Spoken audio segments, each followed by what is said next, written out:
The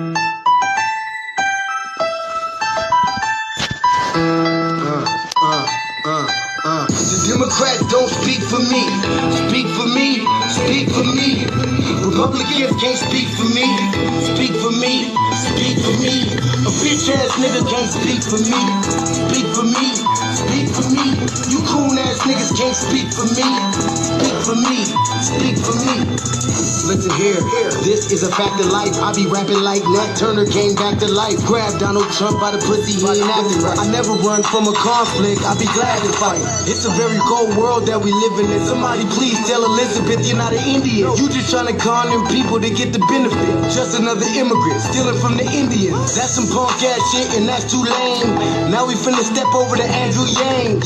And you a sucker, you can never speak for black folks. Fake ass pandemic, trying to get the black votes. The Democrats don't speak for me. Speak for me. Speak for me. Republicans can't speak for me. Speak for me. Speak for me. A bitch ass nigga can't speak for me. Speak for me. Speak for me. You coon ass niggas can't speak for me. Speak for me. Speak for me. You know your boy be high off sativa. Kamala wasn't popping, so we said bye, Felicia. She ain't had a right policy. We ain't trying to meet her. Y'all can take Biden too. Bye. We don't need him. We don't need Roland Martin or that coon Al Sharpton. Didn't need Cory Booker from the start, man. I don't fuck with police and no snitch. You know I'm coming with the heat when I spit it. The Democrats don't speak for me. Speak for me. Speak for me. Republicans can't speak for me. Speak for me. Speak for me. A bitch ass nigga can't speak for me. Speak for me. Speak for me. You coon ass niggas can't speak for me. Speak for me. Speak for me. If you ever go to court and this is your luck, try not to get fucked by Benjamin Crump. I know it's hard. You and I go it's hard. But who the fuck is Amy Cloak? Put her picture up on the bullseye and start throwing darts. People cut our organs out our bodies, that's a stolen heart. They can't save us from the flood like Noah's Ark. Black lives always matter, we finna go for ours. So then we savages, we don't need to pot the piss. Mike Bloomberg is sub thick with that stop and frisk. You ain't speaking for us, we don't know you. Bernie Sanders, they get your funky ass on too. The Democrats don't speak for me. Speak for me. Speak for me. Republicans can't speak for me. Speak for me. Speak for me. A bitch ass nigga can't speak for me. Speak for me. Speak for me. You coon ass niggas can't speak for me. Speak for me. Speak for me.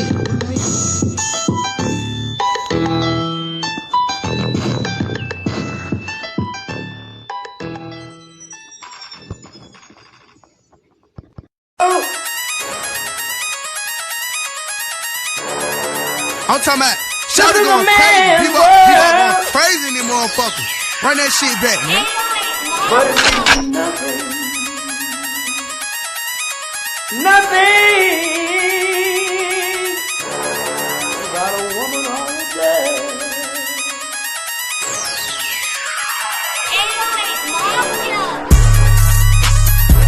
Man made the car.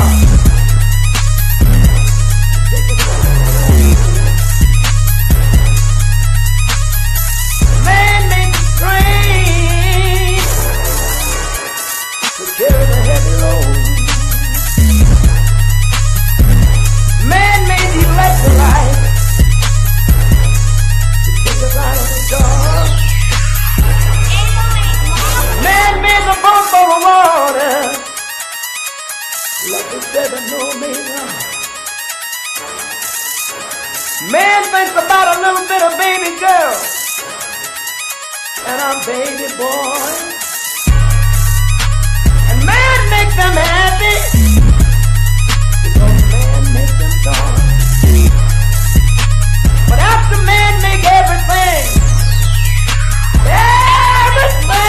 we can, do you know that man makes money?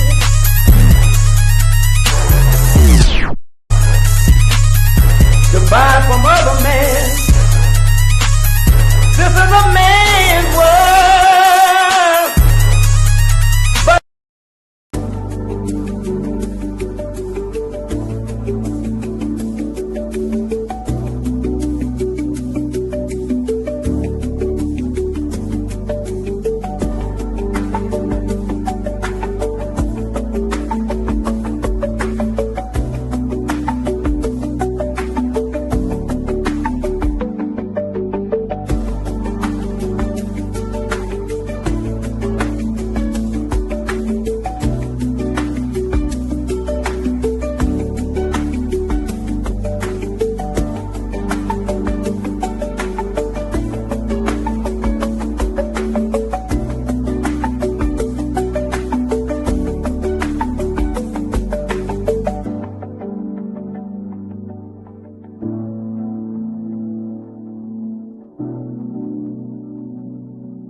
Yeah.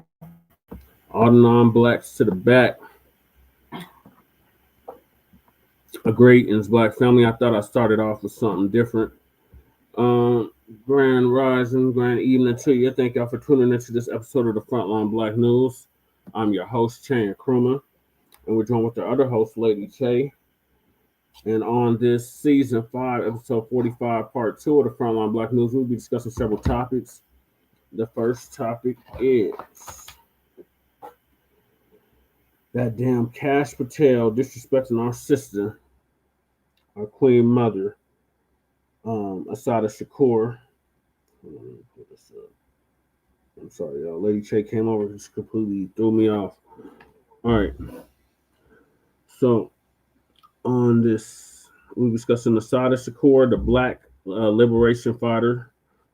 Rest in power to our sister, queen mother, Tupac's auntie. Punk ass FBI director Kash Patel disrespects the queen mother, Assata Shakur, after her passing. Ezra Keene, and the end of the phony white liberal. Claressa Shields unboxes her anniversary gift from Papoose before attending Bud Crawford's party. Bud Crawford, a brother who just won lightweight, heavyweight, middleweight championship. I can't remember which weight class, but he's like the winner of like 3 weight classes. He just beat that Latino about 2 weeks ago. He was held at gunpoint by police after hometown celebration on his birthday. Then we got rapper Ice Cube's tour bus catches fire in downtown Portland. Investigation underway. Ice Cube's tour bus burnt. Blacc America reacts to the real story. Chicago mayor gets booed and heckled at CBC Foundation Phoenix Awards. The problem with America is white America violence and mass shooting. Michigan church shooter identified as Thomas Stanford, leaving 2 dead, multiple injuries. At least 3 dead after shooting at North Carolina waterfront bar. We are based out of East Denver, North Aurora, Colorado. We give the news from a front line and Black first perspective. We are a part of the New Black Media and also the signal boosters of the New Black Media. And we have been around for 5 seasons now and counting. We have several platforms that are part of the Frontline campaign. Frontline Blacc News is the first one, and we started back in 2020, 2021. Then the RBA, and then we brought Shabaka's Buck Experience Enhanced over to StreamYard a couple of years ago. Please join us on StreamYard, YouTube, Frontline Blacc News.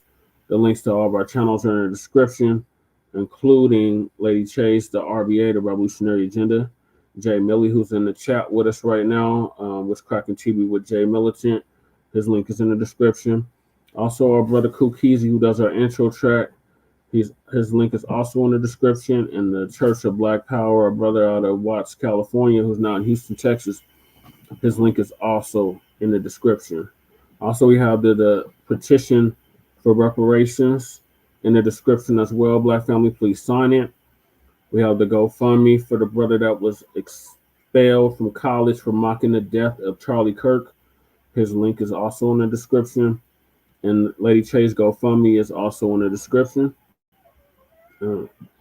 Okay, cats. Copyright disclaimer under Section 107 of the Copyright Act of 1976. Allowances made for fair use for purposes such as criticism, comment, news reporting, teaching, scholarship, education, and research. And I do not own the rights to this music. And if you don't understand racism and white supremacy, what it is and how it works, everything you think you understand will only confuse you in all 9 areas of human activity, and as economics, education, entertainment, labor, law, politics, religion, sex, and war. And some say health and nutrition. And that's by the great Nelly Fuller Jr. RIP to him. He transitioned back in February, producejustice.com. Then when you, a Black person, are captured by any race soldier, you must never fuss, fight, or flee. Comply and Defend Yourself in Court, also by the great Nelly Fuller Jr., ProduceJustice.com. And last but certainly not least, we got Racism, White Supremacy. It's conscious and subconscious behavior to maintain white genetic survival, to prevent white genetic annihilation. And that's by the great Dr. Francis Cress Welsing, who transitioned back in 2016. So that's what we have for y'all. Make sure y'all like and subscribe, like Twin has said in the chat, to the Frontline Blacc News.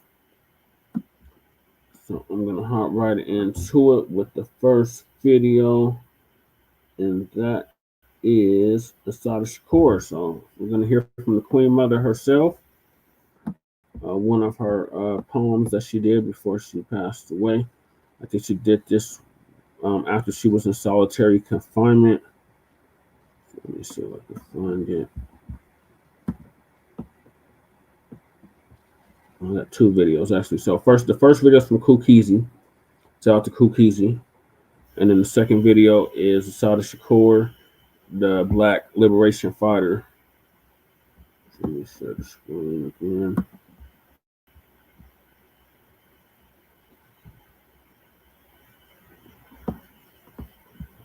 My computer is so sluggish right now.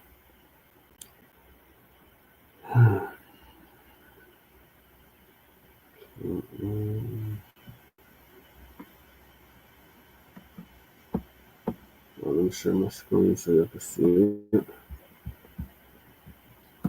Shout out to Sister Sherelle Bryant for tapping in. Coming over. Shout out to Mac 285. And of course, shout out to Jay Millie with Cracker TV with Jay Militant.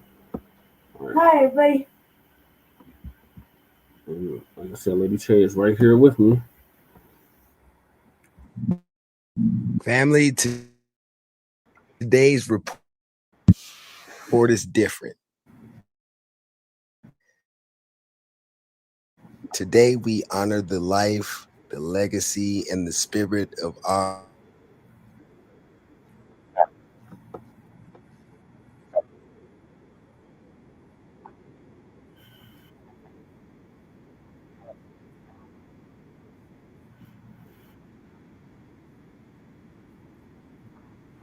told me about Assata.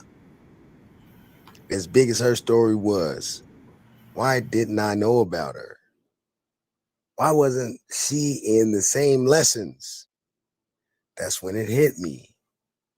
It's my job to make sure my children and the next generation do know.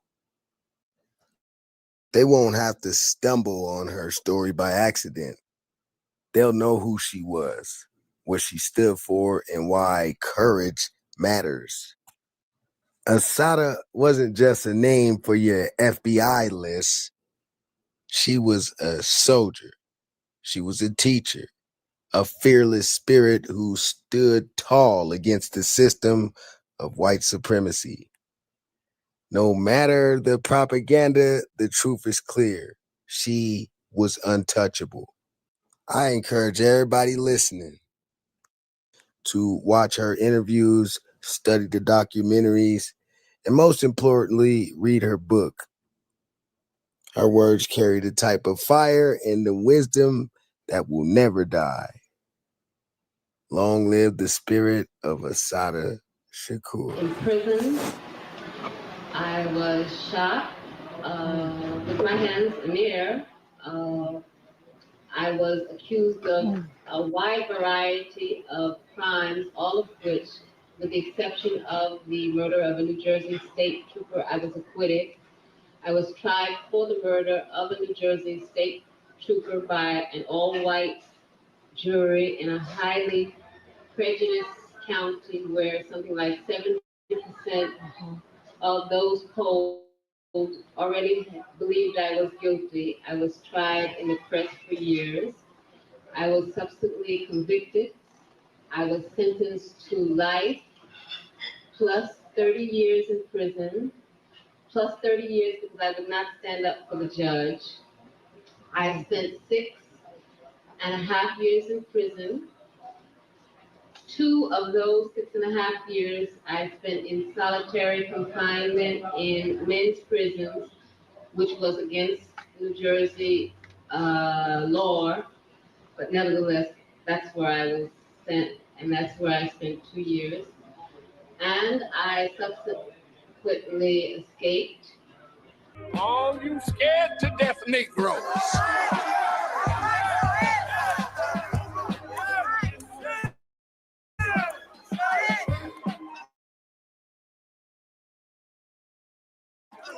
Just sit down. You come out to defend our enemy.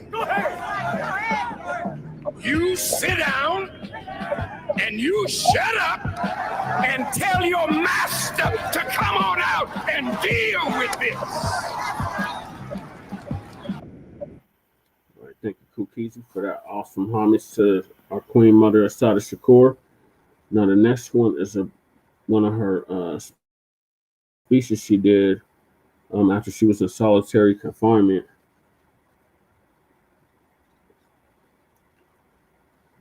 So my computer catches up. I'm sorry, it's like so sluggish. The letter to the Pope. No, Khalifa.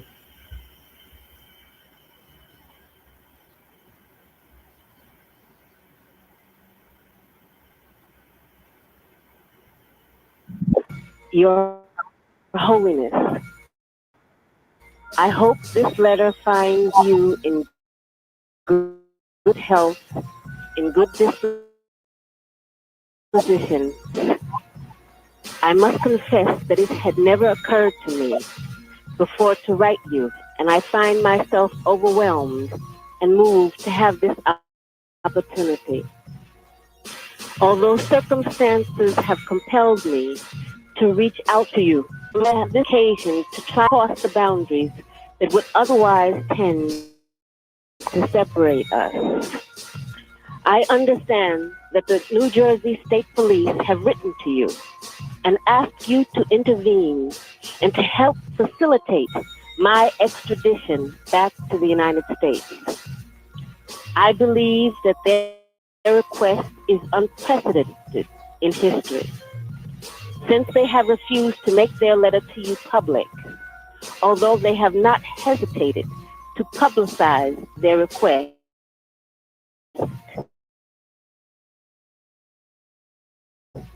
I am completely uninformed as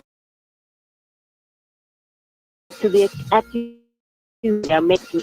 Why, I wonder, do I want? Please let me take a moment to tell you about myself. Shakur, and I was born and raised in the United States. I am a descendant of Africans who were kidnapped and brought to the Americas as slaves.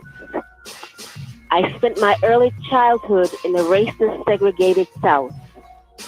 I later moved to the northern part of the country, where I realized that Black people were equally victimized by racism and oppression. I grew up and became a political activist for the movement, and most of all, in the movement for the liberation of African Americans in the United States. I later joined the Black Panther Party, an organization that was targeted by the COINTELPRO program, a program that was set up by the Federal Bureau of Investigation to eliminate all political opposition to the U.S. government's policies, to destroy the Black liberation movement in the United States, to discredit activists, and to eliminate potential leaders.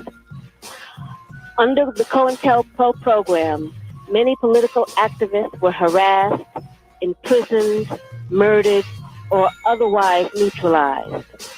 As a result of being targeted by COINTELPRO, I, like many other young people, was faced with the threat of prison, underground, exile, or death. The FBI, with the help of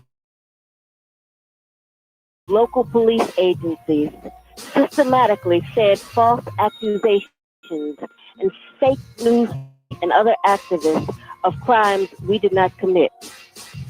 Although in my case the charges were eventually dropped or I was eventually acquitted, the national and local police agencies created a situation where, based on their false accusations against me, any police officer could shoot me on sight.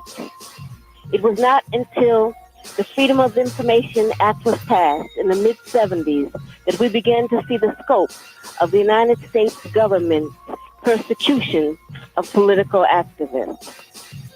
At this point, I think that it is important to make one thing very clear. I have advocated, and I still advocate, revolutionary changes in the structure and in the principles that govern the United States. I advocate self-determination for my people and for all oppressed people inside the United States. I advocate an end to capitalist exploitation, the abolition of racist policies, the eradication of sexism, and the elimination of political repression. If that is a crime, then I am totally guilty. To make a long story short, I was captured in New Jersey in 1973 after being shot with both arms held in the air and then shot again from the back. I was left on the ground to die, and when I did not, I was taken to a local hospital where I was threatened, beaten, and tortured. In 1977, I was convicted in a trial that can only be described as a legal lynching. In 1979, I was able to escape with the aid of some of my fellow comrades. I saw this as a necessary step, not only because I was innocent of the charges against me, but because I knew that the racist legal system in the United States, I would receive no justice. I was also afraid that I would be murdered in prison. I later arrived in Cuba, where I am currently living in exile as a political refugee. The New Jersey State Police and other law enforcement officials say they want to see me brought to justice. But I would like to know what they mean by justice. Is torture justice? I was kept in solitary confinement for more than 2 years, mostly in men's prisons. Is that justice? My lawyers were threatened with imprisonment and imprisoned. Is that justice? I was tried by an all-white jury without even the pretext of impartiality and then sentenced to life in prison plus 33 years. Is that justice? Let me emphasize that justice for me is not the issue I am addressing here. It is justice for my people that is at stake. When my people receive justice, I am sure that I will receive it too. I know that your holiness will reach your own conclusion, but I feel compelled to present the circumstances surrounding the application of so-called justice in New Jersey. I am not the first or the last person to be victimized by the New Jersey system of justice. The New Jersey State Police are infamous for their racism and brutality. Many legal actions have been filed against them.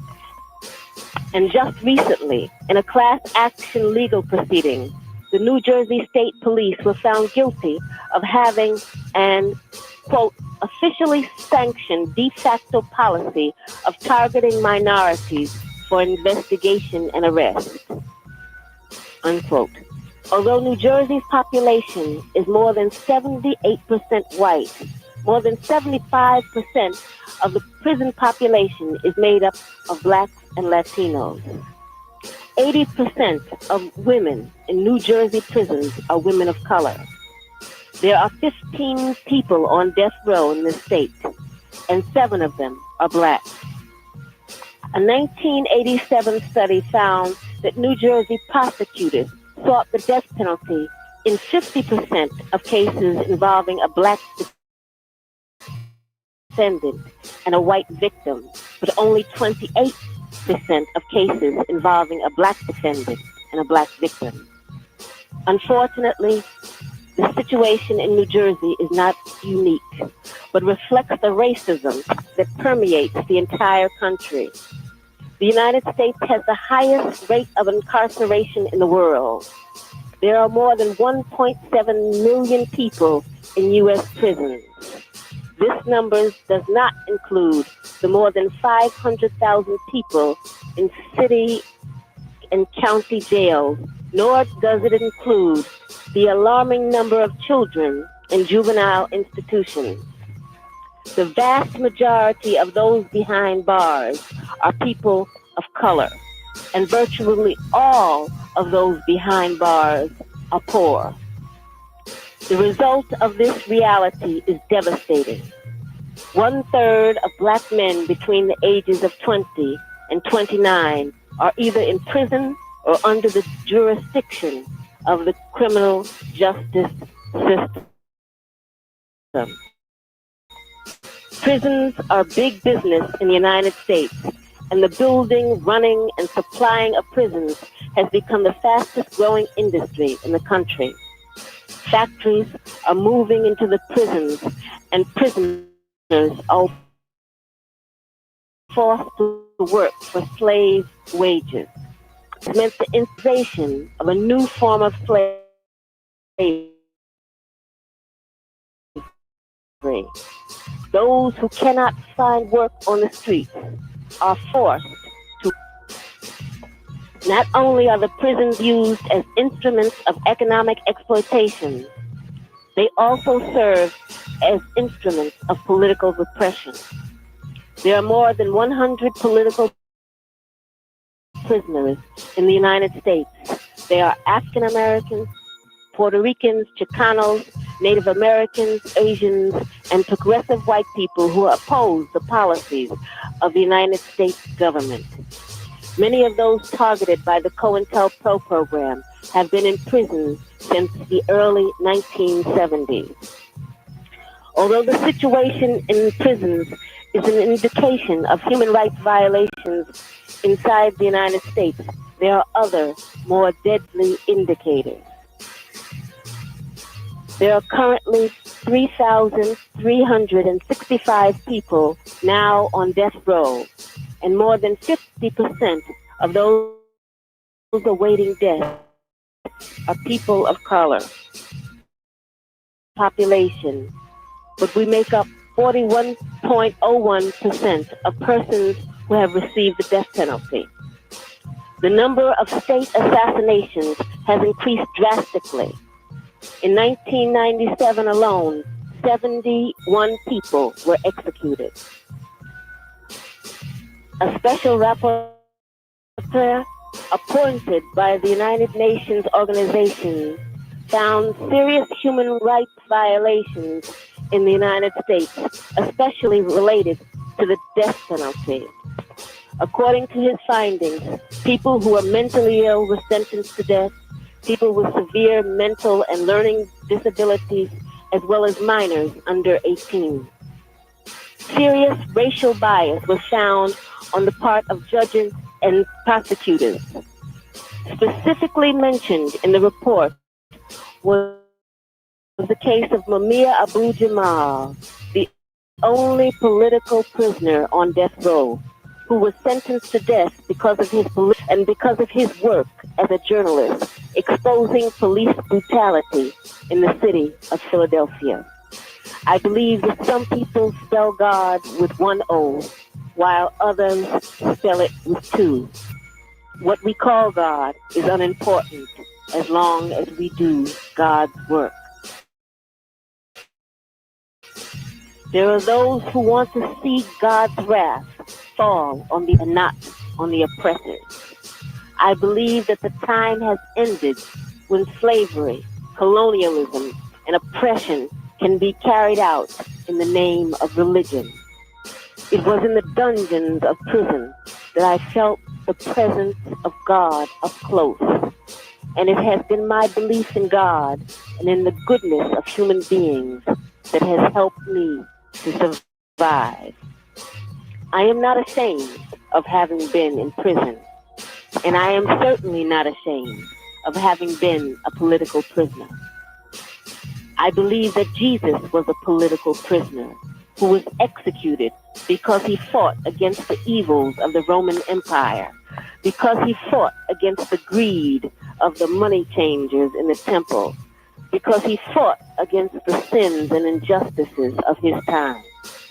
As a true child of God, Jesus spoke up for the poor, for the meek, for the sick, and the oppressed. The early Christians were thrown into lions' dens. I will try to follow the example of so many who have stood up in the face of overwhelming oppression. I am not writing to ask you to intercede on my behalf. I ask nothing for myself. I only ask you to examine the social reality of the United States and to speak out against the human rights violations that are taking place. On this day, the birthday of Martin Luther King, I am reminded of all those who gave their lives for freedom. Most of the people who live on this planet are still not free.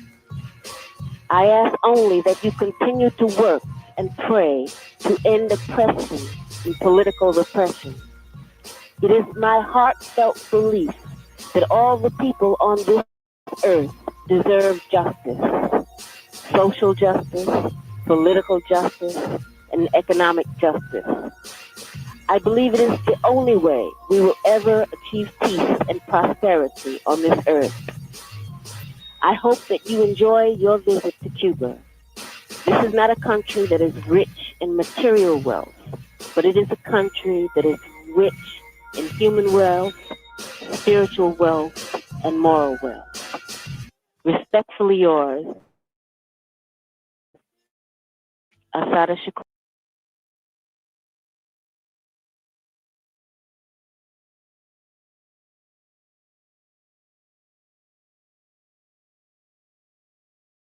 Yep. So RIP to the Queen Mother, Assata Shakur. You a major salute. A real political prisoner. Not like they're trying to make that illegal immigrant. What's her name? Jeanette.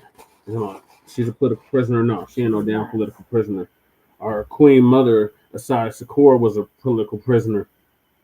And I myself, as a Black Panther Cub, and a BLA Cub as well, Black Liberation Army Cub, I really take offense to that when they try to say that legal immigrant who snuck into this country over, 20 years ago?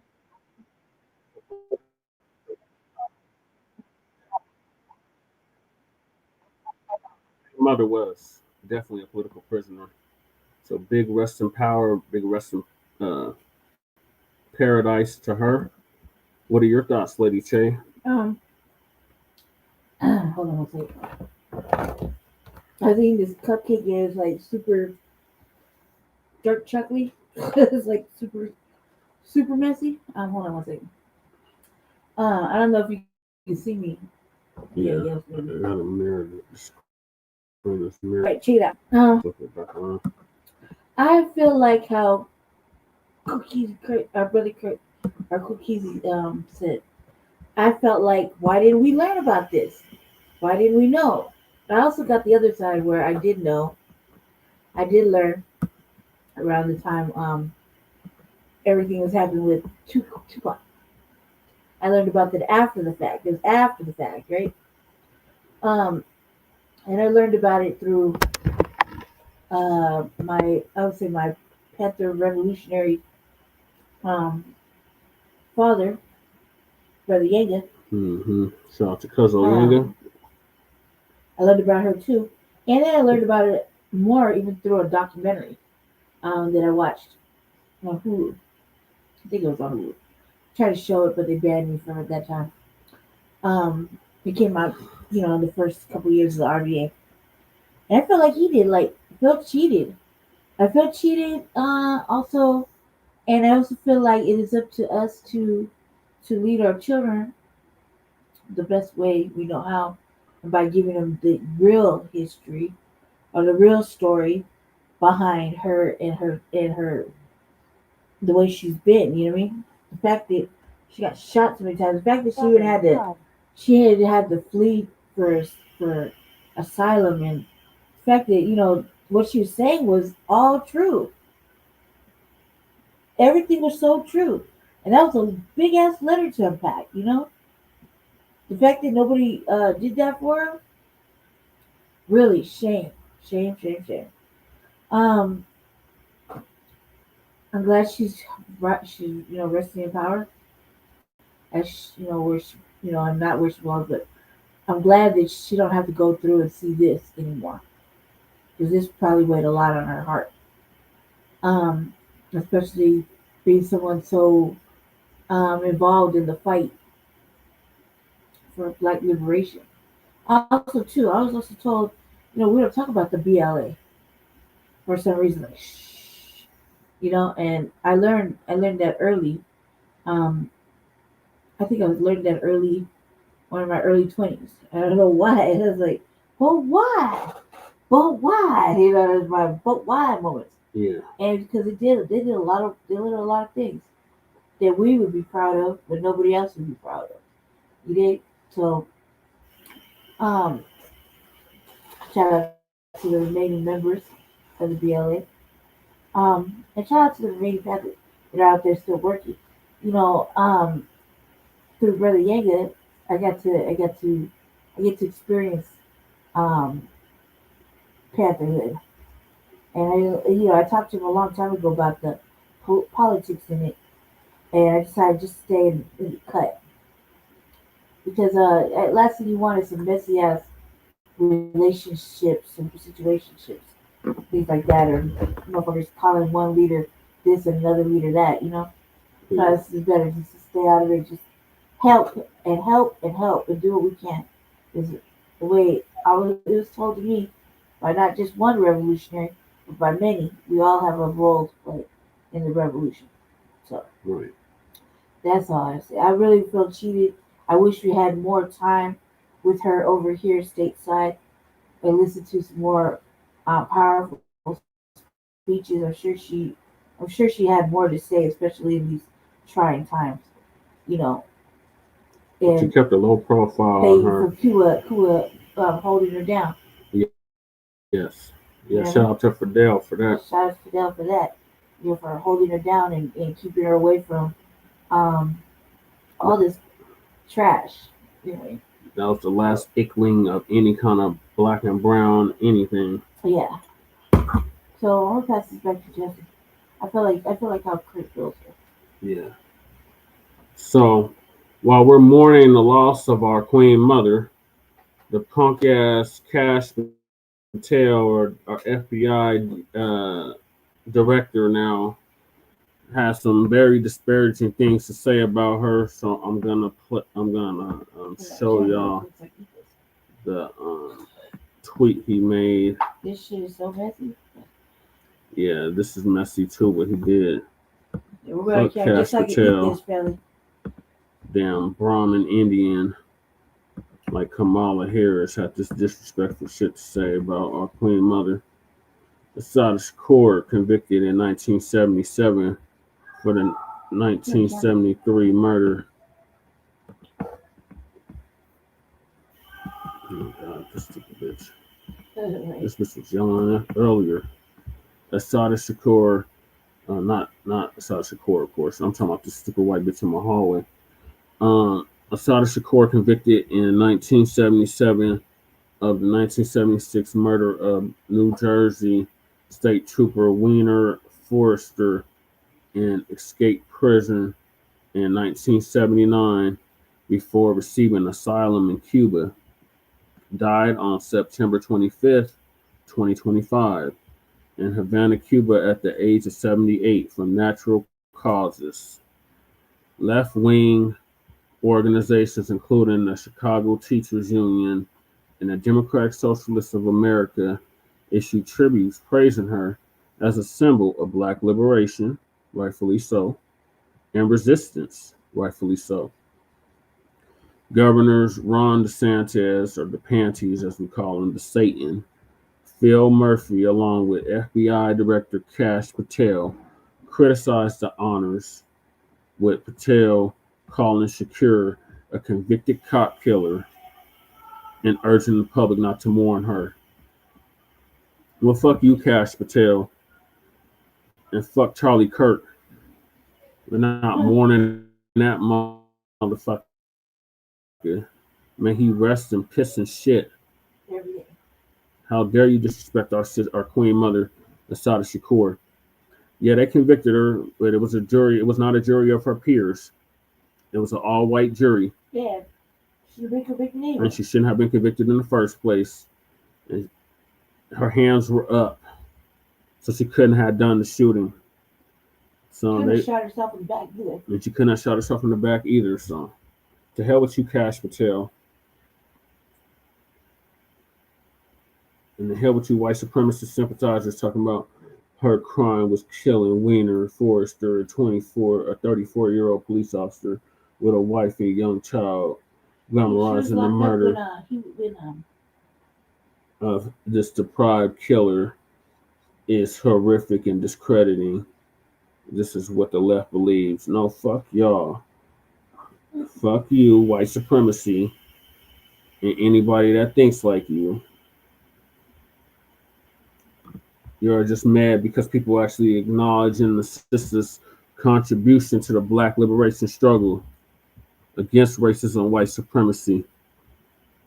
Rolling Stone said, "I advocate to an end of capitalistic exploitation, the abolition of racist policies, the eradication of sexism, and the elimination of political repression. If that is a crime, then I'm totally guilty." Mm-hmm. Shakur, a member of the, they put this down, note, Shakur, a member of the BLA, the Black Liberation Army, was convicted of first-degree murder, armed robbery, and aggravated assault for the killing of a New Jersey cop. BLA associates helped break her out of prison and escaped to Cuba. Under the Obama administration, the FBI added her to its most wanted terrorist list. Fuck Obama. Yeah, fuck old Sambo too for that as well. So, yeah, the hell with you, Kash Patel. You need to go ahead and release those goddamn Epstein files and start worrying about our queen mother, who was a Black revolutionary, a freedom fighter, and a symbol of resistance against racism, police brutality, and injustice. Forever an inspiration. May she rest in power. Nobody in the world, nobody in history has ever gotten their freedom by appealing to the moral sense of a people who were oppressing them.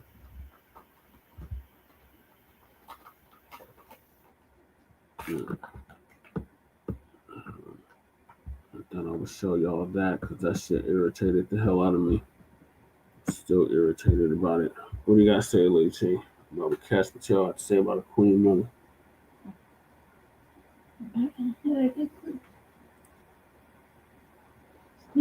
Yeah. Sure. Yeah. I'm gonna have the camera on, but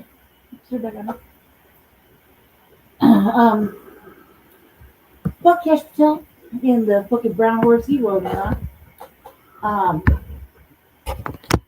Definitely fuck Obama. Right. Fuck him 3 times in the ass. Fuck him, fuck him, fuck him.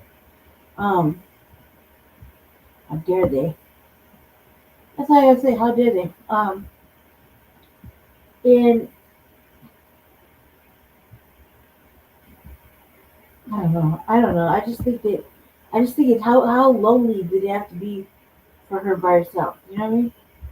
She might have had some other members with her, but it's not her family. You know what I mean? Yeah. Family, but not family. You think? So that's she doesn't have to see this no more. You know what I mean? Right. Yeah, Assata said. Okay, so these And I punk think it's ass. fucked up that they keep calling her, and they keep trying to emphasize her government name when we don't. I didn't really know it until yesterday or the day before, and I still find it like word vomit to say in my mouth. That is not her name. Her name is Assata Assata. Shakur and hands off Assata. Yeah, hands off Assata. Her name is Assata. That's all I've ever known her to be named, and that's how I'll remember her. And fuck all this other her government name. Now nobody probably has ever called her by a government name in like fucking 40, 50 years. So government name was what is that their slave name? Yeah. Yeah, nobody calls you by your slave name. Okay? Great. So it's just free of all of this madness. Yeah. Right. So not only did the white supremacists have some disrespectful, or the wannabe white supremacists like Kash Patel have some disrespectful shit to say, the Taylors had something disrespectful to say. So they called into one or two weeks Twitter spaces disrespecting the Queen Mother and got smooth roasted. But first, I have to play this video from Black Dynamite.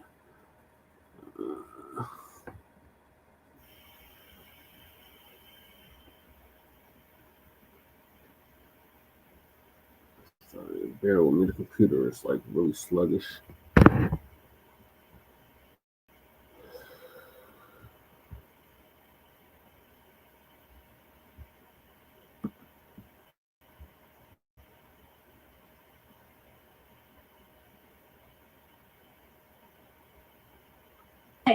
The world mourns the loss of Assata Shakur, a revolutionary figure, a voice of resistance, and an enduring symbol of the Black liberation movement. She of 78. Born Joanne Byron, Assata rose to prominence as a member of the Black Panther Party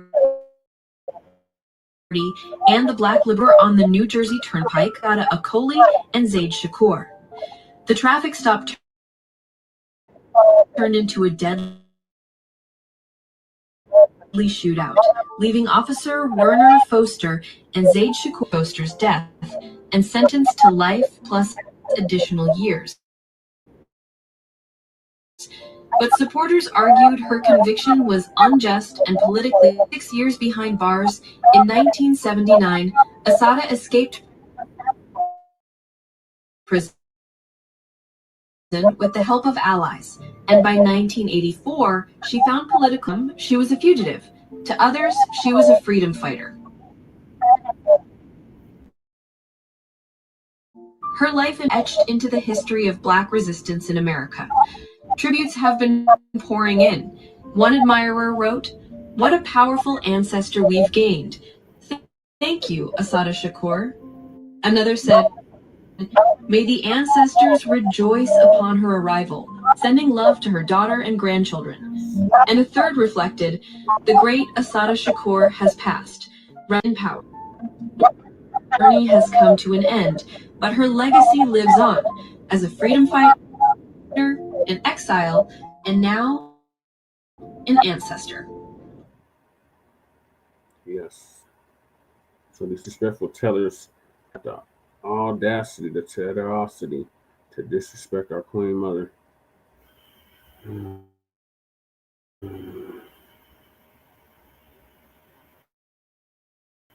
These mothers wouldn't fight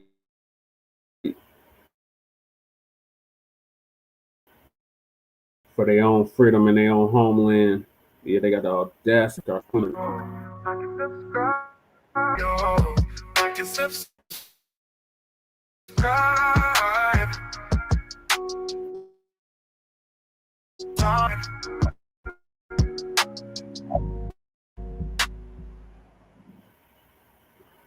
African stand up, hop on in. Hello. What's up? You should be ashamed of yourself. Oh, why is that? Assata Shakur was a terrorist. Oh, She yeah. was a domestic terrorist, sir. Yeah. She was convicted of murder, sir. Okay. The the Black Liberation Army committed an act of violence by killing a judge and breaking her out, sir. So And this woman should not be paraded around. Like, oh, this motherfucker. She shouldn't be honored, sir. fucking audacity Tariq, you sunk into a new low. Now, She, African, now where are you from, sir? again. I'm from Mississippi. You know, No, sir. no. African, where you from? Mississippi, quit lying, Tether.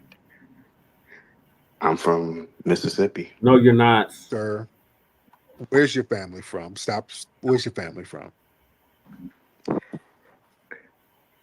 Gambia. Now, why was that so hard to say? And I don't believe it. What tribe in Gambia are you from? What do you think? The Lion Tether tribe, because you Right. made up a country. You're from Africa somewhere, but what country? I just told you, sir, from Gambia. What's the capital of Gambia? I don't know. Listen, Tariq. On the line. Okay. She's a killer, bro. No. She's a killer. No. So why are you lying now, sir? She's a killer, sir. You're a killer liar. You're killing us with lies. Sir, she's a killer, sir. So is your underarms. Why are you lying? And I'm Mandinka, by the way. And stinker. You're a musty lying tether. You're a musty. Okay, listen. Musty stinking lying tether. Man stinker. Why are you in here lying, sir? Right. Huh? Come on, Africa. Come on now. You're not muted, sir. Well, you muted me and then you told me I wasn't muted, but okay. But listen, why do you Black Americans parade around your criminals? Why do you honor your criminals? She didn't build anything for you guys. Damn lie, Tether. Your checks aren't signed by her family's name. Homeland. She didn't build any institutions. Motherfucker. She committed armed robbery several times, sir, and the cases were dismissed. I'm very aware of Assata Shakur. Why do you guys worship these people, sir? Because they're freedom. Because it was people like Assata Shakur that made it possible. Unlike Cheddar. So your musty family can come here. Here's like you. That's not true. Yes, it is true, sir. Sir, Africans were already in the country, sir. Not in large numbers, sir. You weren't. No, they're called foundational Black Americans, sir. You are an African, aren't you? Where? Where do you originate from, sir? Here. Sir, where do you originate from, sir, before you were here, sir? Everybody on the planet came from Africa at one point. What's your point? Sir, Africans were in the country prior to the civil rights movement, sir. And she was foundational Black Americans were here, sir. We didn't immigrate here, sir. Right. You're an immigrant. You come from an immigrant background, sir. We're foundational Black Americans. That's why we can't get deported. And she was a foundational Black American, and she was a criminal. And she was all of us are. No, sir. She was a murderer. All of us are criminals under the system of white supremacy. Hold on, let me get my brother Ty in. Let's get Ty Powell. Can you hear me? I can hear you. What's up, man? Yeah, first off, this guy sounds like he's jacking off in a warehouse. And secondly, this is a troll page. This guy, he's probably living in Cleveland or somewhere like that, and he's not being genuine. So he's very disingenuous, and you can't go by what a '90s baby once the 40s and 50s would know. He knows nothing about Assata Shakur, but what Wikipedia and white people told him. And I'll live. There you go. Thank you. Yeah. It's definitely a troll page. Well, he's just light-skinned babbling, sir. I mean, the fact of the matter is that I'm very aware of Assata Shakur, sir. Did she not get convicted of murder, sir? Oh yeah, you're what's his name? Okay, I know who this is. This is Revenue. You're that Nigerian tether. I can't think of his name. Yeah, I know who you are. You're on his. You know my name, sir. Chaotic. Is this chaotic? Yeah, this is chaotic. What's up, Tariq? I knew I smelled some over the phone. I'm like, wait a minute. Yo, must wait. No, but seriously, man, bro. Assata Shakur. I mean, I had a poster of her on my wall when I was in college. I had a little poster of her in my college dorm when I was pro-Black. But bro, when you really look into her history, man, she was not a good person, man. Yes, she was. No, bro, she wasn't. Tariq, come on, bro. Come on. These people were trying to target her and to kill black activists. Oh my God. Okay, hold on. Let me get my brother man on here because am I gonna be able to talk to these people, or am I gonna get muted? I mean, you know, we don't have the babble, but Daniel, as long as your arguments are in good faith. Okay, sounds good, sir. Daniel, what's up, brother? We got Chaotic Truth in here talking that tether talk. What's up? Yeah, I just going flex, man. How you doing, man? I'm good. Now, he said that our good queen mother, Assata Shakur, was a bad person. See, this is, man. Okay, so right, I really don't know what. Hear me? Hello. What? My bad. Hear me? Okay, I get. Okay, my bad. See, this is the thing that irritates me about him. So he says she's a criminal. She shouldn't be a hero. Blah blah blah. But it's like, are you familiar with American culture? Because you know who Bonnie and Clyde is. Do I know who they are? Yeah. Yes, I've heard of them. They were criminals too. Yeah, and they're really big in American pop culture. Yeah. I have no idea, sir. I'm gonna go and take your word for it. You don't know Bonnie? You know Al Capone is? I've heard of Al Capone, sir. He was a criminal. Yes. Real big in American culture. Yeah. What did they stand for? Crime, sir. Robbing banks, shooting people, chaos, rebellious people, right? Same thing. Yeah, and they're not glorified either. So. You do realize that the FBI has admitted to killing Black Panthers. Sir, again, I'm very, very aware of subterfuge when you look sabotage of groups, sir. But so when you look at the weight of the United States government and all its resources were actively targeting these people and murdering them because they didn't like the message they were sending. Now, do we call that criminality?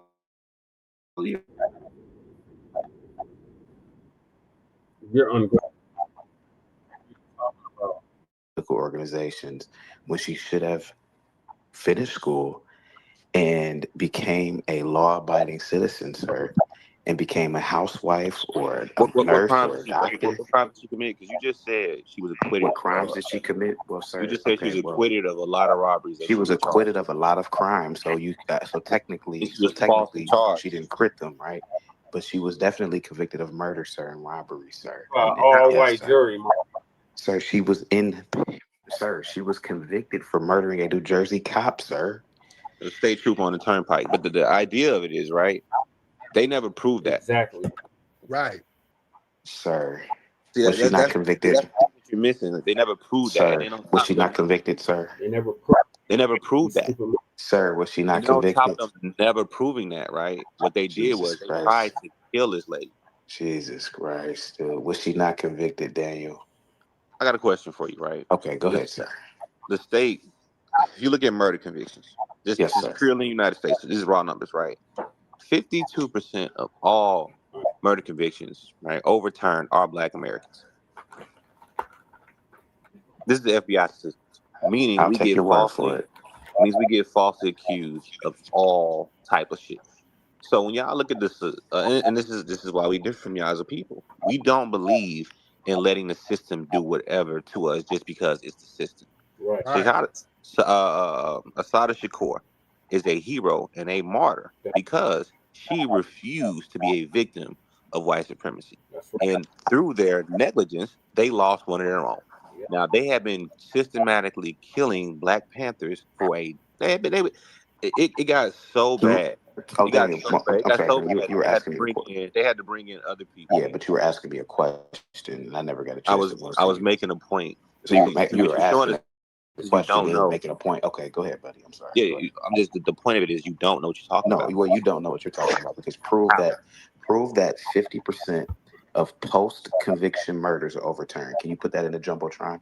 50% of post-conviction murders Blacc America are overturned, sir. You can't No, do I it. said 51% of all Okay. overturned Can you murders. put? Listen what I'm saying. Listen what I'm saying. See, Okay. So use your words. Listen to me. Because I my do wife is. not understand statistics, right? Because No, you don't I'm understand not statistics, saying sir. that 51% of all murders are overturned. What I said was 50% of the murders that are overturned are black people. Right. Okay, sir. So are you saying after conviction? Can you prove that? Can you prove that in the jumbotron right now? Okay, listen. So this is one of those 51% things. of murders One of those things after conviction. This is one of those Black things men. where I can explain it to you, but I can't No, sir. understand. Can you just provide the data, sir? How How about about that? you use Grok? No, I don't Look, need to don't. use Grok, sir. You I'm telling brought you up right you, now, don't sir, take my sir. word for it. Look it Daniel, up. you brought it up. You are incorrect, sir. You are I'm actually very correct. no, you're not. I'm correct. I 51%, just looked at the numbers the other day. sir. I'm Daniel and I say so doesn't work with me, sir.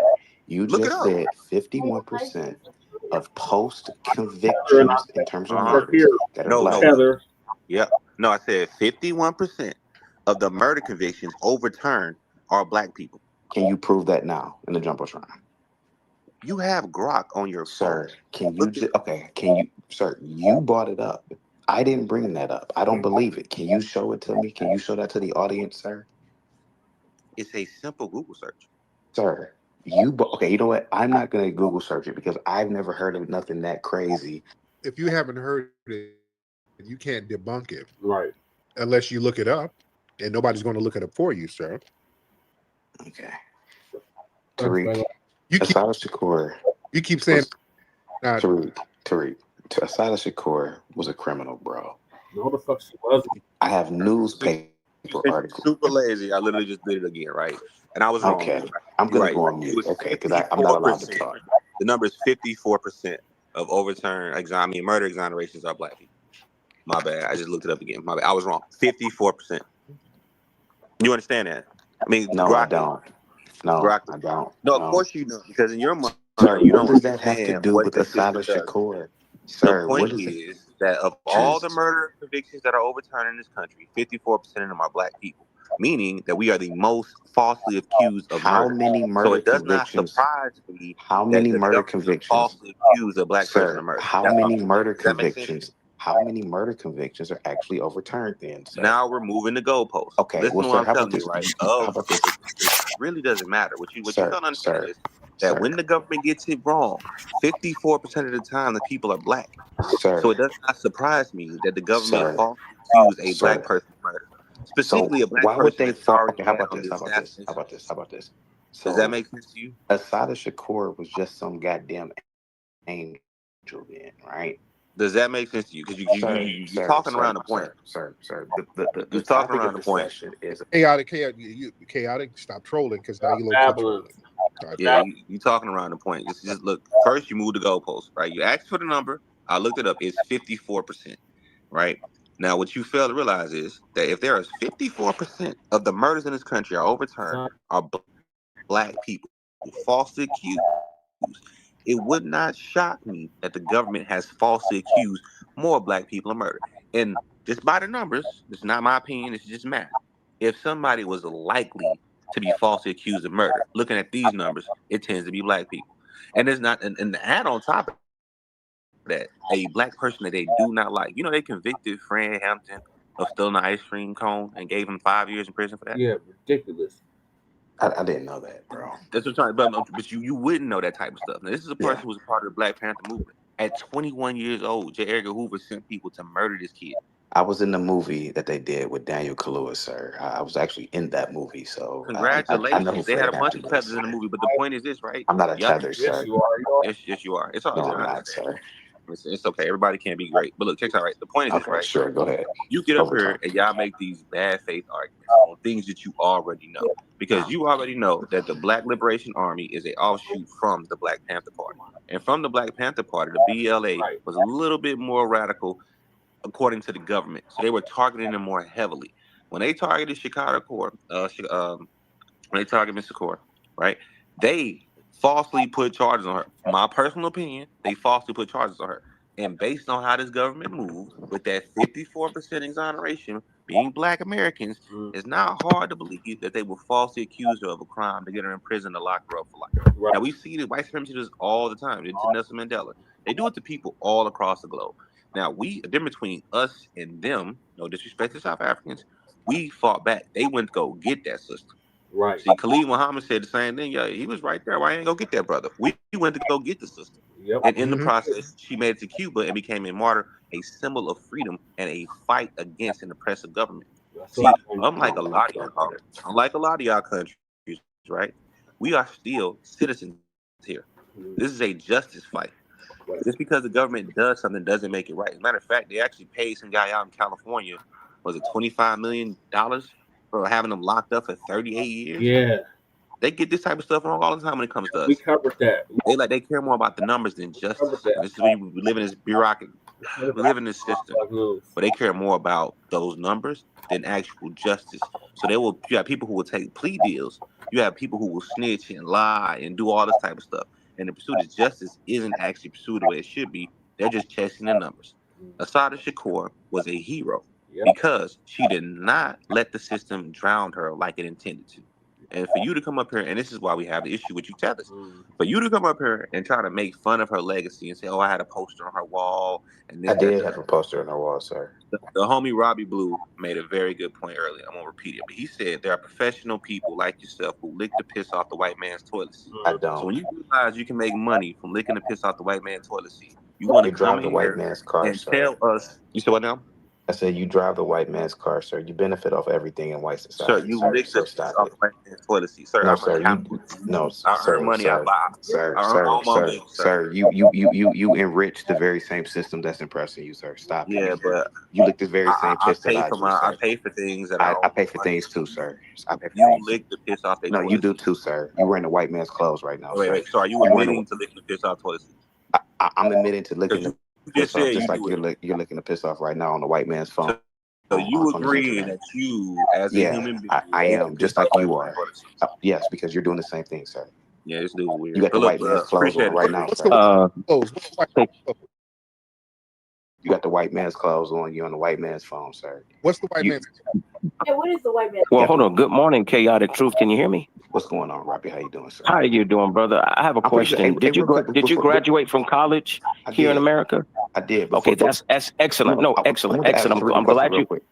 No, before you do that, before you do any more trolling, would you dignify? No, hold on. Would you dignify me real quick? Because I know you have high IQ. You said that you graduated from college here. I don't have a high IQ, sir. Okay. You had enough high IQ enough to graduate from college, right? From a regular state college, yes. Okay, great. Excellent.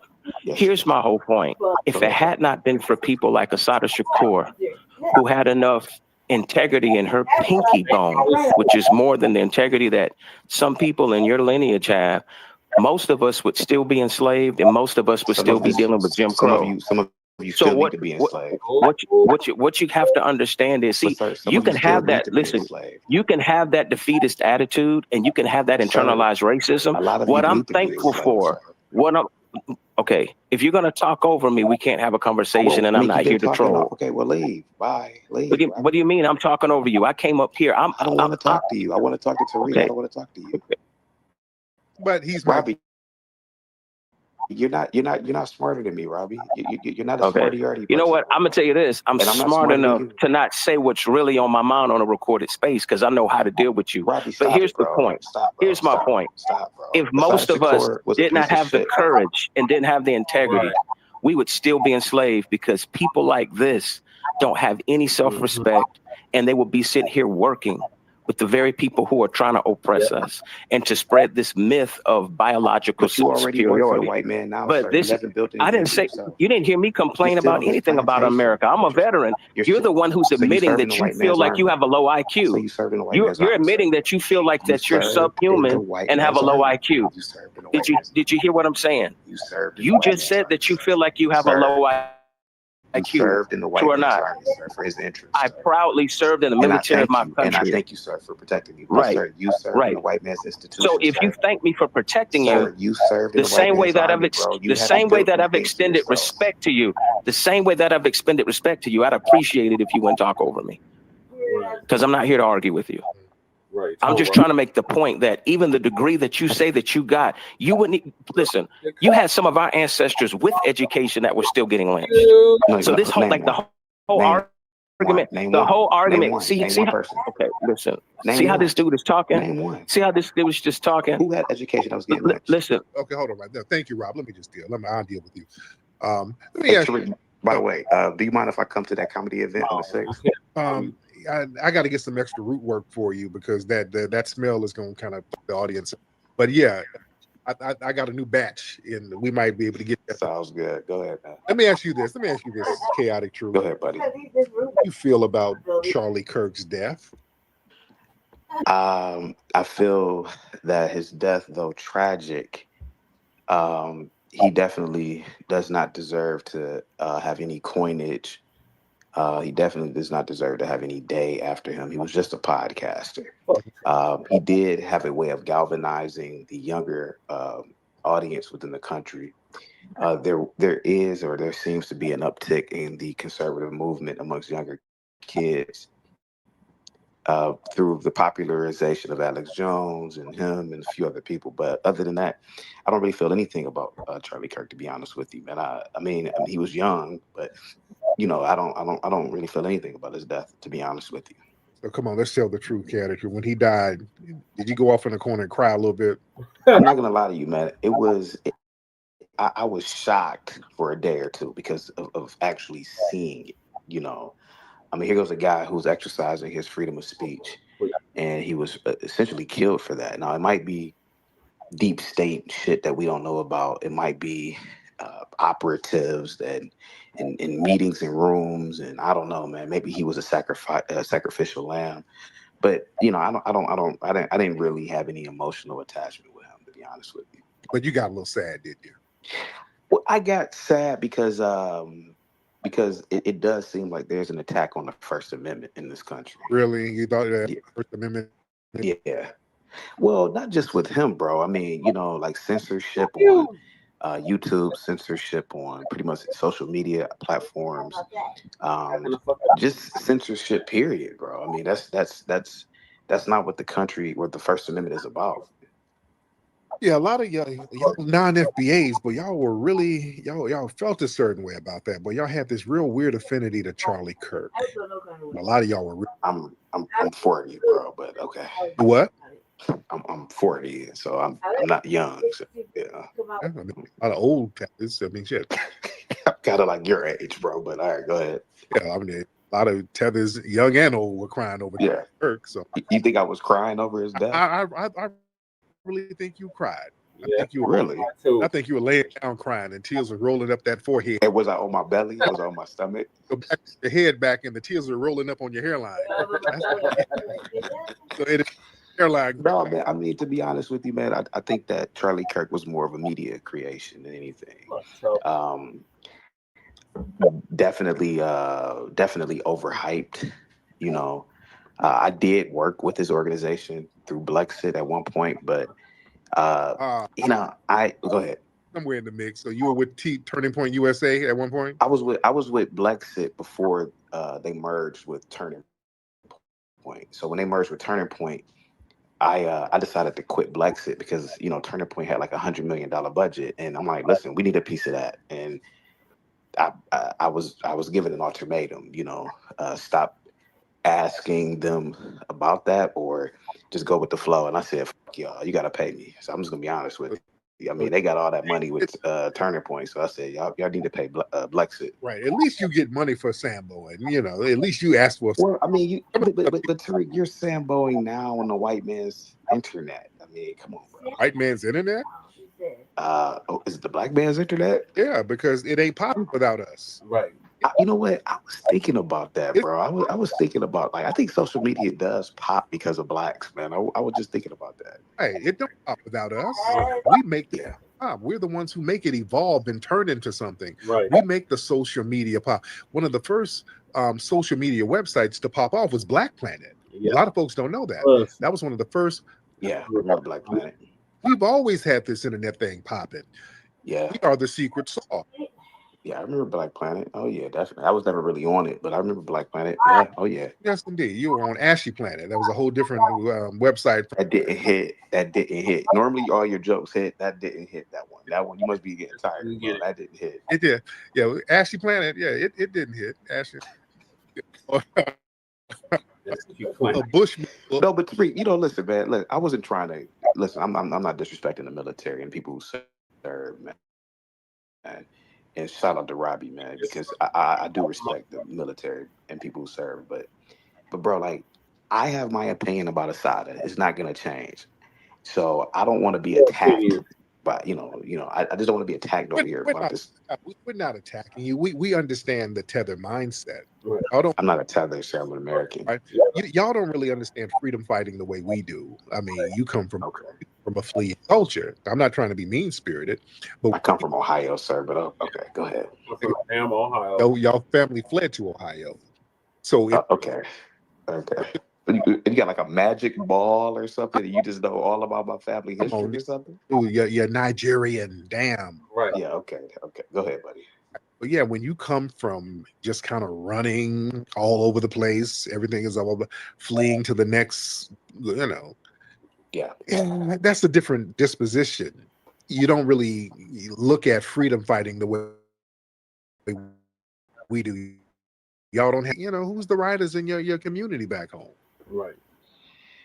My home is Ohio for the last time, man. But what I'm saying is, bro, is that if you have to come here and kind of co-opt our lineage. The Ohio was a place where a lot of the foundational Black American abolitionists were. Yeah.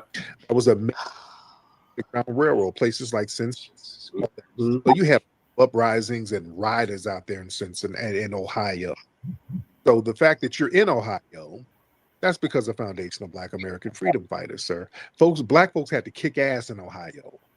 Okay, Tariq, can I get deep with you real quick about something real quick? Okay. Yeah.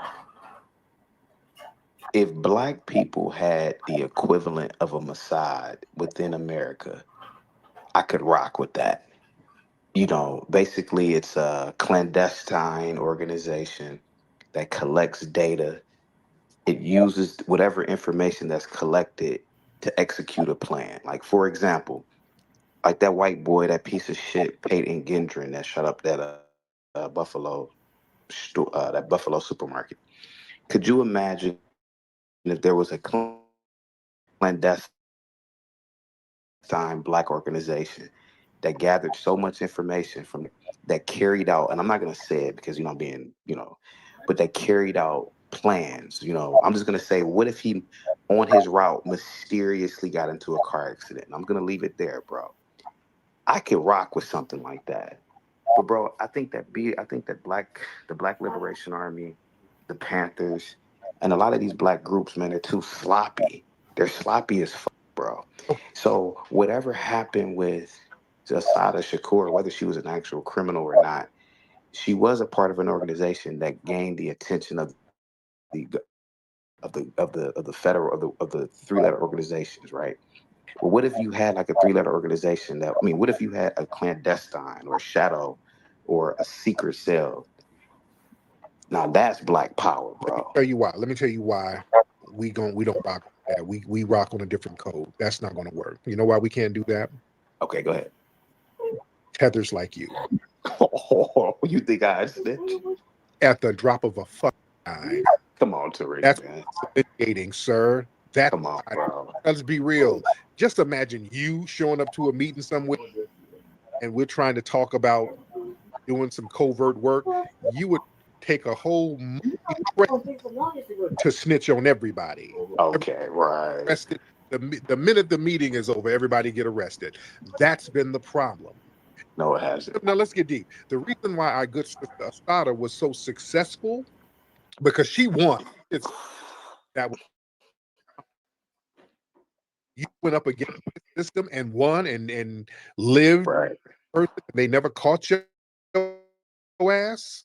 That's record. That's the reason why she was able to do that and move around Black society, because we didn't have a lot of tethers like that. So people didn't snitch on her. The Black community understood the assignment. They knew how important she was and how important it was to protect her. So the Black community protected Assata, safely got her out of the country. Now, it took her a few years to get out the country. She was all in different people's homes around Harlem and other places.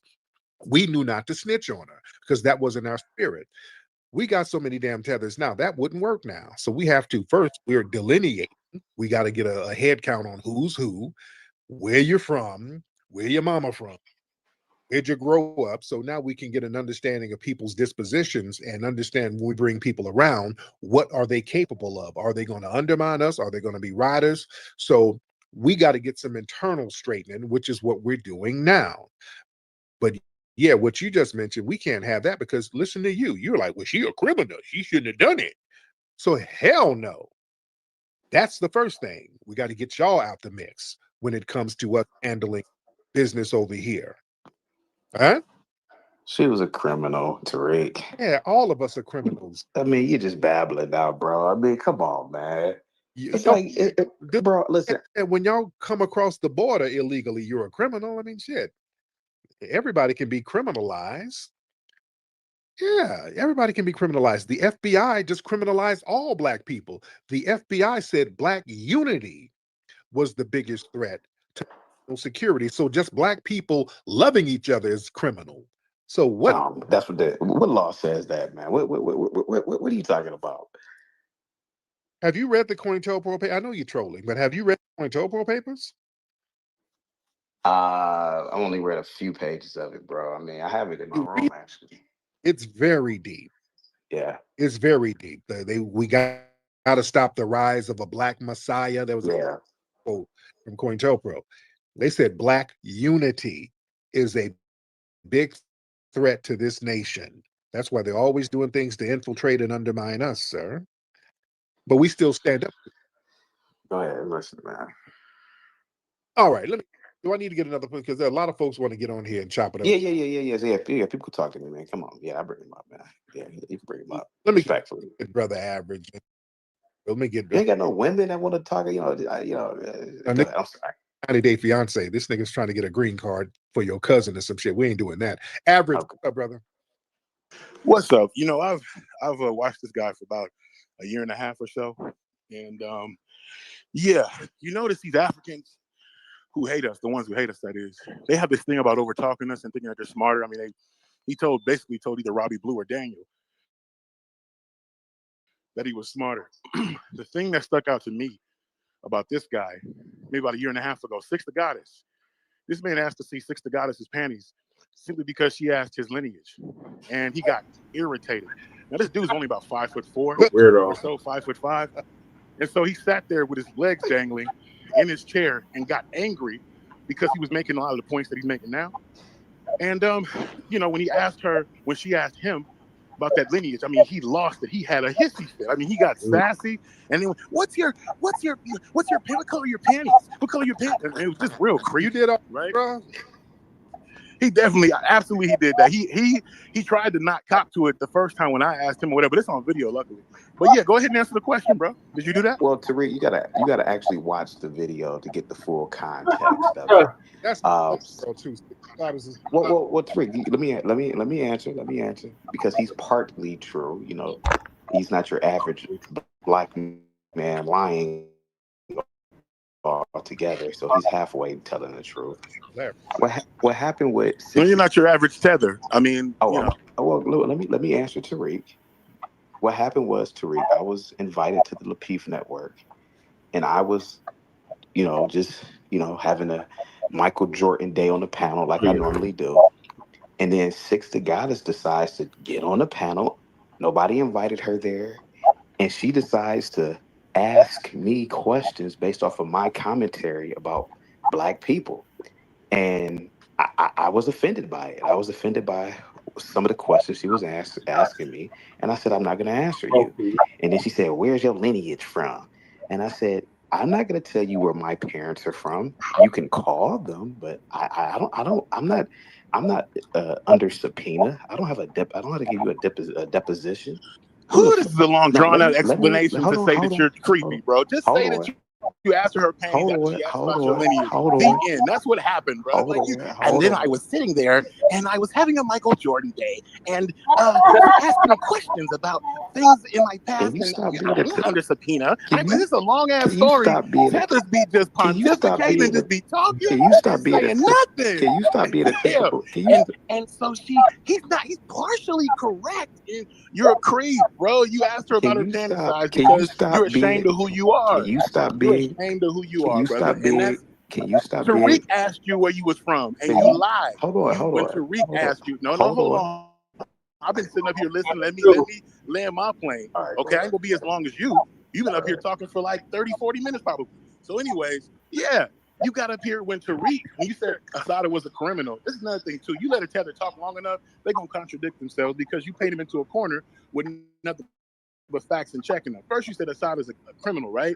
Then it's like, if there was a black Mossad, do you know what the Mossad has done? We ain't gotta get into it. But you talking about a secret organization that had done this, and you talking about accidents and if there was basically a murder of the guy who did X, Y, and Z on the low. Easy. That's I didn't cool. say that. But the Black Liberation Army, is a bridge too far. Do you know what the Black Liberation Army got done? They're basically the reason why a lot of changes were made on the low. It wasn't from marching and singing, "We shall overcome." They're really the reason why things got popping because they were like that military arm of the revolution. Now, do you mind if I ask you a question? Hold on a second. Okay, you talked about the Mossad, right? And said that you could rock with that, but you can't rock with the Black Liberation Army. That's a contradiction. Okay, hold on for a right? second. Hold on. Right? Now that's crazy. Hold now on. that's crazy. Can I ask No. you Let a me. You can address all this. You've been asking a lot of questions. That's what tethers do. You don't listen. You don't even listen to the answer, but then you got questions. That's the problem. Now listen. Okay. Go ahead. Now here's another thing too. When Tariq asked you about your lineage, you also was like elusive. First, it was like, I'm from Ohio and I'm from here. And then with the Gambia. You're not from Gambia. You're West African. And that's a fake picture you got up, by the way. Because anybody who knows what you look like knows your ass look like a Blue Rawls. Okay? That's what you look like, bruh. All right? Okay, man. Hairline way to the back. May I ask you a question? You can't even hide it. May I ask you a question? question? Can't no Beijing hide that. You are one of them. Okay. And stop trolling all the damn time, sir. You're doing a poor Tariq impersonation. I was doing sir before I knew Tariq. You're babbling, Tariq. Like, damn, be original. Okay, listen. Okay, I'm gonna ask you a question, sir. Are you on coke right now? Oh my God. Yes. You said what? Am I on coke? Yeah, I mean, respectfully, are you on coke? Because you came in pretty like Speedy Gonzalez right now. Like you're really. Yeah, I'm hitting you with questions. No, I'm actually outdoing you at what you do. You're on coke right now. You're on coke. I'm outdoing you. No, I'm pulling a you on you, and I'm actually staying on point when I'm doing it. No, sir, you're not, sir. And I brought facts. Sir, what does that have to do with you being a creep, though? What does it got to do with you being a creep? Assata Shakur built. You know what I'm not on? I'm not on creepiness. I'm not on asking women about their panties because they ask me about my lineage. I'll say I'm a foundational Black American, and it's pretty easy. See, when you overtalk him, he starts. See, this is what you do. You pull a them on them, and they get mad. They start coming apart. But sir, are you on coke? Just mad. I'm not mad. I'm just asking. I'm not. You are. You are. You're trying to be calm while I'm getting under your skin. The way you were when Six the Goddess asked you about your lineage, sir. You have disrespected her. Sir, you have a murderer on your profile, sir. I'm not. You're not getting. Oh no, I definitely don't. No, I don't. A murderer, sir. I don't. You said you could get with the Mossad. You could get with murders. That's what you said. You said it's that dude who killed all those people. You can't have it both ways. No, Mossad is an intelligence. You can't have it both ways. And by the way, the words of a liar don't really matter because we understand that. Sir, you lie every day, sir. I don't lie. Sorry. Sir, I've been telling the truth about you. Sir, you actually admitted when you first talked that I was telling the truth. Sir, so you can't say I'm lying. You see how they contradict themselves, Tariq? Sir, he's not lying. He's chaotic truth. Are you really like a little? I'm under. You what now? You're double mute. You what? I'm 6 foot, Tariq. Okay. Are you 5'4", brother? I'm under. Like I didn't lie about that. Like there's no lie I told here. His feet was low key like dangling. You could tell by his posture. Tariq, you gonna let this cokehead overtalk me? Yeah, no coke.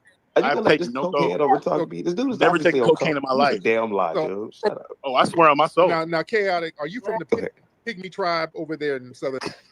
Are you a little much? Tariq, if Are you? I'm no, sorry, I'm a foundational Black American. But listen, He shop in the Husky Boys section, Tariq. That boy, if he got clothes that say Oshkosh Bagosh, I wouldn't be I shocked. have too much of a following to advocate for a convicted murderer. Do you know how this looks for your brand, sir? Yeah, I stand up for the freedom fighters and the freedom riders, and I got. Sir, she smoked a goddamn Jersey State Trooper in '79. That ain't no freedom fighter. It's a cop killer. Never proof that she did it. Yeah. Oh my God! It's Okay, never, is it okay? Wait. now they don't know who she is. It Patel existed? Oh my God! That's that. Okay, exactly. That don't make no sense. Yeah, there was. No, it does make sense, sir. Because we could. That shootout. There was a shootout at that Jersey Turnpike. They don't know who shot who. They just kind of railroaded that sister, and the Black family got her the hell up out of there, like freedom fighters do, sir. And I know you can't relate to that because everything. Who killed Emmett Till? Who killed Emmett Till? You weren't there. You don't know who killed Emmett Till. It could have been a group of Blacks that killed him, and they blame the whites. Well, the white people admitted that shit. Bro, come on, man. How do you know, bro? You weren't there, man. That could all be actors and actresses, bro. Yeah, they all admitted that. See, that's what I'm saying. Like, Tariq, if we start questioning, if we can't question that, then we can't question anything, right? You can't. Yeah, go ahead, bro. I mean, I can't talk. Go ahead. Okay, now this is Bantu babbling at this point. Okay. No, I'm not, bro. No, I'm not. I'm just saying. Okay, now it's okay. Yeah, okay, thank you. Okay, enough of the Bantu babble. You're just running out of material. And now I'm starting to get musty. That should be rubbing off on you. I got a little stench on myself. So now that babbling makes me musty. I don't just listening to it makes you musty. Can't the truth. Boy, these tethers, boy. Yeah, these tethers. They don't understand standing on business and fighting for justice. That's foreign to them. That's scary to them. They don't understand that. That's not their spirit. And he's talking about how come we don't have a clandestine organization. Hell, man, we can not with y'all around. Right. The hell no. That's why we're delineating. That's exactly why. I guess I'll end it there. Shit. All right, Lady Che, what are your thoughts on this punk ass tether? You know what he had to say about our queen mother, Shakur. He's ridiculous, and it's stupid, and you need to entertain that. That's dumb as hell. I don't want to hold the mic. He's stupid. Aside from him being, it's a bad sign when he's over there on the Latif network. Yeah. That's the manverse, the manosphere over there. There's nothing but coons and weirdos over there. And naturally he'd be, talking shit to his sister, asking her about her underwear. Like, weirdo. That's a lame thing to do. That's some weird shit. Online too? Like, come on, God, dude. Pull it together. Why would you do something like that? You know how bad that makes him look? Right. Talking about this is making his Tariq's brand look. No, what makes it look like is you're a fucking creep. Right. That's exactly. And a poor sport. Mm-hmm. So if you can't argue, you should be a poor sport. But right. So the hell with these musty fleeing tethers and what they had to say about our queen mother, Assata Shakur. May she rest in power. May she rest in paradise. She was an actual freedom fighter, a political prisoner. And she's gone but not forgotten. What are the kids doing, children? Either go pee or stop. We'll fight around the toilet. Talking to the cats. All right, well, moving on. We got Ezra Keene. I think that's how you say his name. And the rest of the phony, or in the end of the phony white liberal. And that's going to be from Professor Black Truth. Shout out to Professor Black Truth. We've listened to Professor Black Truth for over 10 years. And everything he says come to pass.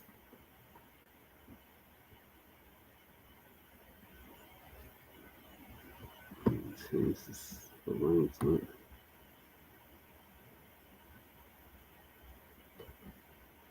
It keeps freezing up on me.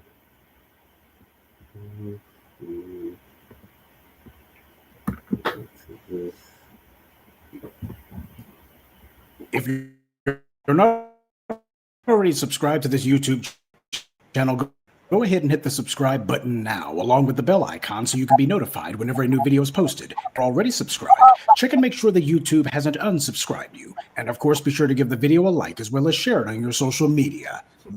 The white supremacists hate that. And now, the Sunday address. Ezra wrote an op-ed celebrating Charlie Kirk, but mostly Ezra did what he always does. He talked about himself and his own feelings and what he thought. The man's an egomaniac. No matter what happens, it's always about him. He used his piece in the New York Times to validate that he's the judge of whether Charlie Kirk was, as he put it, practicing politics the right way. That Klein and Kirk were, quote, on the same side of the continued possibility of American politics. Even to things like black pilots. No black pilot has ever had a plane crash inside the U.S., something their white counterparts cannot say, and which Kirk didn't say either. Charlie Kirk was a racist and a liar, and Ezra Klein said this was practicing politics the right way. But Klein never mentions Kirk's words. None of Kirk's fans ever does. Claim to love what he stood for, but never tell people what he said he stood for.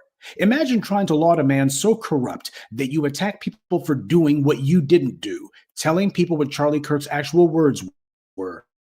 To decry political violence without mentioning how Kirk celebrated it and supported it, to separate how someone practiced politics without ever praising what they were politicking for, this is the height of intellectual dishonesty. Now, while a lot of people on the white left are catching the vapors at Klein sucking up to this imaginary version of Charlie Kirk that never existed, the reality is Ezra Klein is a Zionist. He'll deny it, but it's true. And like a number of Zionists, they've been furious that leftist activists, particularly at these colleges and universities, have started to reject what these people have been telling them all these years. In other words, these young people have begun to question folks like Ezra Klein, and worse, these young people are denouncing Ezra Klein's worldview and rebelling against what the white media, like Ezra Klein's New York Times, has told them all these decades. People like Ezra Klein don't like that. And that's where his sudden bout of petulance with the failed politics of the Democrats and the leftists come from. You see, for Ezra Klein, just like with the Democrats, losing elections is perfectly fine. But questioning the narratives that people like Ezra Klein and the DNC depend on for their power and influence, now that we can't have. The reality is Ezra Klein has far more in common with Barry Weiss than he does the likes of, say, Noam Chomsky. This isn't lack of awareness on his part. This is someone who's trying to stick up for a position that they know you don't support. When Ezra Klein talks about Charlie Kirk doing politics the right way, what he means is in a way that neoliberal mouthpieces like Ezra Klein approve of. The same attitude is why Democrats keep losing elections. They know what their base is demanding, they see it, and they're determined not to do it. Democrats know full well exactly what they have to do to win elections, but as far as they're concerned, producing tangibles for black voters, punishing the police for their criminality, stopping the American oligarchy from stealing the whole country, well, if Democrats did any of those things, that would be winning elections the wrong way. That's the reason why you didn't see Kamala Harris talking about any of those things, while the people on the campaign trail were screaming at her, you have to do these things. Ezra Klein and the DNC have that in common. His argument isn't with the Democratic leadership. It's with the activists and the non-political actors who are giving so much pushback. Ezra's defense of Kirk is pure moral relativism. And when you hear people like me point out that the similarities between the white left and the white right far outweigh any alleged differences, this is what we're talking about. This kind of finger-wagging lecturing that we should only consider Charlie Kirk and the cheap, vile bigotry he stood for in the abstract without ever passing judgment on what he said, that's not principle. That's actually advocacy, because we never hear this from Klein or any of these other white liberals at any other time. Some of your white online podcasters and pundits have made the same statements about black politics in the past, so Klein's not alone. The only reason so many of your white online podcasters and pundits are getting their nose care about, like abortion and transgender issues. That's why these white leftists constantly don't mention what he said about black people. It's because they don't care. That's the issue they've got with Ezra Klein's piece. He mentioned in passing how Paul Pelosi was attacked by a Trump supporter with a hammer, but conveniently neglected to mention that he was a Trump supporter, or how Charlie Kirk went on his podcast and laughed and celebrated that violent assault, and told his listeners that they should bail the attacker out of jail and treat him to an interview. And why is he still in jail? Why has he not been bailed out? By the way, if some amazing patriot out there in San Francisco or the Bay Area wants to really be a midterm hero, someone should go and bail this guy out. I bet his bail's like $30,000 or $40,000.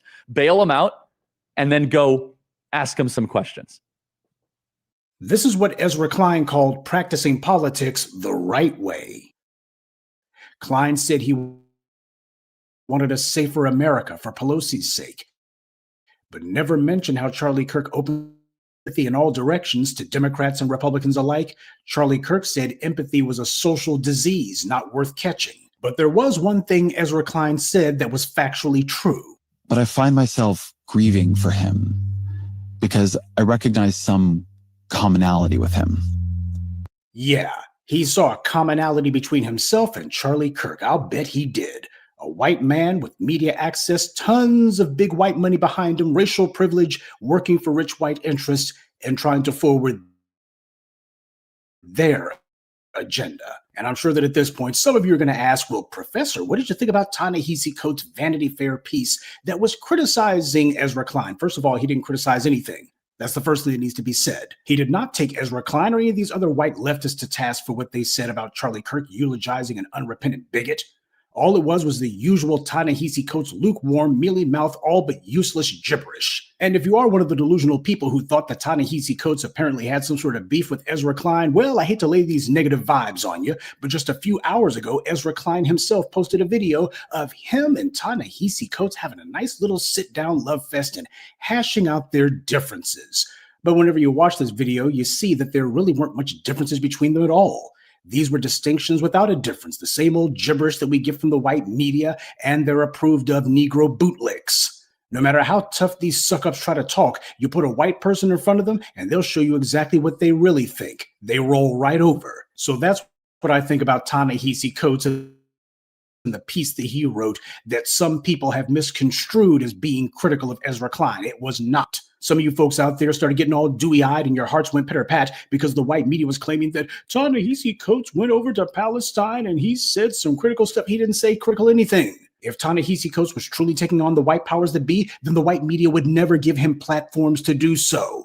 They would be locking him out, they'd be ignoring him and deciding, let's go ahead and can this guy at some point. It's precisely the fact that you see them welcoming his approved of quote-unquote criticism on their airwaves and such. That's how you know this is controlled opposition.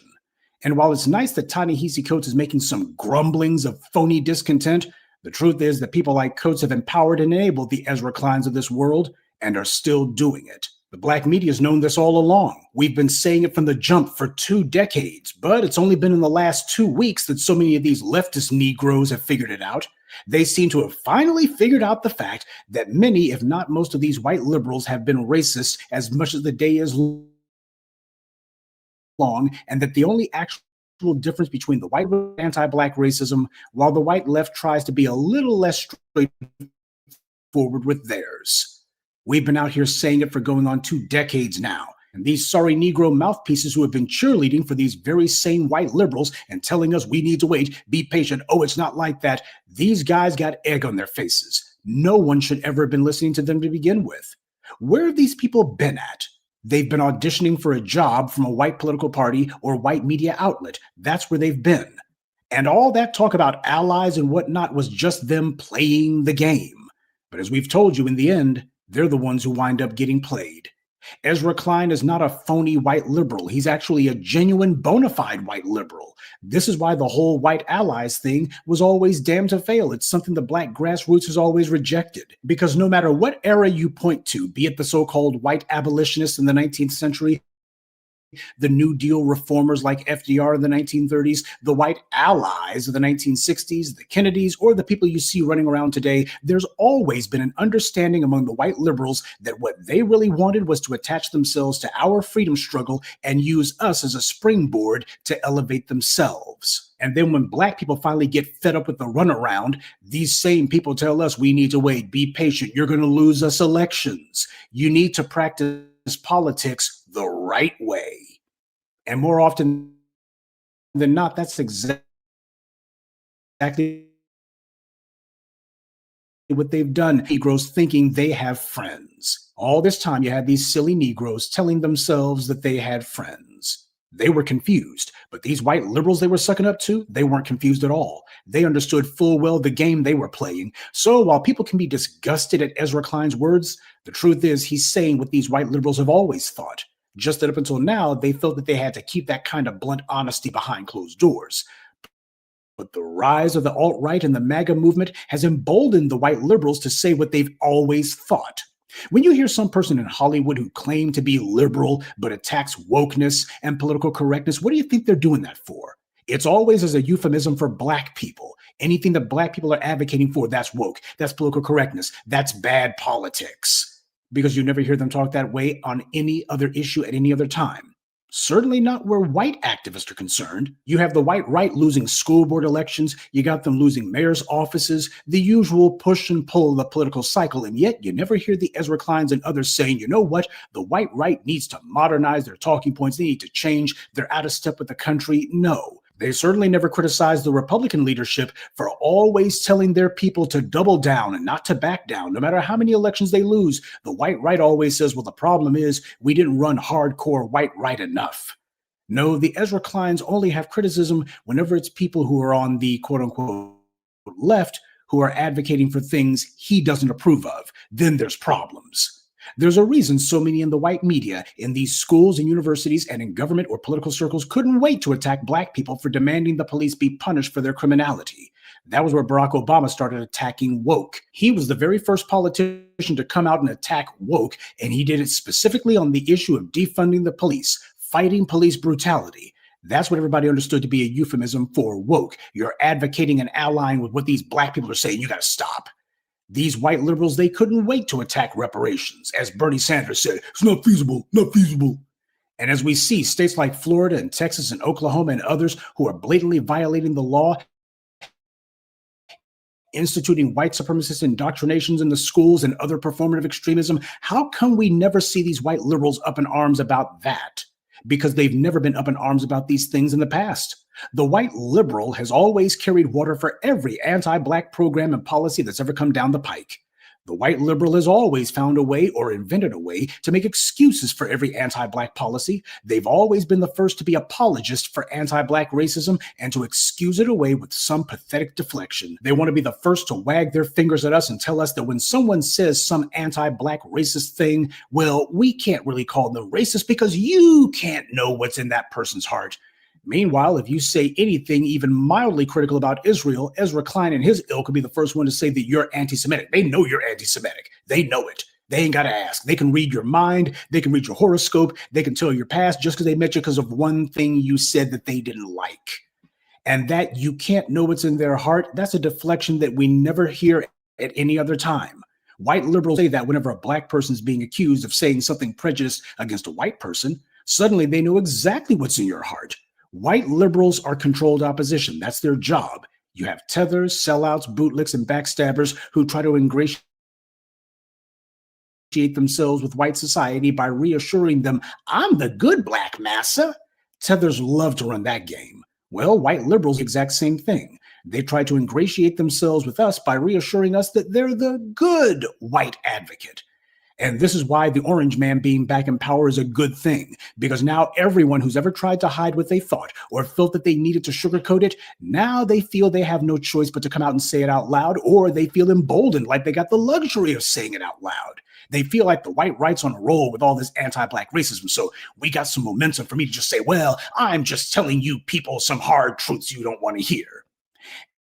And the people who have been saying that we needed to go easy on these creeps, that they really racist? All of these silly Negroes online who have been attacking the black media because they claim we've been painting with a broad brush. Now all of a sudden those clowns are sounding like us. White supremacy is utterly reliant on groups as they scheme and plot against us, then everything's good. But when the landscape changes and that old internecine strife comes back to the surface again, white solidarity fractures. Whiteness is an ethno-political fiction.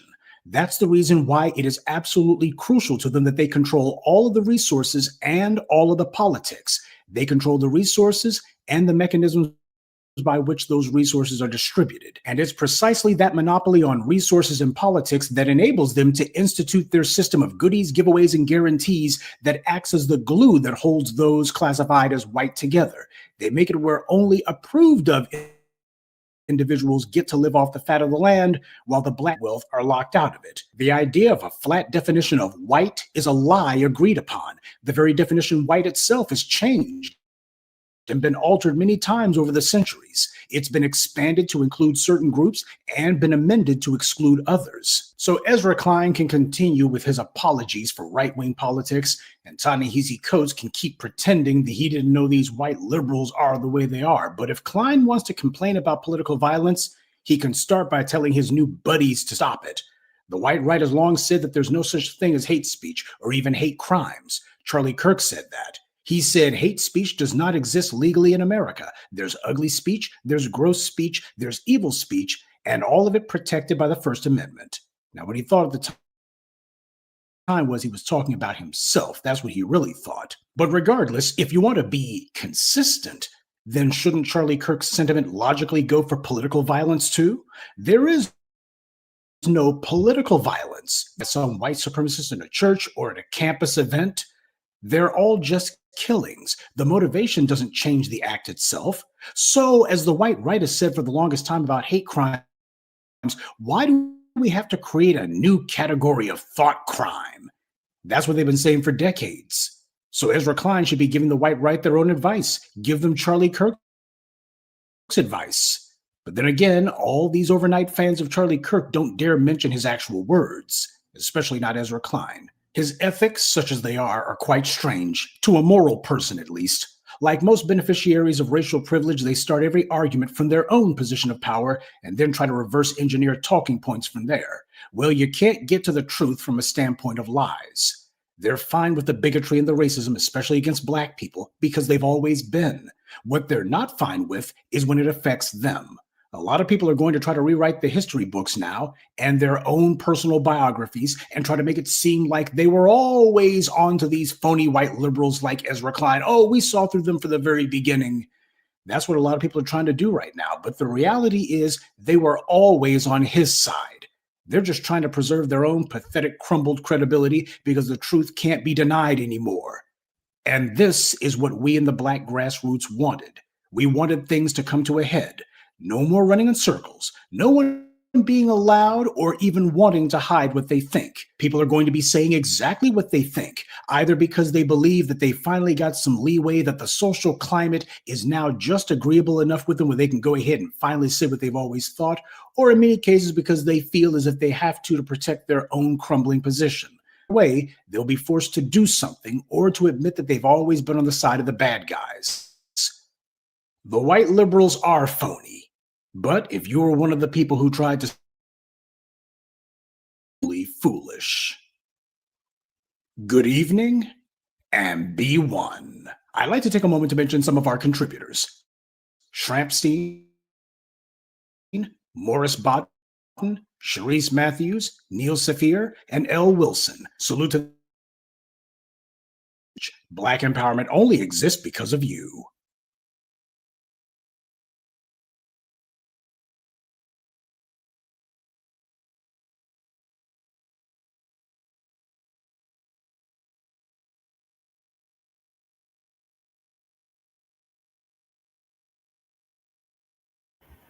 Yeah, we've been warning y'all about them white liberals for the longest. They're just as racist as the right ones. And anybody that's sticking up for Charlie Kirk is a suspected white supremacist. I mean, Jesus, I don't know how you could stand up for somebody like that. and not be a white supremacist your damn self. It's beyond me. Shout out to Professor Black too for that awesome update on the Ezra crime. To hell with him. To hell with Charlie Kirk. To hell with all the white supremacists and their adjacent flunkies. Now moving along, Claressa Shields, our FBA sister, our world champion on the female side. Claressa Shields unboxes her anniversary gift from Papoose. If you're not already subscribed to this YouTube channel, go ahead and hit the subscribe button now. Computer is like got a mind of its own right now. Yeah, Claressa Shields unboxes her anniversary gift from Papoose before attending Bud Crawford's party.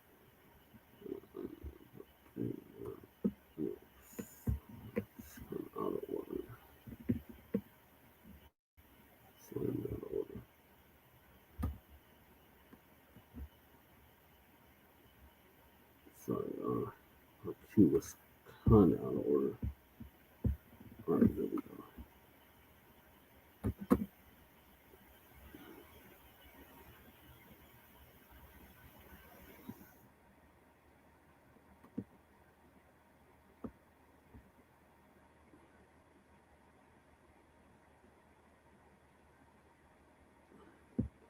Yep. So yeah, these in times like this, you get to see people's true colors. Definitely, true racist white supremacist colors is coming out.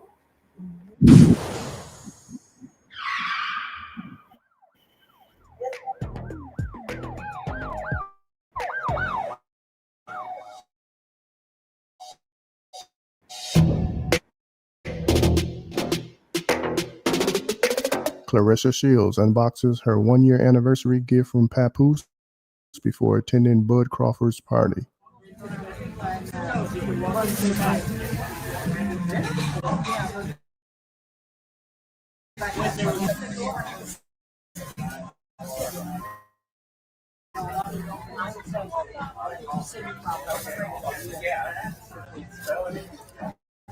Very cutesy, very demure. You know, I like this chain thingy right here.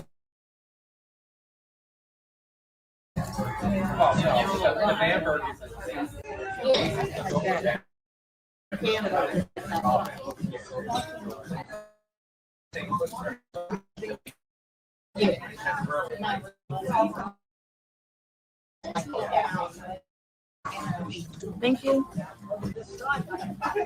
You're welcome.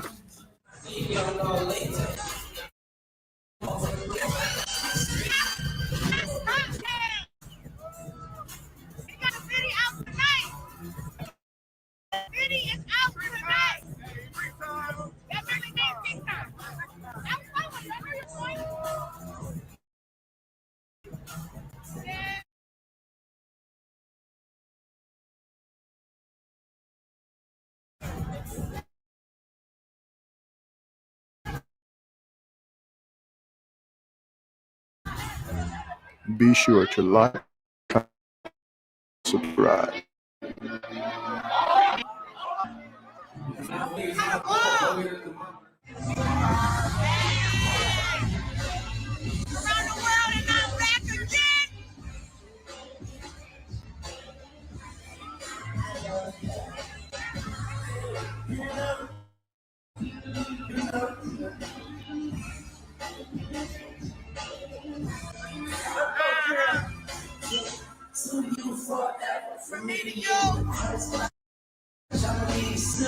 No, no ice. Just milk.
Hey.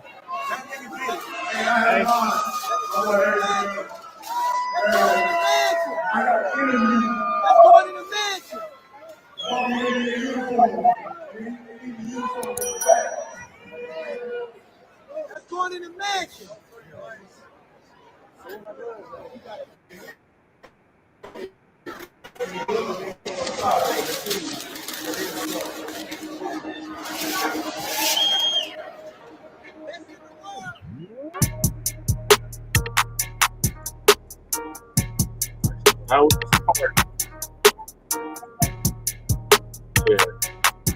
Thanks for tuning in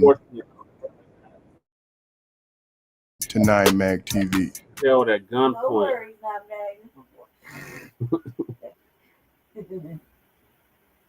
So, Palmetto Star is gonna give us an update on that. Oh, who is that? Our friend. Yep, Too Raw for TV. Too raw for TV.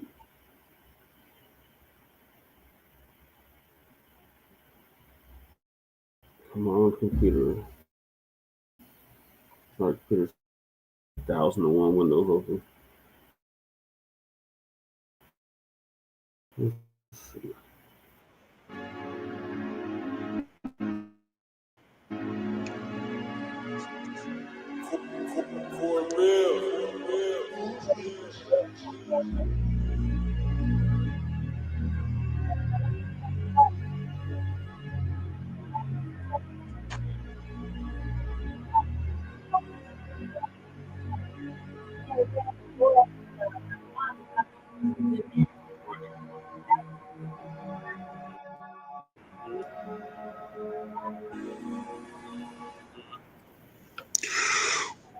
What's up, YouTube? This is Too Raw for TV. Weirdo. Right.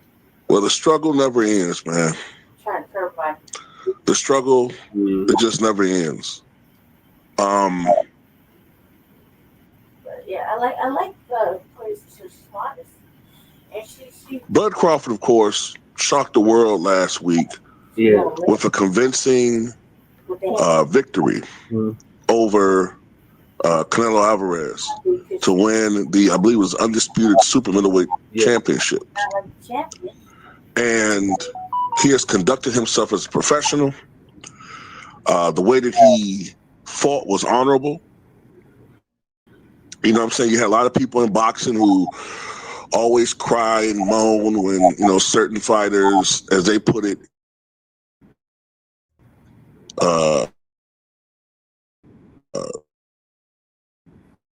pity pat and run or duck and run. Bud Crawford fought like a champion. He took it. And a covert agenda, a devious one at that, will admit that he won that bout. Yep, against Alvarez. Okay.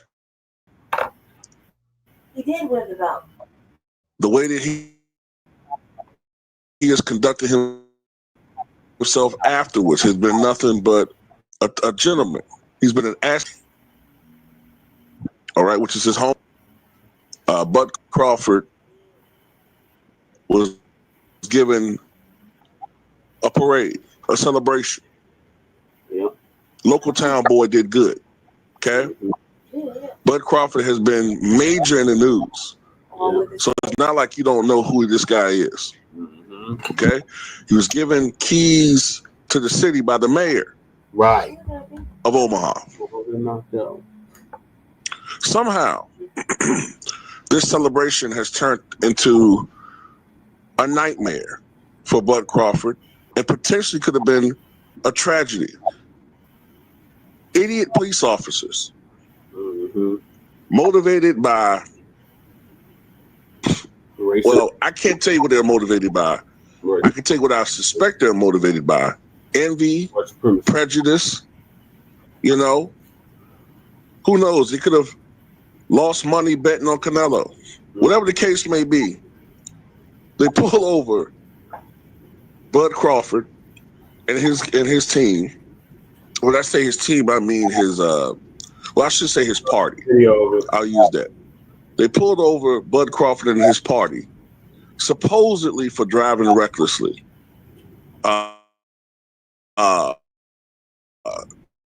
And then for having weapons. But Omaha, Nebraska.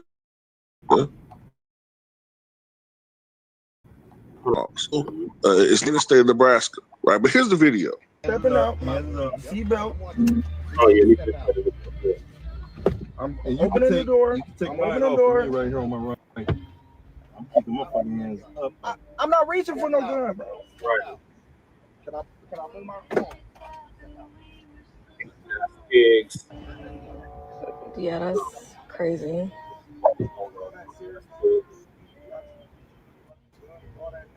Probably because he's driving a nice car in there.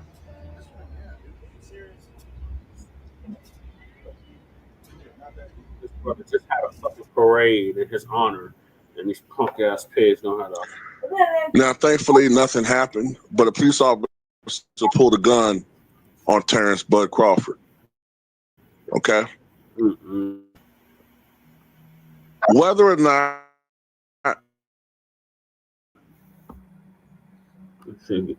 this was a case of what they thought was, quote, a black man in a fancy car and just pulling him over just to fuck with him.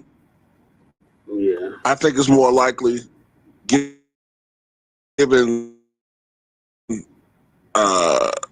the fact officers that wanted to rain on his parade.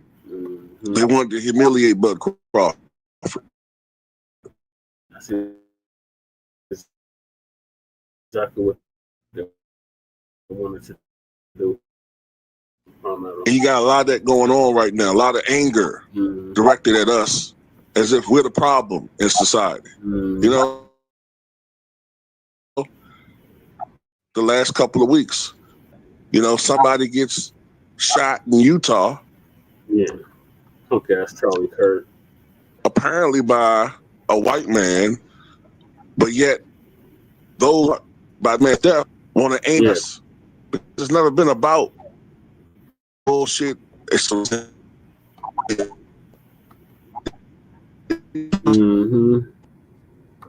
exactly what it is. A lot of these get bolder and they're violent. Yep.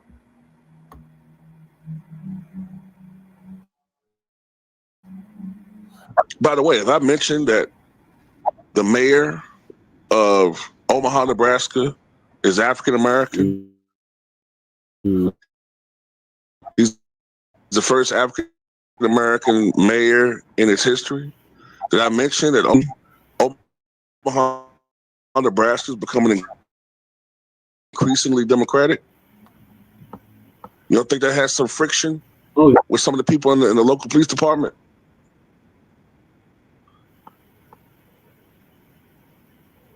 We know what time it is.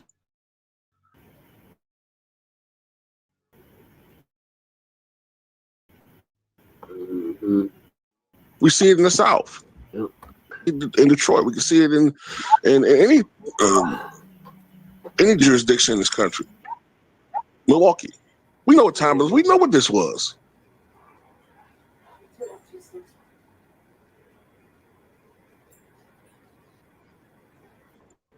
It's fucked up, man. It really is. It is, Palmetto. Man had a parade in his honor. And this is what they do. This is a statement from the Omaha Police Department. Omaha Mayor John Ewing and Police Chief Todd Schotterer are aware of a video circulating on social media regarding a traffic stop involving Terrence Bud Crawford. Early Sunday morning, Chief Schotterer has authorized an internal affairs investigation. Shortly before 1:30 a.m., officers working in the department area observed a vehicle driving recklessly near North 12th and Capitol Avenue. A traffic stop was conducted at Kash Street.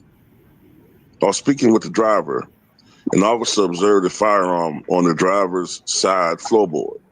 For safety, all 4 occupants were ordered out of the vehicle at gunpoint. The driver was later identified as Mr. Crawford. Upon verification of his driver's license, and was issued a citation for reckless driving. One passenger, a member of Mr. Crawford's security team, also was found to be carrying a legal firearm. Police have confirmed that all occupants are legally permitted to carry firearms. A police supervisor and lieutenant responded to the scene at Mr. Crawford's request. Oh yeah, he knew what time it is too.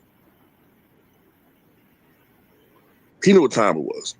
And, you know, from some people who were there observing it, I guess maybe other people that was on the street that night or whatever, or this morning, they said the reckless driving thing was bullshit. I tend to believe that. But anyway, that's all I got to say about it. Tell me what you guys think.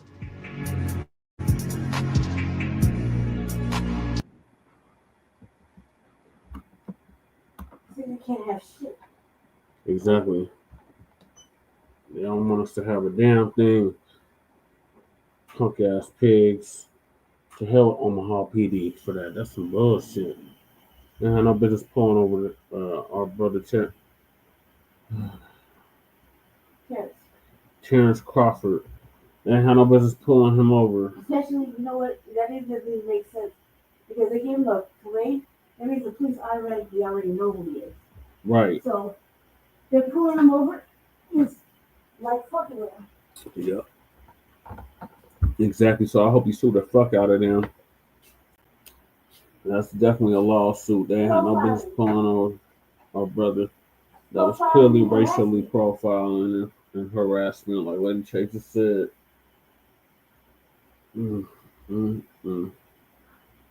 After he had a whole parade, a whole birthday party, they're gonna pull him over because he's driving a nicer car than them. It's so typical of these damn race soldiers. And they know the motherfuckers are probably carrying with them. Fucking gun charge or something. Yeah, just some bullshit. That's immediately what they think. They gotta make them think that you win something, be outside, gun flashing, you something around, and they're gonna have to be drinking and driving, whatever, get caught slipping, you know. Luckily, our brother didn't get shot or killed as a result of this, as we've seen too many times with other unarmed black people or armed black people like Philando Castillo, for instance. They end up dead as a result of these traffic stops, or more recently, Ray John Stubberfield in Aurora, Colorado, who got pulled over and ended up dead. So yeah, enough is enough of this shit. So in other news, Ice Cube's tour bus catches fire in downtown Portland. Luckily, nobody was on it. So I'm gonna play the Fox affiliate out of Portland's video on it. And I had another video. I had like 2 videos queued up for this. So this is the first one. A tour bus for rapper Ice Cube caught fire in downtown Portland Tuesday morning, just hours after his Moda Center show. They cleared the smoke. No, Ice Cube's team says the crew is safe. The performer did share this statement saying, quote, "I'm not taking, would burn anybody's property that was out there at the time." Meantime, investigators are reviewing surveillance footage and working to find out what exactly started the fire. First video. He said, "I'm not taking no coward like that."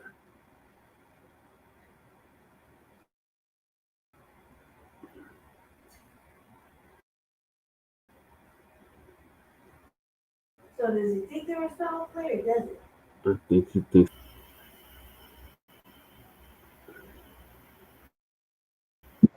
Deck with Tim Blacc. Next on Deck with Tim Blacc. A tour bus for rapper Ice Cube caught fire in downtown Portland Tuesday morning, just hours after his Moda Center and Broadway, where they...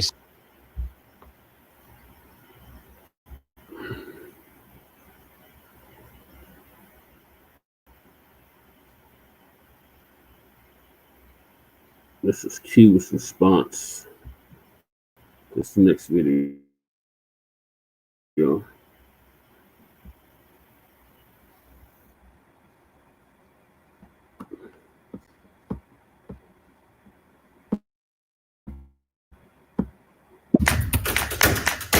at 11, hip-hop icon Ice Cube is speaking out after a fire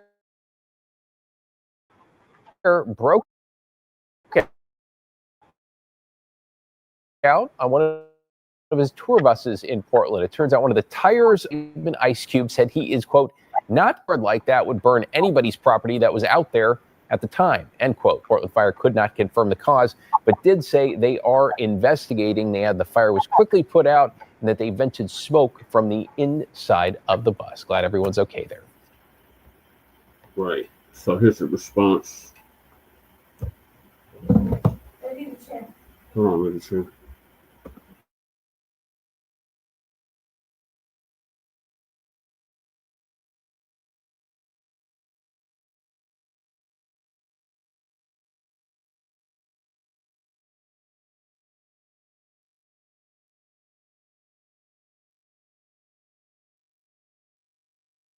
Deck with Tim Blacc. Next on Deck with Tim Blacc. Town Portland Tuesday morning, just hours after his Moda Center show. Fire crews responded to Southwest Oak and Broadway, where they say that the bus had caught fire. They quickly put it out and cleared the smoke. No injuries were reported. Ice Cube's team says the crew is safe. The performer did share this. A coward like that would burn anybody.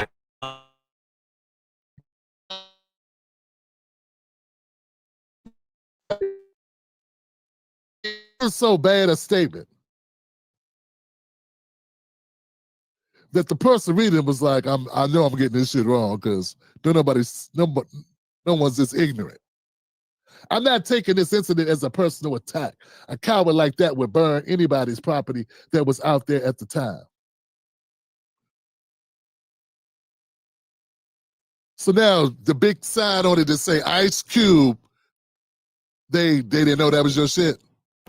Before we go any further, let me let you know the Tim Blacc Wolfpack is dedicated, committed, 10 toes down to reporting the truth, unbiased, and not working for any political party. If that sounds good to you, go to jointimblack.com, become a member of the Tim Blacc Wolfpack. There was other cars there. There's other cars that burned. They burnt your bus. It's not a car. It's big as shit. It's got a... I'm sorry, guys. Let's keep going. Meantime, investigators are reviewing surveillance footage and working to find out what exactly started the fire. For guy like you that's in the industry, how do you see what's going on over these last 10 days here with both what you've seen with Charlie Kirk and also what you saw last night with Jimmy Kimmel?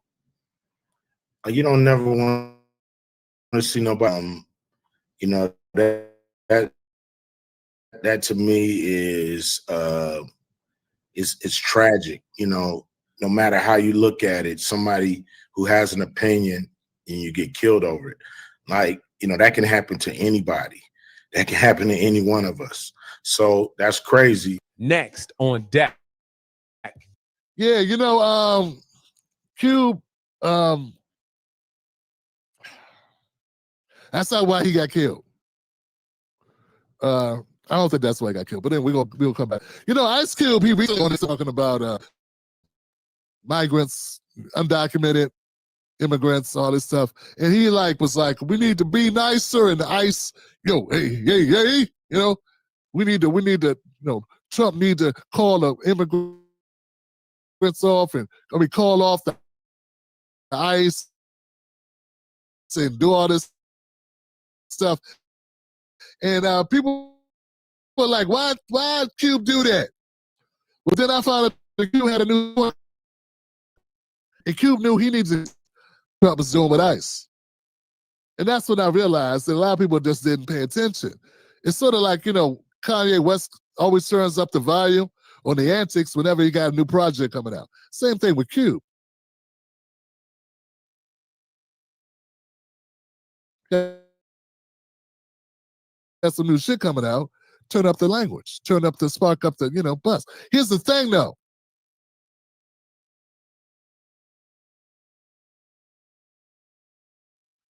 Very much a sit liberals, maybe, you know, people that support the undocumented people. It's definitely a sanctuary city, so, right? So you can put 2 and 2 together and get 4 without even using your fingers, right? Like, that's what happened. He already knew that was going to happen. He knew that there was a risk of that because he's been a vocal Trump supporter. But the guy went on Tucker Carlson's show and didn't say that bad about Trump or Tucker Carlson. Tucker Carlson talked shit about black people for years. Tucker Carlson was Bill O'Reilly light. Then he became Bill O'Reilly times 10. And a lot of criticism. And Cube went on there and didn't bring up none of that shit. It was like, basically, we need to kumbaya and everybody get along, and we need to all work together and all this other stuff. Being a whole different Cube than the one that put out the contract with Blacc America. So what I'm saying is, it's a lot of which is really good. It's a lot of selfish things going on here, right? A lot of preserving one's own money, playing one's position, whatever's best for them. That's all Cube was doing. That's what he's doing here. But the problem is, these activists, they have a long memory. It's sort of like Jay-Z trying to open the casino. Like, and before that, it was to deal with Jay-Z and the NFL. I mean, people be afraid to say what it is. These people are capitalists. These people are business people out to make money.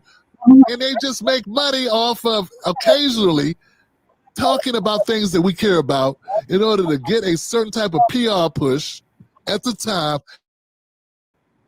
to get a certain type of news cycle that may benefit whatever they got going on. So there was Colin Kaepernick, Jay-Z kind of laying there for a minute, act like he gonna help Colin. Hate to just, that's it. That's short. We ain't got all day. We ain't got going all different sides of the issue. It is what it is. There's not a person that's studies sociology or psychology or the aftermath. We have studies now that can tell you when you put up casinos in areas that are adjacent to working class people, has a deleterious, a bad impact, a negative impact on those people. People end up spending a damn mortgage hoping to get lucky, hoping to get rich. They go in there, people with vices, it's a sickness. Gambling is a sickness. I know you would know that with all the black podcasts taking money from the line. You know how much pain and agony and suicides are tied to that? But it's okay. Why would a billionaire need to put money into that? You know what? And that's fine. If that's what you want to do, fine. My thing is stop straddling the fence like you're some humanitarian, like you really care about people. And then do things to the counter to it. Cube, stop putting yourself out like you fight for folks. And then go and be like, well, I don't like what they did to the undocumented. Well, they undocumented, dog. How many Negroes got picked up for missing bond hearings? How many black people got warrants for failures to appear? Who got locked up for that shit? That's all it is, being undocumented.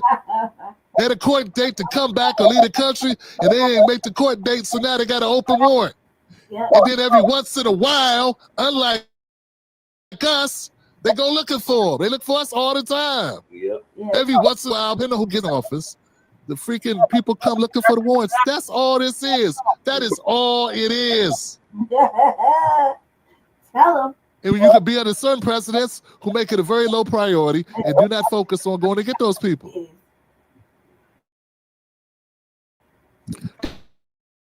That's it, then. But on my thing, the Cube, my thing, man, let's cut the shit.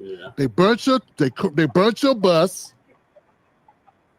because you was rocking with Trump. Same reason they burnt them Teslas. People burn Teslas. Somebody was like, why'd they burn those Teslas? Because he was working with Doge, working with Trump, cutting jobs. People got mad at it. I didn't support them burning the Teslas, but I didn't act dumb like I didn't. This streamer, what's the YouTube? What's the YouTube? Well, we had some weird setup. I get it. So weird, learn something different. All right, what are your thoughts on Ice Cube's? Yeah, she want to make it a personal thing.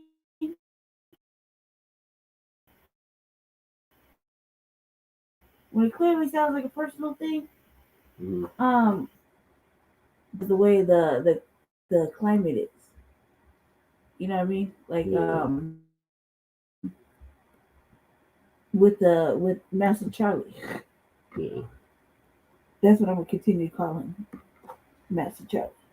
Fuck him. It's like Master Candy. You know what I mean? Same shit, different day. Fuck the Stevens on the plantation. What I'm saying is maybe he don't want to make it bigger than what it is, but with all them cameras there, and Shirley has cameras on the bus. Like some camera captures something. Somebody caught something, and they're not telling us what it is because he's at a concert. He's off the bus, right? So he's on tour. So he started the tour here in Denver. Yeah, but he was during the concert, right? So he's off the bus. When this happened, he wasn't. Yeah, he was off the bus. His whole crew was off the bus, right? Yes. So he was at a show. Yeah, he had just did a show in Portland. Okay, so he did a show in Portland. He was just in there's LA so many tonight. people hanging around the bus. Surely somebody got some video. Who put out the fire? So many questions, not enough answers.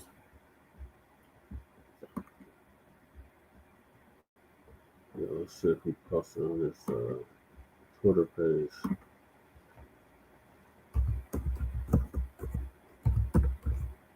Just keep talking while I'm pulling it up. About what? Wait, Jesus! I said what I said. I'm basically saying, all right, look. So, okay. What you say? Was it my bus? Scroll up. It was my bus. It was a crew bus, parked in front of the hotel. Everybody was upstairs sleeping. Nobody hurt. No equipment damage. A coward set fire to the bus. My bus was actually in Oakland getting serviced. See, it was personal. It was personal. I don't know what you're talking about, dude. That's fucking story. It was personal. He said, then D. Will Jackson said, it's not last week, your first time. Man, okay, keep going down. I'm trying to find the actual video. The stage said the legacy cemented on bringing 40 years of bangers to Viejas Arena. San Diego. Yeah. I'm trying to get the tour list. Okay, so he was in Portland on the 25th. Yeah.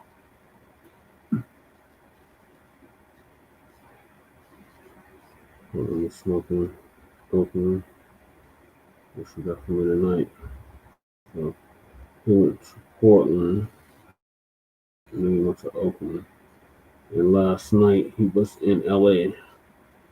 Right. So he said this is a crew bus.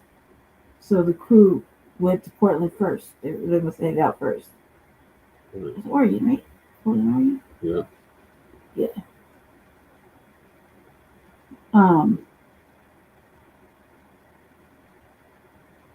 So that was the Portland show. Truth to power trip. Okay, so just think about it. It's personal. That's our language. Yeah. Truth to power, right? Yeah. So this is personal. Well, he didn't carry on with it though. That's what he said. It's like he basically said what he said, and he didn't carry on with it. He said the crew's cool, the bus was whatever, no damage to the equipment, we straight. A coward did this. So we started the tour here on the 16th. I'm trying to get the tour list. This is the show in Denver. I wish we could have went to that show. Well, I wish we could have went to this tour because it's my generation.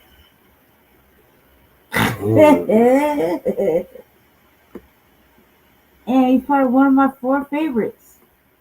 Yeah, he's in my top 5 list. He's in Mount Westmore. I like Mount Westmore. Other people talk a lot of shit. But I've yet to hear a bad song by them. Have you? No. We got legends. Okay, here's the tour guys. So he started the tour in Denver. Then he went to Salt Lake City on the 17th. Then he went to Seattle on the 19th. Vancouver on the 20th. And Portland on the 22nd.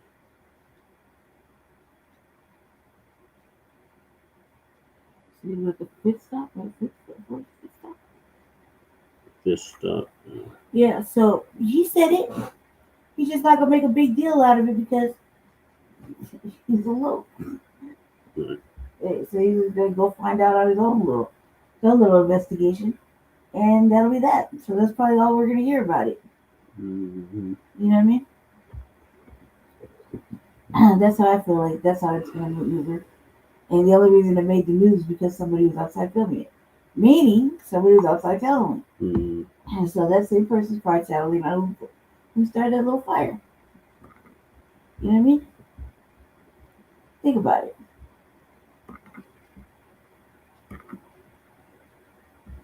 Yeah. So we'll keep y'all updated if anything else comes up in regards to I hope he doesn't like secretly finds out because, you know, arson is a big deal. Arson is a federal offense.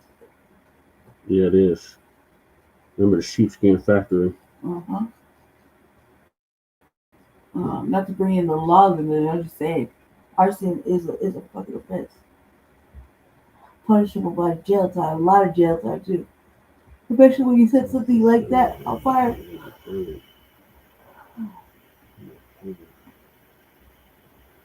All right, so in other news, everybody's favorite mayor of Chicago, Brandon Johnson. Let's go, Brandon Johnson, get the hell out of office. Shout out to Chicago Foot Thread. You are not going to play this whole thing. No, I'm not. I'm going to do. I know you're not going to because I'm not going to let you. I'm not going to play the whole thing. Good, I'm just trying to play the clip. I bet. Go for it. I paid attention. I was trying to run the show. Go for it. All right, Chicago Look mayor in the pockets. gets booed and heckled at CBC Foundation Phoenix Awards. Yes, his pants have got like 27,000 pockets in them. He's wearing the hell out of them. Smart, that stuff. Shout out to Demetria K. Shout out to Demetria K. The Donovan? Yeah. Donovan. Sadiq. they're gonna give us an update on Chicago mayor gets booed and heckled at the CBC Foundation Phoenix Awards. Stand up just a tiny bit. Here we go.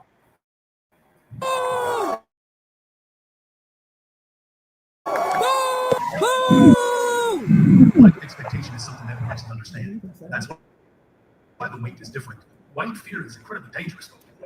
White fear will have you scaling walls, staging a coup to declare that an election did not exist. Do you all know that our country literally was being infiltrated from within by the former president of the United States of America to disrupt and to dismantle our government as we know it? And now it gets less attention than 9/11. These are incredible acts of evil. Dr. King said that the three evils of the planet, militarism, materialism, and racism, and that we have to do everything in our power to eradicate these evils from the planet. And the people who know them the best are Black folks. And so that's why, as Mayor Scott and all of us are indicating, that we do feel that sense of responsibility. Listen, I used to come to the Congressional Black Caucus convention, this conference, protesting the position of school privatization against Democrats. I took an arrest in front of the very elevator that is now held for me. I've been on a hunger strike. I was polling at 2.2%. A middle school teacher, the first mayor in a generation that's been elected without any ties to the daily machine. Oh my God. This has never happened. Made his sole arrest. Mayor Harold Washington was on the slate of Richard J. Daley when he ran as a state representative. And so Black folks' expectations were incredibly high for me because it was the people in this city, particularly the corporate interests, that outspent me 3-1. They said there would be blood in the streets. They said that police officers would quit. They said that we would not be able to manage the crisis that they created. Whether it's police brutality settlements, whether it's the lack of pensions, the fact that all of the public assets were sold off by the daily operation. And then May 15, 2023, Black folks said, give us free, in the words of Sinkei. Are you serious? So I'm not mad at our people for having high expectations. I have higher expectations of myself than anybody in this room. 6%. So here's what I'm getting at, is that in 2 years, we have had the safest summer with the fewest amount of homicides since 1965.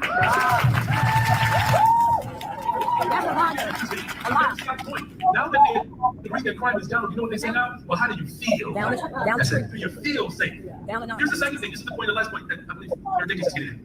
Now, there's a friendly competition. We're real close to be the #1 busiest area of California. That's why he keeps saying that. But check this out. In the city of Chicago, close to this, we have 20% of the world's fresh water. Stay with me. 2 major airports, railroads, one of the largest economies on the planet. And a Black man who taught middle school 10 years ago is now in charge of that economy. We're in $1 billion deficit.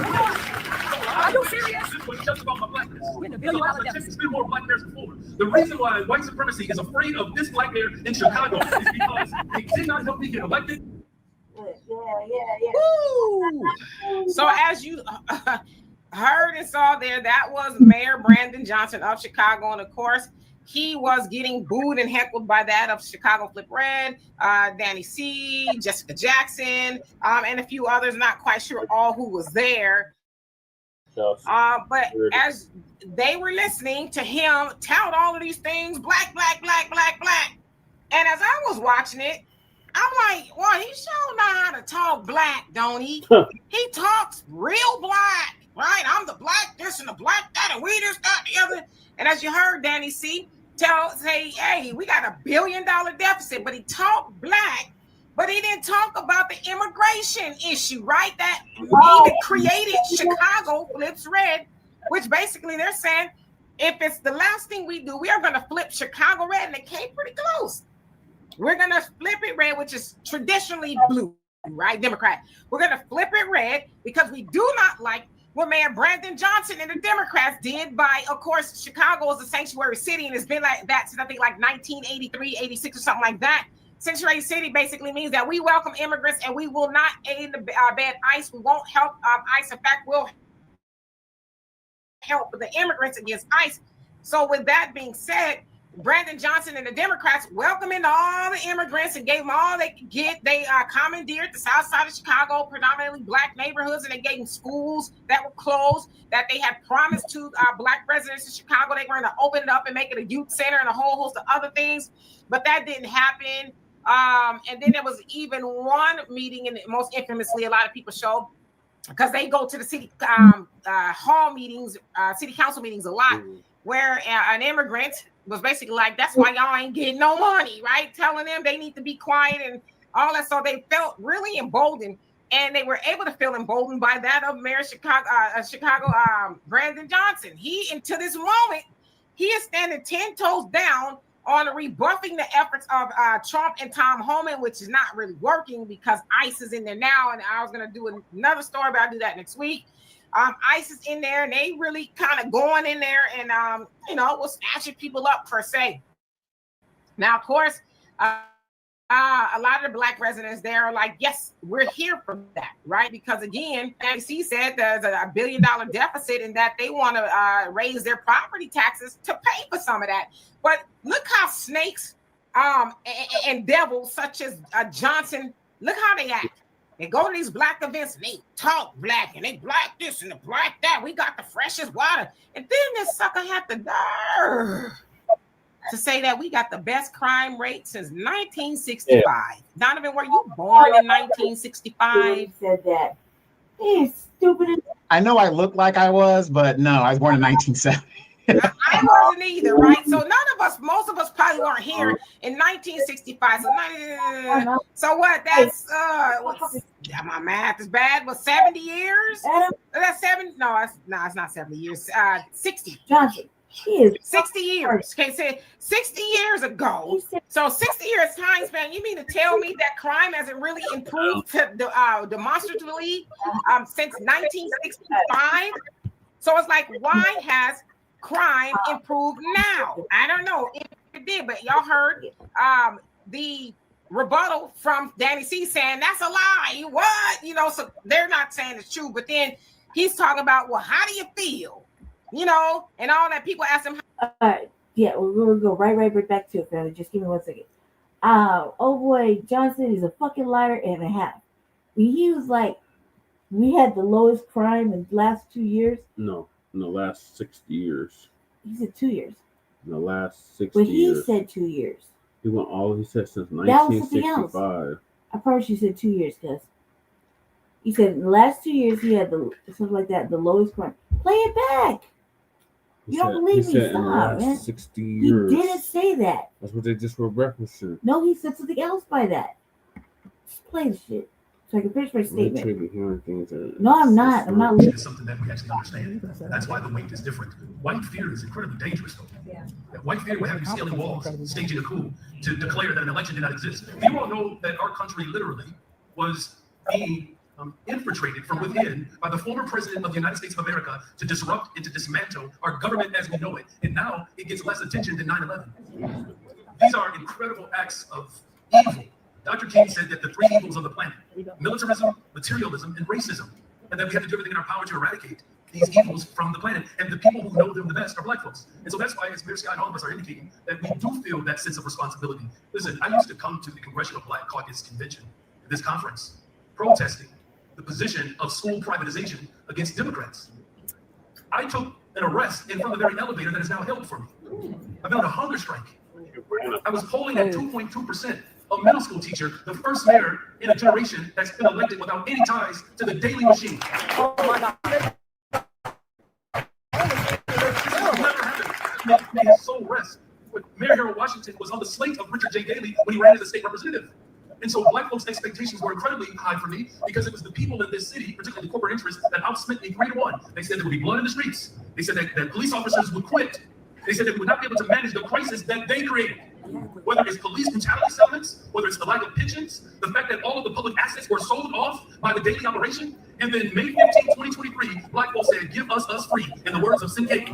Are you serious? So I'm not mad at our people for having high expectations. I have higher expectations of myself than anybody in this room. 6%. So here's what I'm getting at, is that in 2 years, we have had the safest summer with the fewest amount of homicides since 1965. Now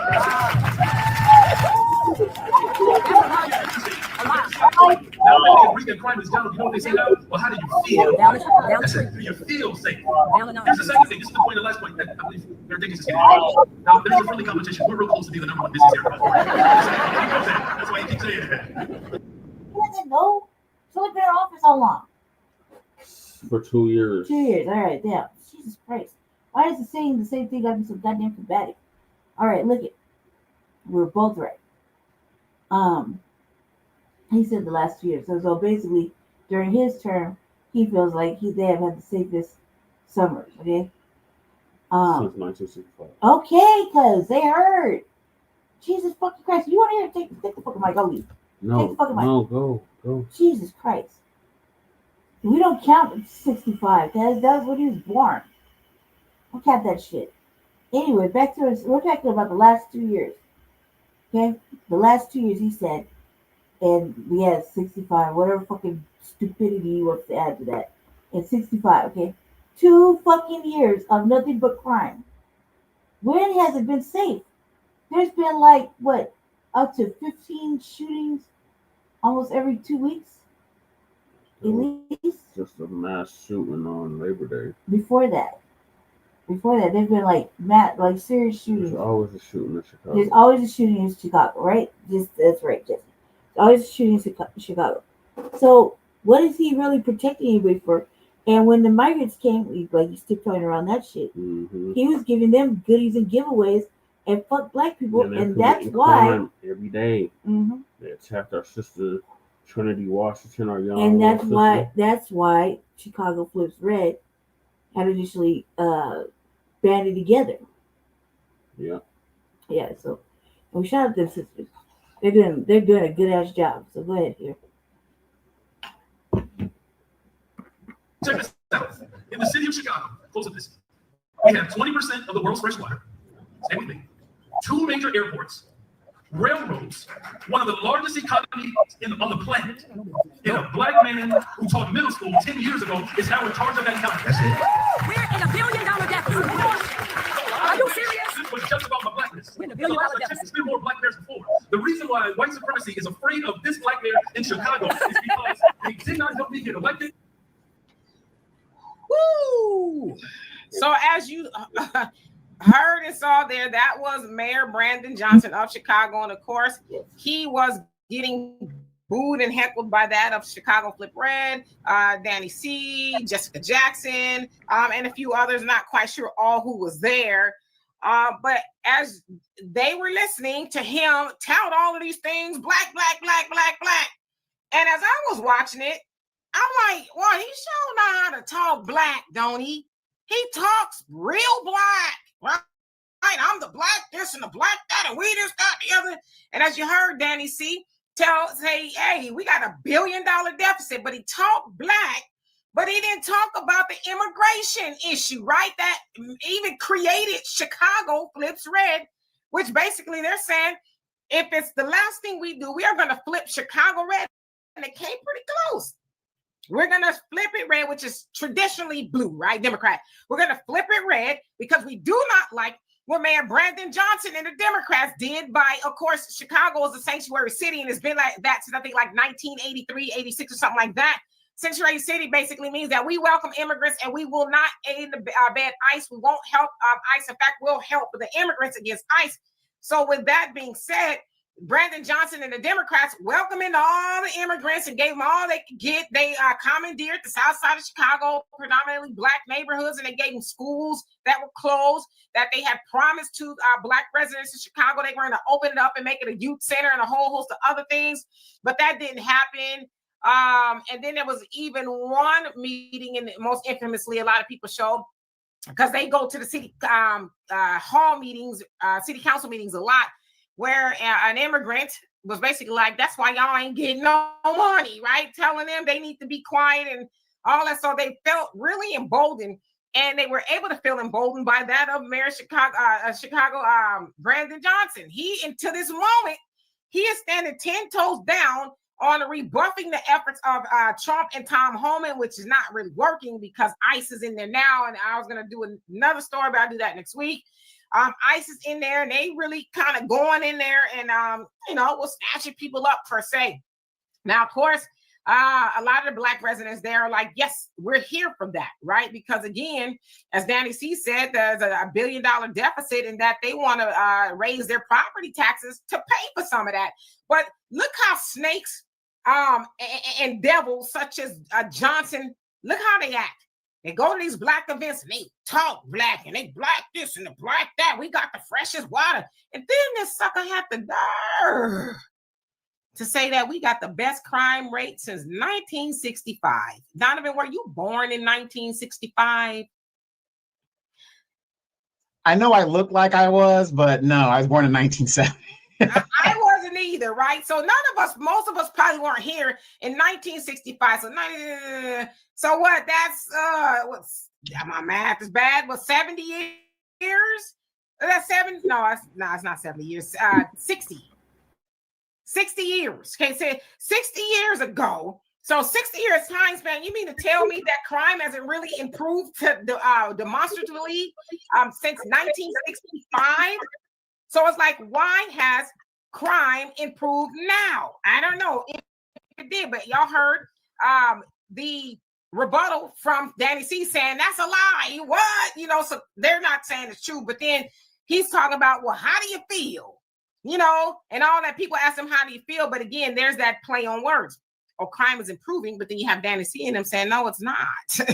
It's improving, but what about, and Brother Reggie, you said it best too. You know, if crime improves 20%, what about that 80%? There's still 80% of people still feeling it. So I thought that y'all should see how these jokers and suckers show up to Black events. And oh God, don't get me started on the CBC. I'm gonna give it to you right now, Donovan. Boy, I tell you, all the stuff that I just read to y'all, they're taking up the mantle for Black Americans. And this, it's like, if you don't stop lying, the CBC has not belonged to Black Americans probably since 1971 in its inception, right?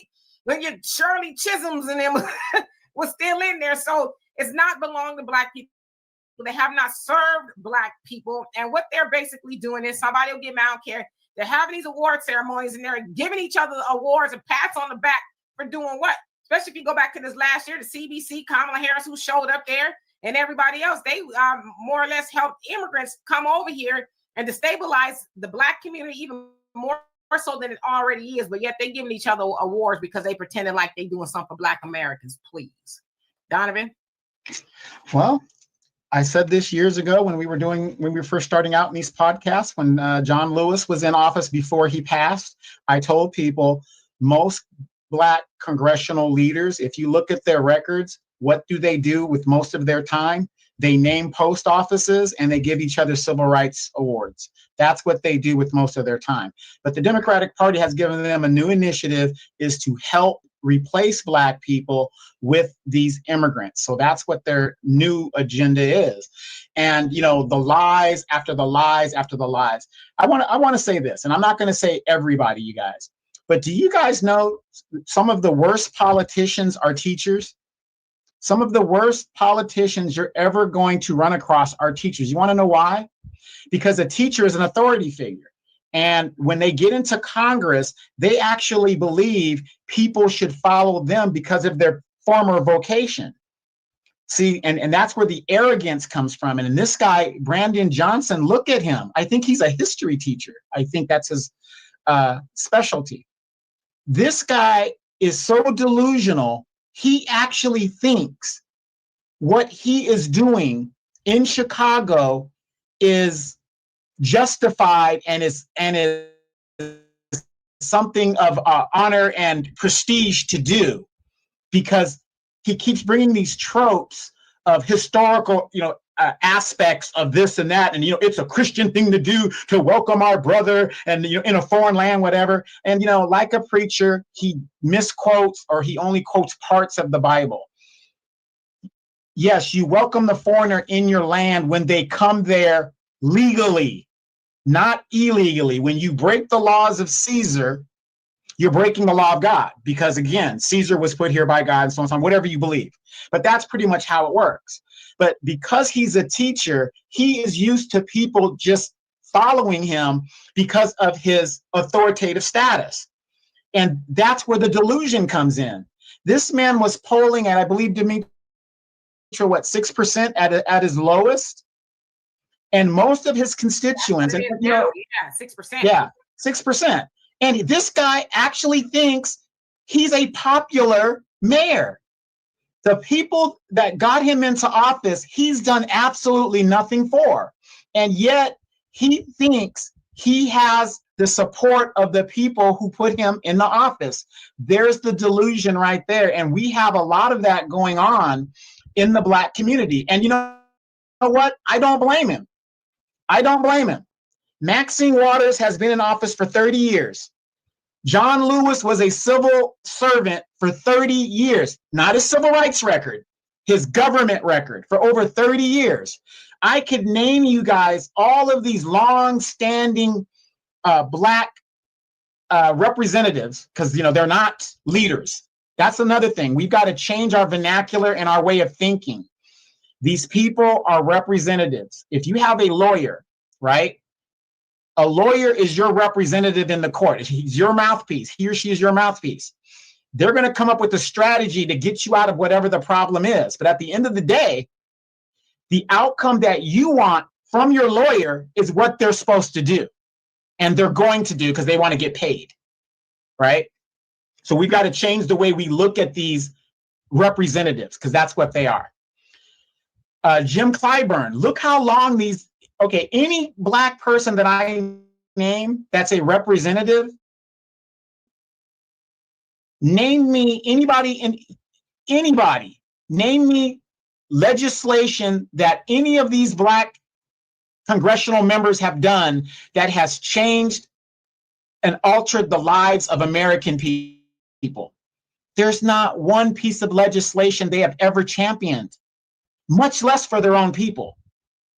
But if you go through their congressional records, you will see dreamers, you will see illegals, you will see this, you will see that for everybody but Black people.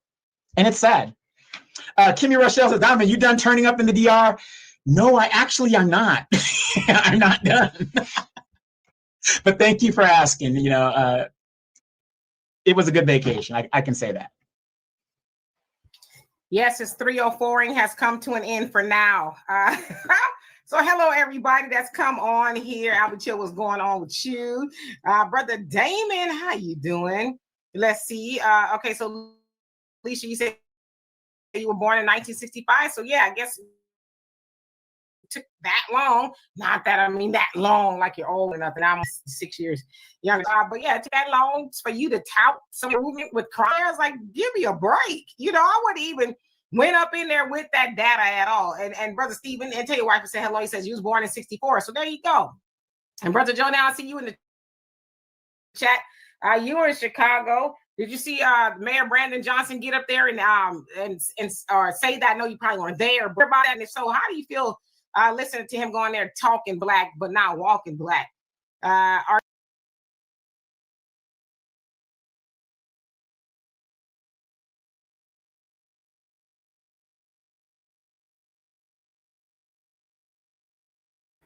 Sorry about that, Felly. I had to toggle between screens. That is true what you said. That he's in there talking Black and not walking Black or acting Black. Because when the immigrants came, he sure was taking their side. He sure was showing his ass. So, it's hard to take him seriously, and it's hard to even really hear him talk. You know what I mean? Especially when they went down to do the Congress hearings or whatever. He was lying his ass off with our mayor. So that was pretty difficult. Just give me a second, I'll start right back up. So yeah.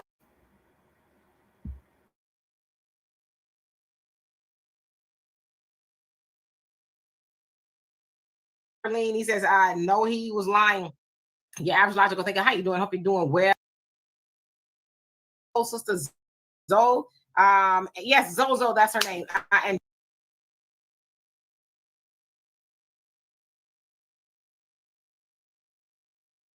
afforded at this point. Okay. Arneva said the government won't shut down, the donors forbid it. Come on now, see if you know, right? It's all political theater. But the Democrats, they got it handed to them so bad the last time. Now they got to pretend like they're going to put up a fight. So it's very interesting. You got these people at the government stressing out whether they're going to lose their job once again. Motivated at hand. He says, motivation at hand, rather. He says they close schools in former Chicago recreation centers, and the schools have to increase Spanish teachers because they don't speak. I think that what she's about to say is really true. But I'm going to say this: that She's right. She's absolutely right. What she just said. I'm sorry. Yeah. Stupidly distracted real quick because the kittens are playing. You're biting the hell out of each other. Democrats. I guess because they're saying they thought it was an ICE bus or something like that, but he was like, people putting a lot on it, is from what Ice Cube was saying. Because I'm the president of his fan club. I'm just kidding. Pop, how you doing? Hope you're doing well. Brother Damon says, oh, that's why those Democrats voted for the Charlie Kirk racist BS. Well, they're saying that they're trying to keep down a political violence. Is like if you don't stop. Carrie, he says, that show you the Democrats and the Republicans. How you doing? Hope you're doing well. Arson, he says, wait, what Donovan say? The people who fought for the illegal immigrants lost their jobs over it. You guys know I'm one of them too, but sadly, blacks can't afford it at this point. Okay. Arneva said the government won't shut down, the donors forbid it. Come on now, see if you know, right? It's all political theater. But the Democrats, they got it handed to them so bad the last time. Now they got to pretend like they're going to put up a fight. So it's very interesting. You got these people at the government stressing out whether they're going to lose their job once again. Motivated at hand. He says, a motivation at hand, rather. He says they close schools and form in Chicago, recreation centers, rather. And the schools have to increase Spanish teachers because they don't speak English. And yes, I did a story on that. I think it aired yesterday on the African Diaspora News Channel, where basically one of the school board members was like, well, this Spanish-speaking classes should be for Spanish-speaking people only, basically not for anybody else. And so, yeah, she got kind of caught. It's kind of a recording. They couldn't actually release the recording because it was under official business per se. But testimony came out that she did say it, and she admitted that she said it, and she was sorry, and this, that, the other. But it's like, are you crazy?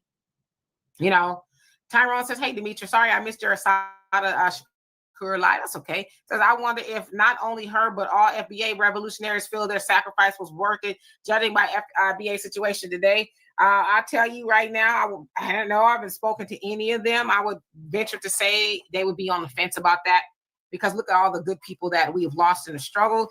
And we are just kind of, we just kind of don't really care much overall. I think about the Honorable Minister Louis Farrakhan and his life's work in trying to enlighten us, wake us up, right?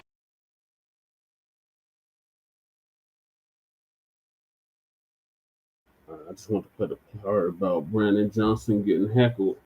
He set off the Chicago Red for heckling his ass at that CBC Congressional Black Caucus, more like Congressional Tether Caucus Foundation Phoenix Awards in Chicago. So shout out to AmeriKKA for covering this along with Donovan. So moving along, we're going to go to the elder out of New Orleans, Baba Rashawn. And he's going to give us an update on the problem with America is white America violence and mass shootings.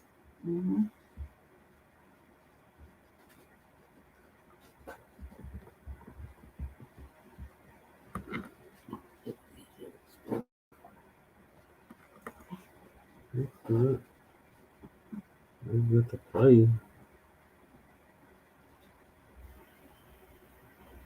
I think they're taking the potty time as place.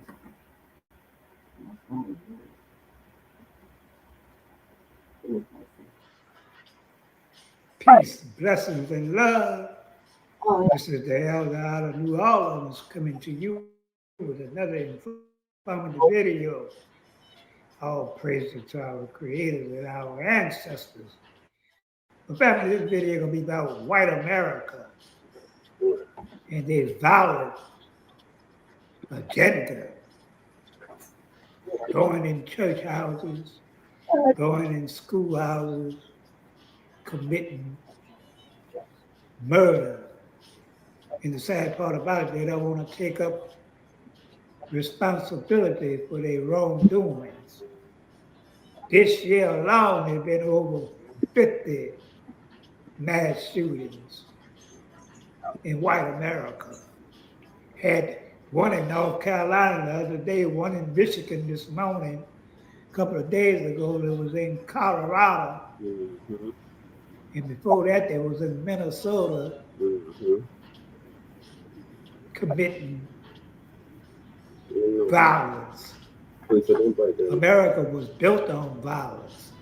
The people that is running America right now are not the indigenous people of America.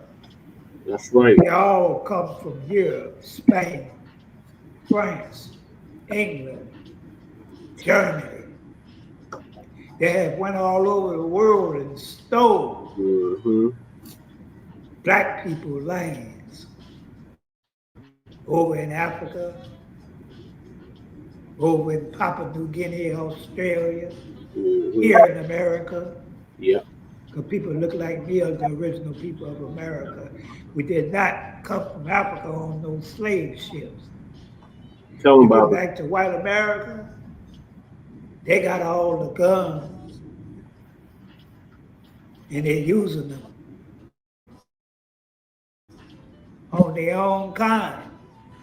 And they ended up, they want to talk about black on black crime, but what about white on white crime? And when they commit crime, they commit mass murder.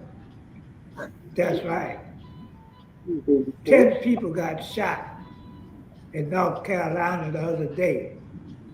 10 or 12 people got shot in Michigan at a synagogue where people were serving God. Some madman. It seems like white America is mad at themselves, mad at us too.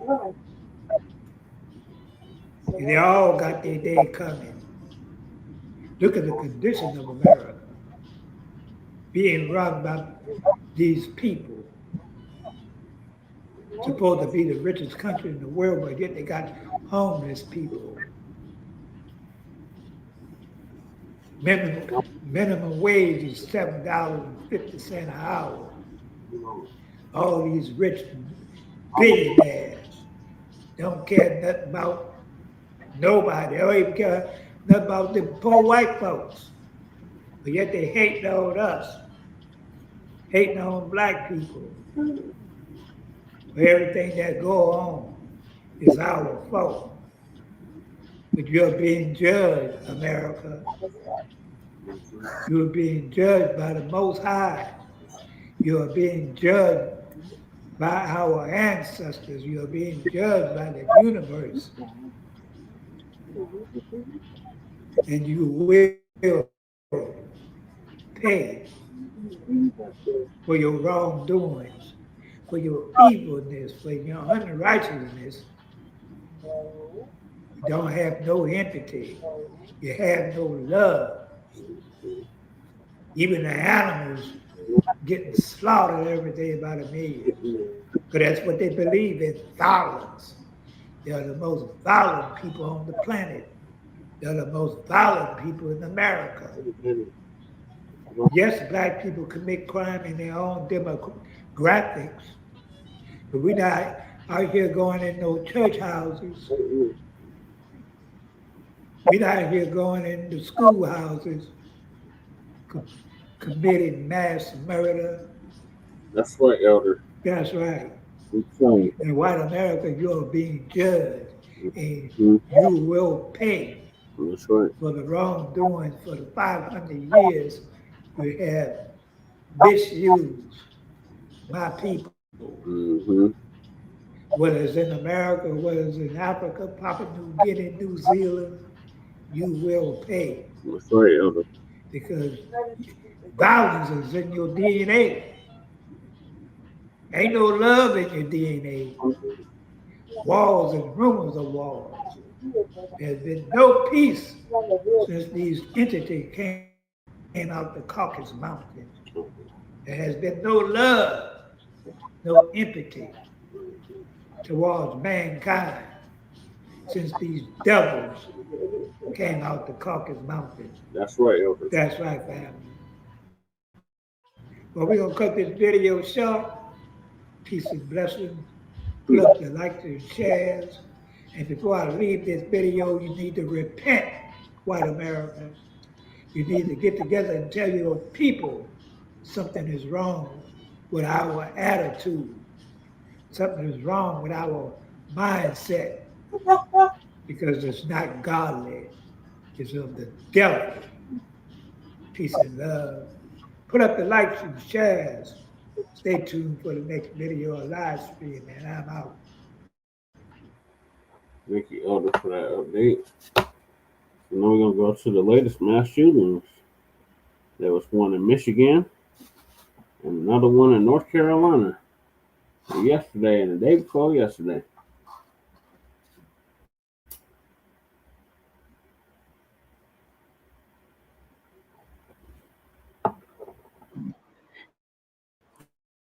This is Dabu7, and unfortunately, we have another shooting, this time with the building engulfed in flames.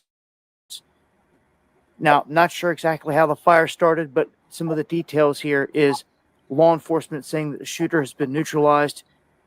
Reports indicate there are multiple victims, including children, that are wounded. The suspect appears to have driven a truck into the side of the church and then hopped out and did what he did, started shooting people.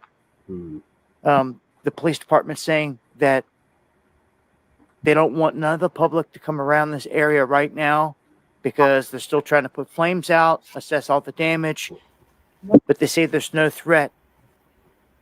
On top of that, though, what we come to find out over here with some of these updates is that they are saying right here in an update, breaking update, you can see an improvised explosive device, an IED, was just removed from the truck near the church that was shot up and lit on fire in Grand Blanc, Michigan, per the scanner.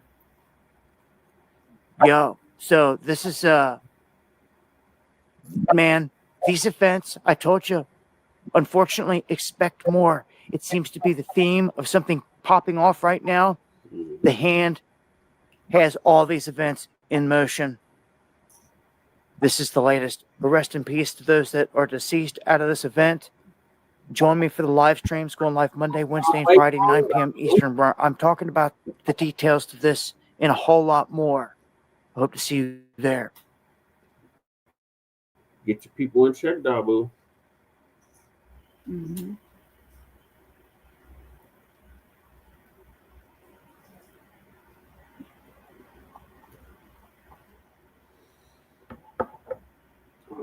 And that's one from Street Media TV. So I'll talk about the Street Media TV. The Philly dog. Also developing tonight, police in Michigan now say 4 people are dead after a shooting at a fire at a church in the city of Grand Blanc. 8 others are in the hospital, and the gunman, identified as Thomas Jacob Sanford, was killed in a shootout with police. A worship service in Michigan marred with violence Sunday morning after police say a lone gunman rammed his vehicle into the Church of Jesus Christ of Latter-day Saints in Grand Blanc and opened fire with an assault rifle. And this kind of violence doesn't happen in our community, and we are heartbroken that it came to Grand Blanc Township. Police add the 40-year-old gunman was shot and killed, but not before authorities believe he intentionally set the church on fire. The number of victims could rise. We do believe that we will find some additional victims once we find the area where the fire was. It was a large fire, and we do believe that there was people up there that were near that fire, and they were unable to get out of the church. Nearby residents described the scene moments after the shooting as chaotic as police and fire arrived. The church is engulfed in flames, not much left of it. Police everywhere, 50, 100 police cops, ambulances, fire trucks, everywhere. Grand Blanc police are looking for a motive and are executing search warrants at the shooter's home. Police added they will be scouring social media accounts believed to belong to the shooter, as well as cell phone records and text messages where possible.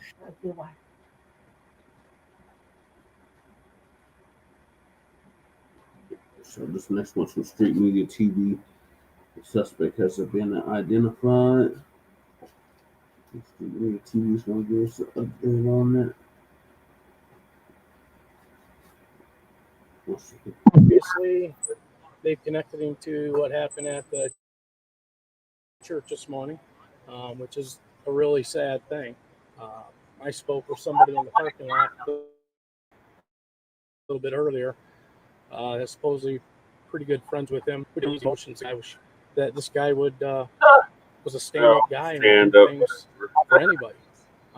Did say he was an Army vet. Have no clue if that's what the truth is to that. But if he was, and something triggered him, I can see why. Because, I mean, what do we do for our vets? I mean, a lot of this is starting to happen nowadays. Something's got to be done. We got to start taking care of our people.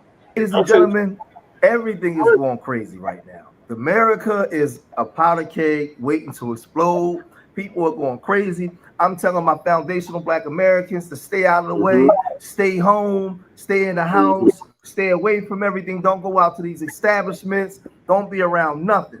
We know last night in North Carolina, a W man just started spraying bullets, unaliving 3 people. Today, up in Michigan, a man drove his car into a church, made it catch fire. When they start running out, he starts spraying bullets. Another W man. And immediately, people on the right are blaming this on the radical left. They say that this man's name is Thomas Sanford, and they're saying that he had stop Trump signs outside of his house. He's a former Iraq war veteran. They blaming it on Antifa. The radical left is going crazy. They're taking people out. It's good versus evil.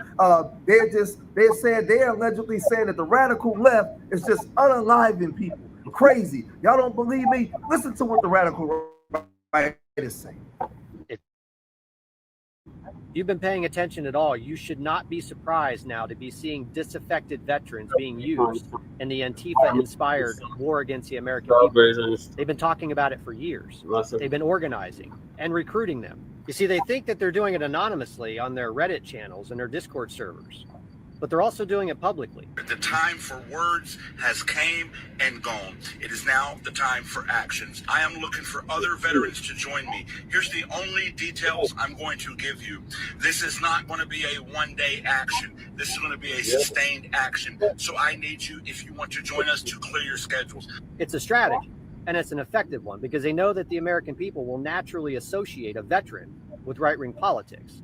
That's why they're doing it. You see, it's actually a 2-part strategy. The first part of that strategy is the belief that if they can get enough veterans to support radical left-wing causes, then they can falsely cloak their radicalism in some legitimate constitutional complaints. The second part is when they move to violence and they use veterans to do it, they can then blame the right. And that's exactly what they're doing right now. You see, there's a reason why he put on a uniform that was meant to tie him to the veteran community. It's so that when you see headlines like this that happened last night in North Carolina, carried out by an ex-Marine, you immediately equate it to right-wing politics. It's social conditioning, and they're doing it on purpose. The problem for them is we're just better at this. You see, it didn't take long to figure out that this fake photo that was running around social media was put out there on purpose. This is supposed to have been an image of the church that was attacked today in Michigan, with American flags on the back of the truck. That's a fake image. They put that out on purpose because they wanted you to think that this is just some right-wing extremist. The problem is, again, we're better at this. You see, because once they released the name of the terrorist that attacked the Mormon church in Michigan today, it was pretty easy to start finding out exactly who this person is and the things that they've been talking about. It's pretty easy to find out his voter registration. And it was pretty easy to find his Act Blue donor records also.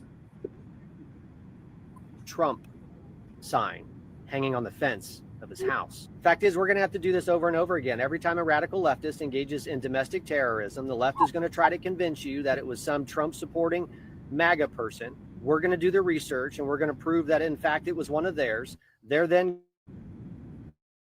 going to pretend like everything that we just found was not real. So you're going to have to always start with the baseline. Conservatives and Republicans don't attack churches. We don't engage in domestic terrorism. That is a left-wing, radical, violent tactic. That's not how we engage in political discourse. And once you have that foundation, it's pretty easy to understand why they're doing it, what they're doing, and who's doing it. So right on the heels of this Charlie Kirk situation, where we all saw what happened in Utah, right? Where Timothy, Tyler Robinson. They said that Donald Trump went on national TV himself and blamed the radical left and said that the left and Antifa and all these other groups were responsible for these atrocious acts that are happening here on American soil. I'm telling black people, right now, black people, we need to disassociate ourselves from the Democratic Party and the Republican Party and be in the middle, because we're looked at as just staunchly Democrats. But with this stuff going on, with this good versus evil, we get lumped into that. This is why every time something happens, they want to blame black people. We need to be out of the way. This is W on W violence. This is what they do. This has always been the structure of America. Now the cameras is on everything because getting real crazy. Let's look at what the news is saying, and let's look at this man's identity and what he going over. Yeah, I don't sorry, like I'm crime late. right now, Shabaki. You missed all the good shit. Oh Going over, man. going over Here's Assata. some. Yeah, I know. I was on TikTok going back and forth paying tributes to Assata. You know what I'm saying? So I'm trying to do a little something up there on TikTok, and you know me, man. I'm up here arguing with every other motherfucker over dumb shit, you know, and what have you. So I come back to some smart shit. Yeah, I think I'm gonna lose that TikTok app. Okay, so you went over Assata, you know, may the Queen Mother rest in power. You know what I'm saying? Tupac's auntie, you know. And Yeah, whatnot. we went over what punk ass Kash Patel had to say about her. Oh yeah, and that fool look like he on dope. You You know, how dare he gonna sit up there and tell the black community not to mourn over our sister? But they want us to mourn a white supremacist Charlie Kirk. Yeah. Maybe Assata's putting her foot in his ass on the other side, if you know what I mean. Mm-hmm. No, they're not in the same place. No, they're not in the same place. He's definitely in hell. She's in paradise. You're right about that. And I just finished arguing with some of the most densest, brain dead bunch of MFs, man, that I ever came across on TikTok, man. I'm losing that TikTok app. Yeah. I've heard a lot of bad things about TikTok. Yeah, it's all bad, man. It's all bad. And when I ran for mayor, that was about it. I've always been scared because I'm too shy. Oh, by the way, I know you came across that Eric Adams is not running for mayor of Philadelphia, which is great news. Great news. By the way, the sorry ass Raiders lost by 1 point to the Chicago Bears, so I told them to leave town. They lost my support. I seen that. And I knew they were gonna lose. I sat there and watched that shit there, man, and I said they are fucking up so bad, man. I said, and they're gonna lose by 1 point, and lo and behold, they did. The Ponies ain't doing too good either. Hey, y'all we need San Diego to lose. They undefeated now, unless of course they lost today. They lost. So okay, who gave them the L? The Broncos play today, Shabaka. Who gave the Chargers the L? Yeah. What's that? I don't remember who the hell it was now. So the Ponies lost, right? No, Shabaka. The Broncos play today. Oh, on Monday night. Who the hell was it that did? Man, I've been on this bullshit so long, man. I forgot what damn day it is. I know it's Monday morning. Yeah, so need the Ponies to lose. Cowgirls and okay, you guys playing the Cowgirls. Keep on losing. Oh, Raiders, I'm done with them, man. I'm done with them, man. I put it up there on Facebook, told them to fire Pete Carroll today. Like Robert De Niro said in that movie Goodfellas, today. Fire him today. Oh, it was the Giants, Shabaka. The Giants, the New York Giants gave them their first loss. Okay, so the Ponies got their first loss from the Giants, right? No.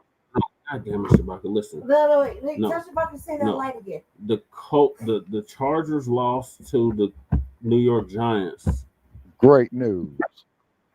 The Broncos play today, Shabaka. Who you guys playing? The Bengals. The Bengals? Yes. Cincinnati? Yes.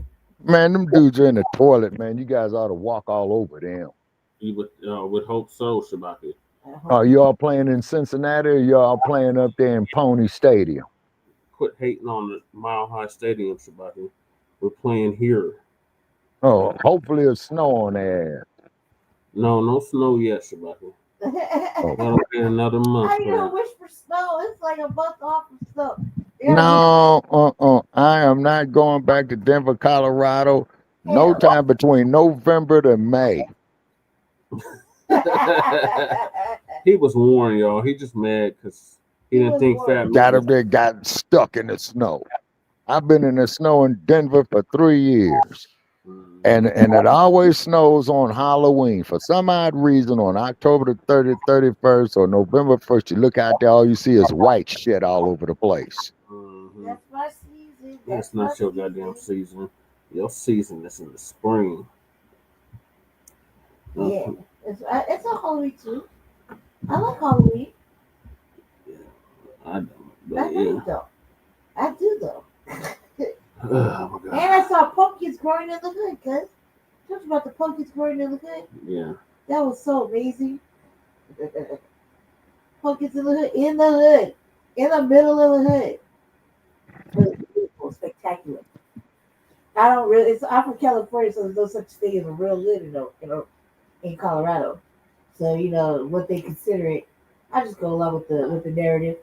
In the rough part of Aurora, there is the pumpkin patches. A pumpkin patch. And I was like, oh, they're fully grown, but they're on the sidewalk. So Not cutting you short, Lady J. I know y'all heard about the fool in Michigan that went and ran the car up into the church. Literally going over there right now. Yeah. Fool drove his car up into the church and he got the busting. Yeah, we're literally going over there right now. So it really did happen. Yes. Okay, so that's so in Michigan. He was talking about if it was a right winger that did it. Okay, yeah, we're in the middle of that. So sit down and buckle in. Glad you're here. All right. Okay, I'm on the late break. Got some feedback or something going on, Shabaki.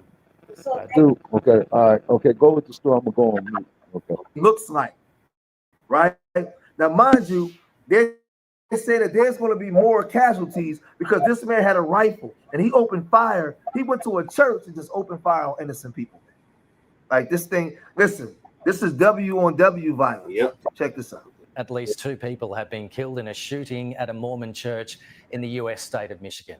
The 40-year-old suspect also started a fire at the Michigan church. A Sunday morning service turning to horror when police with an assault again.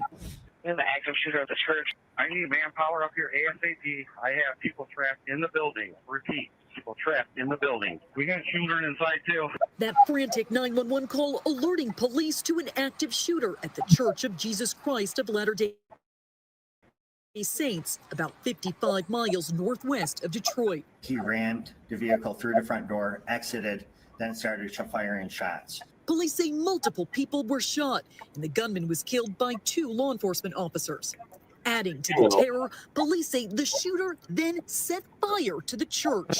We believe that was Branch deliberately set Davidian shit. by the suspect. The horrific act shocking this community of about 40,000 people. This kind of violence doesn't happen in our community. Neighbors watching in disbelief as thick smoke billows from the church. I'm completely distraught. This was a quiet neighborhood. We've never seen anything like this. As this community grapples with grief, the church website now reads closed. And we're going to take you live to Michigan now, where authorities are giving an update. Acting Special Agent in charge of the FBI, Ruben Gleeman. Special Agent in charge of the ATF, James Deere. Grand Blanc Township Supervisor Scott Bennett. Grand Blanc Township Fire Chief Gent. Genesee County Sheriff's Department Sheriff Chris Swanson, and MSP Michigan State Police Captain Greg Marenko.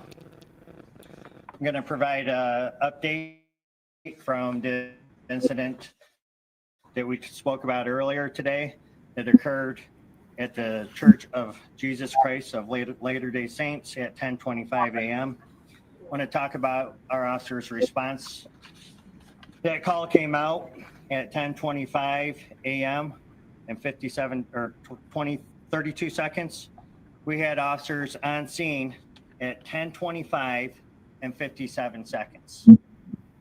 The suspect, again, we're in the preliminary stages right now, was neutralized at 10:33:44 in the parking lot of that church. In the parking lot. That suspect is a 40-year-old male from the city of Burton, White man. who we identified as White. Thomas Jacob Sanford. Don't you give us race. That's Thomas Jacob Sanford, S-A-N-F-O-R-D. White on white crime. Currently, where we're at, an update. I gave you 10 victims who were victims of gunshot. Since then, we have 2 victims who are now deceased. One additional one had died at a local hospital. And again, that suspect is deceased as well. 7 other victims at this time are in stable condition. Mayo. 1 is in critical condition. Now, for the reunification, I had a question earlier about, hey, where can to see if their loved one is okay, reunification center. I want to provide a number for you for that. It's 248-705-7352. Also, I know that our community is hurting right now, and we want to provide some resources for our community moving forward. At the Genesis Athletic Club in Grand Blanc for Monday and Tuesday from 8 a.m. to 8 p.m., we will have services for the community. From Wednesday to Friday, those services will be available to our community at the Grand Blanc Senior Center. That's all I have for now. I will give you another update, another press conference at 8 p.m. Thank you. Okay, so that wraps up another update. 10 victims of gunshots, 2 deceased. We've got 7 in a stable condition at the moment, 1 critical, and of course the suspect is deceased as well in that church shooting. Donald Trump has described this latest shooting at a Mormon church in Michigan as another targeted attack on Christians. Okay, so we have big updates in the Michigan church shooting. Outlets like the New York Post and even Benny Johnson are naming the alleged shooter as Thomas Jacob Sanford. According to those reports, Sanford was a 40-year-old from Burton, Michigan. And here's what's catching attention. Online images allegedly show his home, where just 3 months ago, a Trump van sign and a stop sign were positioned side by side. Now, I cannot confirm he was Vance. If accurate, that would suggest Sanford wanted to stop Trump and J.D. Vance. While the details are still being confirmed, it's hard to miss the bigger pattern here. Faith and freedom under fire. There are going to be a lot of twists with this story very early on, but the stop Trump Vance combo is very telling if that is indeed his home. Yet people are trying to say there is no correlation between the Trump and stop sign being right next to each other. You gotta be kidding me. Have a great day, Patriots. Prayers go out to everyone involved. I'm also hearing right now that there's an active shooter somewhere in Pennsylvania. I gotta look more into that. We had a situation in North Carolina. This thing is going crazy, man. And listen. Yeah, he's right about that. Now I'm worried y'all about gotta be careful motherfuckers out there because I don't know. This happens a lot, but they didn't have the cameras on it. They wasn't really reporting on this, but now they're reporting on this to get the American people riled up, right? And I'm saying this to W America. Nobody black has nothing to do with this, so don't come over to our spaces talking fast. Leave us alone. Go over there and deal with that. I'm reporting the news and I'm telling black Americans, be safe, stay out of the way. My prayers and condolences go out to the people that the incident that happened over here in Michigan in that church. Nobody deserves any of that. Nobody deserves any of that. And I blame this on the power structure, man, and their inability to get out in front of this and calm the American people down. And because of that, you have people losing their lives, man. You have people losing their lives, and the radical right and the radical left in Alabama in coming out, and they just arguing amongst each other while people on the ground and taking each other out. Shame, man. It's a shame because the American people are victims behind this. And I'm telling Black Americans, foundational Black Americans, be careful. Do not be out at no well-known establishments right now. Stay away from everything. Stay home, watch whatever you need to watch on TV. Be around your family, man. But as more this come out, I'll report more of this. But right now, the man name was Thomas Sanford. He unalived 2 people, shot 10 at a Michigan Mormon church. Peace. All right, thank you for that update, Street Media TV. Still got the feedback real bad. I'm giving you feedback. Is it yes? Yeah. It's coming from me. Okay, what about now? Yes. Still coming. Still got it. Hold on. That suspect is no longer with us. As I said, it is a 40-year-old male from Burton. This incident as well, there was a fire that occurred, and we believe that was deliberately set by the suspect. We do believe that we will find additional victims once we have that scene secure. That fire was just extinguished by the Grand Blanc Township Fire Department within the past hour. For the laptop. So where we go from here is we have investigators. We're going to do search warrants on the suspect's residence. We're going to find out if there was a motive. We're going to go through cell phone records, things like that. We had FBI, you know, they're devoting 100 agents to this area because, as you can imagine, there's a lot of witnesses that were within the church, and that is a lot of witness information, statements that we have to obtain. So I'd like to thank all the agencies who responded, the City of Grand Blanc, Genesee County, Oakland County Sheriff's Office, Flint Township Police Department, the DNR, the State Police, and ATF. I will provide additional information for you at 5 p.m., but I am willing to take any questions that you have that I could possibly answer right now. Chief, can you talk about the kind of the progress of events? Did the suspect set the fire to get back inside of his vehicle and then bring the front door, or did it all happen at the same time? So from what I understand, and again, this is just a preliminary investigation right now, from what I have been briefed on, is that he rammed the vehicle through the front door, exited, then started firing shots. We are still trying to determine exactly when and where that fire ended up coming from and how it got started. So we believe it was deliberately set, though, by the suspect. Were they in an active service when this happened? Yes, the service was active. There was hundreds of people within the church. Are you sure it's only one suspect at this point, or is it possible other people helped set the fire? Yes, it is one suspect that we know of at this point. We do not believe that there's a threat to the public. We believe that we have the guy who did this. Sir. Could you comment on the severity of the injuries at this time? We have a couple in critical condition. Like I said, one is deceased. The rest of them are in stable condition. A couple, maybe 3 or 2, I'm sorry. One deceased. The suspect is deceased as well. And then multiple victims are in critical condition. We do believe that we will find some additional victims once we find the area where the fire was. Any word on the weapon? Yeah. An assault rifle. So, as far as ammunition, did he have a lot of ammunition? That I don't know of yet, and I could get you later. Yeah. Hey. Was the suspect known to authorities, and did he have any connection to anyone who was in that church? Right now, we don't have any of that information, but I'm confident that our investigators, along with the FBI, we're going to end up uncovering all that information and provide that at a later time for you. Chief, to clarify, you said there may be additional victims like inside the church? Yes, where the fire was. So, and the reason why we can't confirm that just yet is because it was a large fire, and we do believe that there was people up there that were near that fire and they were unable to get out of the church. So we do believe that we will find additional victims once we're able to search that, once there's no signs of a fire reigniting. So do you believe that the victims that are still there, they succumbed to fire injuries or gunshots, or you're not sure? That I'm not sure, but I could provide all that information hopefully at 5 p.m. The shots were fired.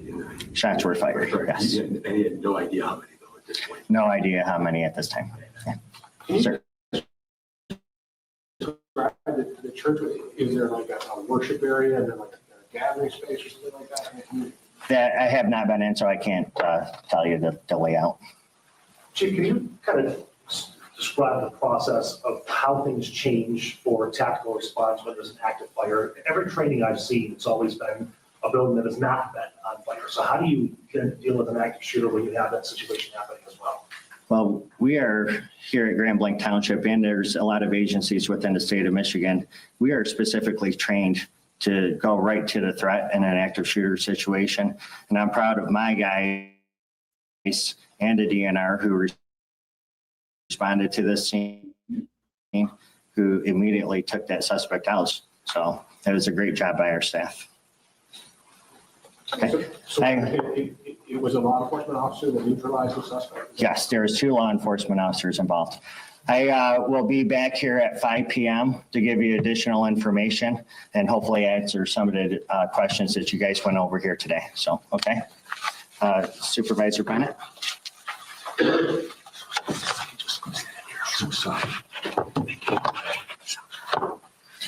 Hello, Scott Bennett, Grand Blanc Township Supervisor. Scott, S-C-O-T-T, Bennett, B-E-N-N-E-T-T. First, let me say we are heartbroken. This kind of violence doesn't happen in our community, and we are heartbroken that it came to Grand Blanc Township. And we're going to do everything we can to support the families, the victims, and our community getting through this situation. And it's something that no community ever wants to have. And we're going to do our best to do everything we can. We appreciate the outpouring of support from our elected leaders from both national and state in offering their assistance. And we probably will take them up on their offers. So we appreciate that very much. And we appreciate the community reaching out to us also. So the details are yet to come, as Chief Rennie has said, and we'll wait for a little bit later today when we have the rest of the situation assessed. But it may take a little while, and I'm sure that the families and the victims are going to need that. It's a tragedy that nobody wants to encounter. Thank you. Chief, before you step out, can you go over the process with family members, where you want them to go, who they should call to get more information, reunification? Yeah, so those family members, they are in a secure area right now. They have been taken over to Trillium. So that's where the FBI will interview them and then release them from there. So I mean, in terms of anybody who might be at home who is not there, who wants to check in to see if their loved one is okay, is there a number or a place that you want them to go? yes, you could call the Grand Blanc Township Police Department, 810-424-2611. Thank you. Thank you, Chief. All right, you were just listening into a news conference. We heard from the police chief, Bill Rennie, and the supervisor there, Scott Bennett, both talking about the heartbreak that community is facing after 10 people were shot, according to the police chief, including one person that has died. The suspect, they said, has also been killed. The fire that they talked about starting at the church is believed to have been from a 40-year-old male from Burton, Michigan. Again, the suspect was killed. Police saying there is no threat to the community, but they say that this fire is believed to have been started by that individual who also fired shots inside that Latter-day Saints church this morning. A motive is unclear. The police talked about wanting to get cell phone records to understand what perhaps was the motivation for somebody to go shoot up a church this morning in Michigan there, Grand Blanc, Michigan. Police describing that he rammed his vehicle through the front door, then exited and started firing shots. They said again, one suspect is believed to be in at this time. They don't believe any other people. You see cameras right there on your screen holding each other, smoke billowing from that church where the fire was started. There were multiple victims that the police chief said are in critical condition. At first, when questioned about it, he said a couple in critical condition, but then said there were multiple victims in critical condition. They did recover an assault rifle. They do not know if the suspect was connected to this church in any way. Officials have been speaking out about this. Again, the supervisor there for Grand Blanc, Scott Bennett, saying, first, we are heartbroken, said this kind of violence does not happen in our community. Governor Gretchen Whitmer posted a written statement on social media saying, my heart is breaking for the Grand Blanc community. Violence anywhere, especially in a place of worship, is unacceptable. Quote, I am grateful to the first responders who took action. We will continue to monitor the situation. The police chief, as in many situations like this, acknowledging that they still have a lot of information to comb through, but hoping to have a news conference later this evening at 5 p.m. to hopefully bring the community and the media up to speed on what happened, what was the motivation, and hopefully an update on those victims. Again, just to recount, we're hearing 10 people were victims of gunshots, including one person that has died. The suspect has been killed. I want to bring in Anna Schechter. She joins us by phone. She's the senior coordinating producer for CBS News Crime and Public Safety Unit. Anna, I know you've been listening in to the news conference too. A lot of folks had questions, but as in cases like this, we're only a couple of hours removed from when this happened. So a lot still has to be determined. But what did you make of what what police was saying in reference to not knowing if this one was somehow connected to this church? It's a great point, because that is the big question, is why and motive. So I am hoping at 5 p.m. we're going to learn more. But the fact that multiple victims, 10 gunshot victims transported to local hospitals, and this is a major event during a day of worship, a morning of worship. So we will probably find out that there was some connection between the suspect and this church, and we're just waiting to learn more details. A number of officials have spoken out about this already. I don't know if you were listening there when we talked about the Governor Gretchen Whitmer issuing statements. The FBI investigation director, Kash Patel, saying violence in a place of worship is cowardly and a criminal act. Our prayers are with the victims and their families during this terrible tragedy. And then U.S. Attorney General Pam Bondi also mentioning that such violence, she says, at a place of worship is heartbreaking and chilling, and asking people to join in with prayers. As far as you can tell, Anna, this is a community back in June, I'm sure you recall, in Wayne, Michigan, that experienced a similar situation, but in that case, one person was shot, the alleged gunman was killed. Talk to us about the impact that something like this has on a community, especially to hear from the supervisor opening up, saying, we are heartbroken. This kind of violence doesn't happen in our community. They always say that. Well, it's notable that just 3 months ago this happened, as you mentioned, in Wayne. Now, it's such a nice neighborhood. These kind of things never happen here. They always say that shit. Shabaka, you still there? Yeah. Shabaka. Oh, man. Oh, in that man. Did you hear what she said? It's such a nice place. These things never happen here.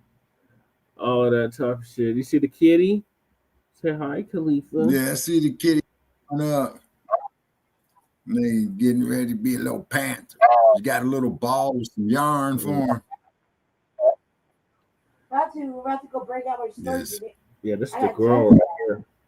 This is the baby girl. Yeah, because you need something to pounce, you know. Yeah, oh my God. Yeah, to get his pouncing practice in. Oh, they've been getting it in. They're fighting. Yeah, I was supposed to do Twitter V40 earlier. Man, I missed them by 5 hours. But been up there on TikTok. Yeah, I'm gonna leave that shit alone. I already cussed out about 12 people. So you know it's not for me. Oh my God. Yeah, you know it's not for me. All right, let me finish this clip and then we can discuss this shooting in Michigan. And then we got the other shooting that happened in North Carolina. Wow. Was this at church too? It was a domestic violence dispute. And we only learned that later, that that the suspect was actually targeting a woman, and it was a domestic violence, essentially, like the worst case scenario, an awful thing that occurred in a very tight-knit community. So that trauma is still being experienced by that community. It's about an hour's drive south of where this has just occurred at this Church of Latter-day Saints. So just really tough few months for this area, and really shocking just the way that this played out. A vehicle rammed into a church during church services. More than 100 people were there worshiping. Then opened fire. Just a horrific morning there. And multiple agencies, as you mentioned, ATF is on the scene, local FBI, Michigan State Police, the local police have been the lead, and we'll see if that changes if the FBI decides to take over. But at this point, it appears that local and state police are leading this investigation.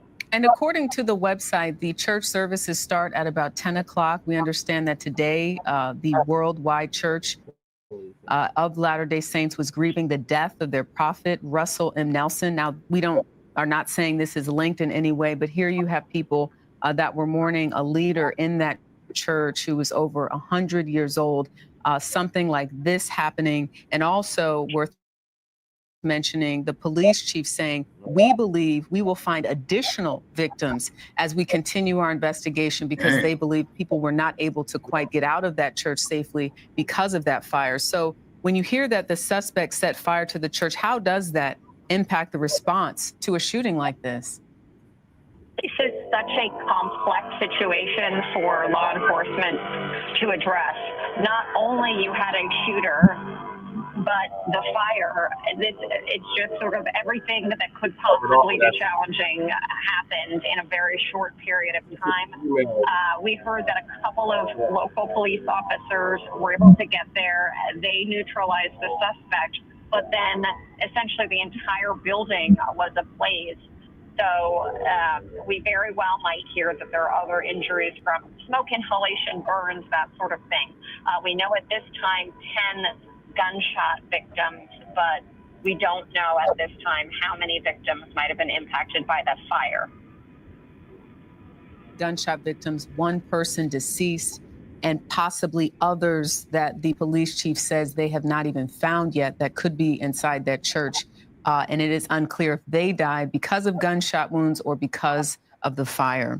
We will, of course, continue to keep you updated. Anna Schechter, thank you so much for joining us. Stay with CBS News as we continue to follow this developing story. This is a special report. I'm Jerika Duncan here in New York. Thank you. All right, thanks for that update, Jerika. All right, Okay, on that we covered all of that already. Okay, okay, now so we're going to talk about Bud being stopped by the Omaha Police Department. Yeah, we already talked about that, Shabbat. You already talked about that. You already talked about the Queen Mother's passing. Yep. We did that the past 2 days. Yeah, that should have been that's the top story. And then that punk ass Patel is going to say we shouldn't mourn her death. Yeah, we covered all that, Shabbat. Yeah, you know. Yeah. So may the Queen Mother rest in power, you know what I'm saying? And what have you. And then shit, I gotta leave this apartment at 9 a.m. because they're gonna be up here turn on that damn fire alarm. Well, anyway, So may she rest in power, you know, let her legacy go on. And like I said, I've been on other platforms lately arguing with some of the most dumb bunny individuals that there is, but however it is, what it is, you know what I mean? Yeah. And I don't think that platform is going to work for me, because I spoke to about 12 people, got into arguments with all of them. You know, this selective amnesia and ignorance is something else. My gosh. But however, they grown, you know. And I only tell a grown person something once, you know what I mean? So also too is that another thing I want to talk about is the dump. I think the man is mentally unstable for the job. And then great news. Eric Adams will not be running for mayor of Philadelphia. So that's great news. Okay. Oh, it's New York, Shabaka. Oh, man. Okay. All right. I'm tired. Okay. Yeah. The mayor of New York, Eric Adams, he won't be running. That's good. Yeah. So it's between the damn socialist. Yeah. And Andrew Cuomo. Yes, sir. Right. So what we need to do, Black family, with the passing of the Queen Mother, okay, we need to do is just focus on ourselves, okay? Exactly. And to quote you, Brother Parrish, as you were saying, man, years ago, the other groups got to go out there and hold your own nuts. Yep. Y'all can't come to us no more. Exactly. Because we're not doing it. The cape is off. Yeah, we ain't no more. Yeah, the cape is off. So y'all gonna have to go find some brain dead motherfuckers to go help you, you know, or what have you. We're not brain dead. We got our own business to handle. Yeah, we're not doing it. And then old boy, as you know, I don't know if we had this in the description. Old boy, the cape is off. Yeah, and like old boy up there in Portland, he talking about, man, he was getting ready to bum rush Portland, right? Mm-hmm. Man, but the mayor of Portland, man, intercepted his ass real sweet. He got him in front of courts, in front of the judge. You see what I'm saying? Yeah. Then also, too, well, Ice Cube's tour said, no, it ain't happening. Firebombed in Portland. And then Ice Cube, his tour bus got bombed up in Portland. You got fanatics in Portland. I've been through Portland a few times. They protest like Seattle. They get out there, rumble with you. Got people on that shit out there, on that fentanyl. It's crazy. Yeah, Portland, Oregon's a mess, man. Yeah, Denver's a baby Portland, basically. Yeah. Yeah, because you got a lot of environmentalists out there and Portland. Mm-hmm. You say. Right, and then Trump talking about he gonna send in the National Guard there to Portland, so the governor of Oregon and the mayor of Portland short-stopped his ass. You see, they went straight to a damn federal judge. Yeah, he needs to try and then also too Utah. That's where he needs to send him. Send him to Utah. Oh yeah, come right here to Colorado and get these the rest of these illegals. All right, so more Mayo on Mayo crime. There was another shooting a day or two ago, and that was in North Carolina. So here's the new. Good old boys is getting restless down there. Mm-hmm. Yeah, these colors are getting a little bit out of line, you know. And MAGA, the pants is falling down on the MAGA movement. They got a lot of internal crap going on in the inside, which is great news. Let them crash from within, you know? Right. Well, the Democrats are already crashing and burning. So, yeah, like we said since the very beginning, we don't care if both of these parties collapse. That shit ain't. Yeah, they're two sides of the same coin. Yeah. Right. And you ain't kicking out no reparations. You know? Y'all look at us like we crazy when we talk about justice. You know, we built your damn country. Mm-hmm. The clowns benefited greatly for generations of and you still benefited today. Even when old Shorty No boy got there going looking for Shorty to get that Johnny Walker Red or that Jack Daniels. They benefiting off of that, off the sugar cane. See? And, and great news. Hurricanes in Florida, getting ready to smash the shit out of Florida. No, it's gonna go out to sea, Shabaki. It's gonna die out in the sea. It's gonna veer out to sea. Got the Fujiwara effect because there's another storm like directly to the east of it that's gonna make it go out to sea. All right.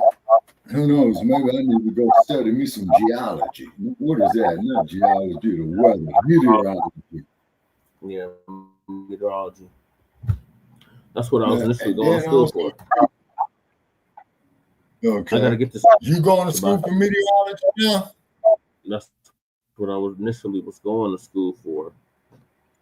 Oh, okay. All right. And then too, we had a little bit of rain out here in the wild way, out here in the desert. Temperatures is cooling. It's 69 degrees now. Now I'm up here freezing. Yeah, it's 59 here. We lost 30 degrees. It's 69 degrees. That's cold. It's 59 here.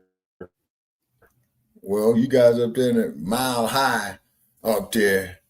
3 people killed, at least 8 more wounded after a gunman on a boat opened fire.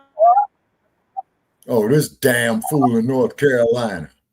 That's the dude that went to the bar, man, and lost his money in the pool game or something. Came back The American Fish Company, a popular waterfront pub about 30 miles south of Wilmington.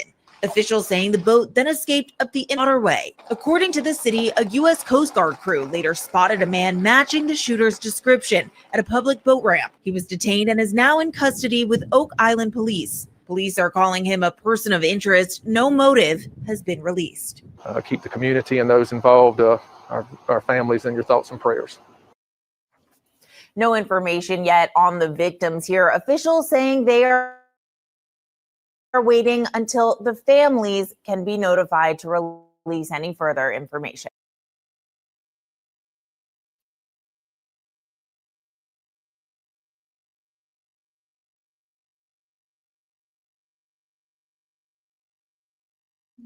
Yeah. Okay, so we got crazy ass people shooting at people at a boat after drinking in the bar. Then you got drunk enough to go out there and got pissed off, I'm Corey. I'm the police chief for the city of Southport. First, this morning, I want to start off by saying that our prayers are with the families and the victims of this tragedy that we've had that occurred early this morning. So our thoughts and prayers are and those that were at the establishment when this unfolded. I want to also thank the outpouring of support that we've received from all of our law enforcement partners and community partners from across the state, for that matter. Behind me, you'll have remarks briefly from Sheriff Chisholm, Brunswick County Sheriff's Office, SBI Chris Brenzel, District Attorney John David, Chief Morris with the Oak Island Police Department, and Jenna Early, the first assistant with the District Attorney's Office. They're behind me today to try to be here to answer any questions we may have or talk this through this morning. So I want to start off on Saturday, December 27th, 2025 at approximately 9:30. Members of the Southport Police Department were dispatched to cause of shots fired with multiple injuries at the American Fish Company at 150 Yacht Basin Drive here in Southport. Reports came in rapidly of a boat sitting in the waterway. Reports of a subject shooting multiple patrons of the establishment. Unfortunately, 3 were wounded fatally. We have 5 injured that are at area hospitals still receiving care. The boat fled the ICW toward the Oak Island Bridge. Shortly after 10 p.m., the Coast Guard observed a single individual matching the description of the shooter loading their boat at a public boat ramp in the area of Northeast 55th Street on Oak Island. Coast Guard crews detained the suspect, who was held at the Oak Island Police Department before being turned over to several members there, including the Southport Police Department, Brunswick County Sheriff's Office, Marine Fisheries, and the Oak Island Police Department. Also the SBI that were assisting us in these various locations. Suspect is a now Max Edge.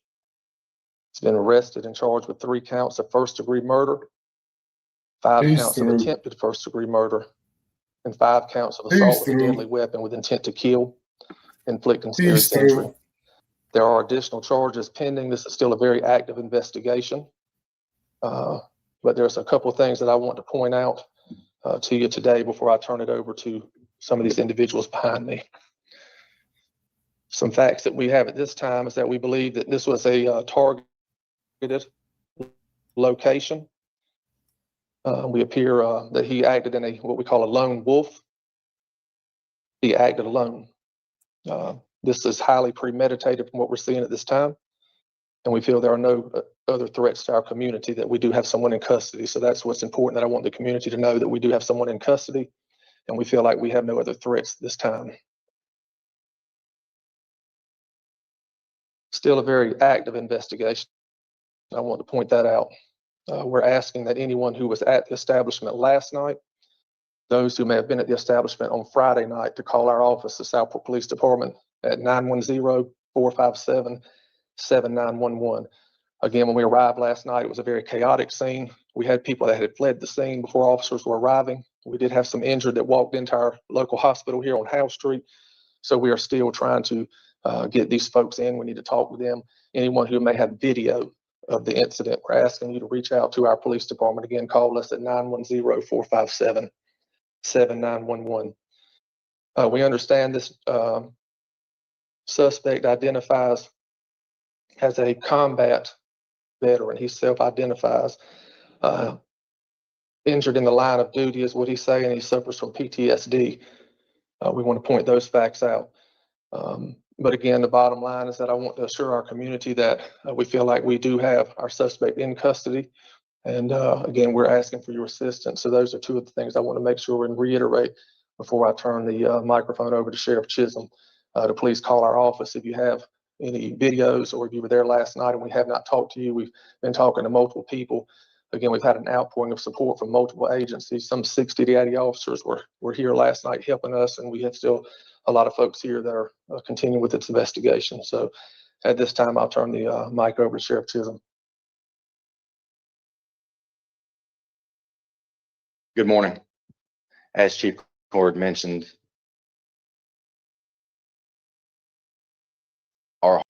we stand with Southport PD. This is a place that I grew up. So it's a place that I hold near and dear to my heart, like many people in this room. And I want all of you in this room, I challenge you, do not let this define Southport. Yeah, hell yeah, you know damn well great men and women standing behind me, and I am so proud. Yeah, good old boys, my coworkers and Southport PD, the SBI, all the federal partners, Oak Island PD, everybody that came and responded, came together to get this guy in custody so quickly. I am very proud of them, and my heart goes out to them because they were here. They had to see this. Just know that we have the same all of our resources, and they're available to Southport PD. And I just want to thank all the partners that were there last night and the ones that are here today. They wouldn't be having, and for their quick response and if this just they a wouldn't be having quick end to this tragedy. If this is wrong, then they wouldn't be having the same sympathy. Yeah. Charlie Boris, the Oak Island Police Department. Thank you, Sheriff. Just to reiterate a couple things that the Sheriff and Chief Coring said, we have a close-knit community here. I certainly do not want this incident to define who we are, because that is not us. This is a person that has acted alone. We feel confident right now, even though we're in the preliminary stages of the investigation, we feel like that this person acted alone and there's no one else involved. Last night, our witnesses that were on the scene observed a white center console boat travel south or southwest, leaving the area. Our Coast Guard partners were patrolling along with our sheriff's office and encountered a boat down at the 55th Street boat access in Oak Island. The officers got out and made contact with Mr. Edge, and as a result of that, during the investigation, he was detained and taken into custody. Another thing that I would like to reiterate is, yes, Nigel Edge is a resident of Oak Island. We are familiar with him at the police department. So I want to acknowledge that as well. There you go. So I don't think I have anything else, but God bless our victims. God bless our community. And we wish our victims that are suffered the injuries a speedy recovery. Yeah, that's exactly what that is. Good morning. Chris Brunzel, Special Agent in charge with the State Bureau of Investigation. I don't think it can be said enough, and I join our partners in offering our prayers to the families of the victims who were murdered and injured last night during these tragic events that happened in SANFORD. I don't like them. I want to thank the men standing behind me and all of our local, state, Yeah, this federal, on the Outer Banks, yeah.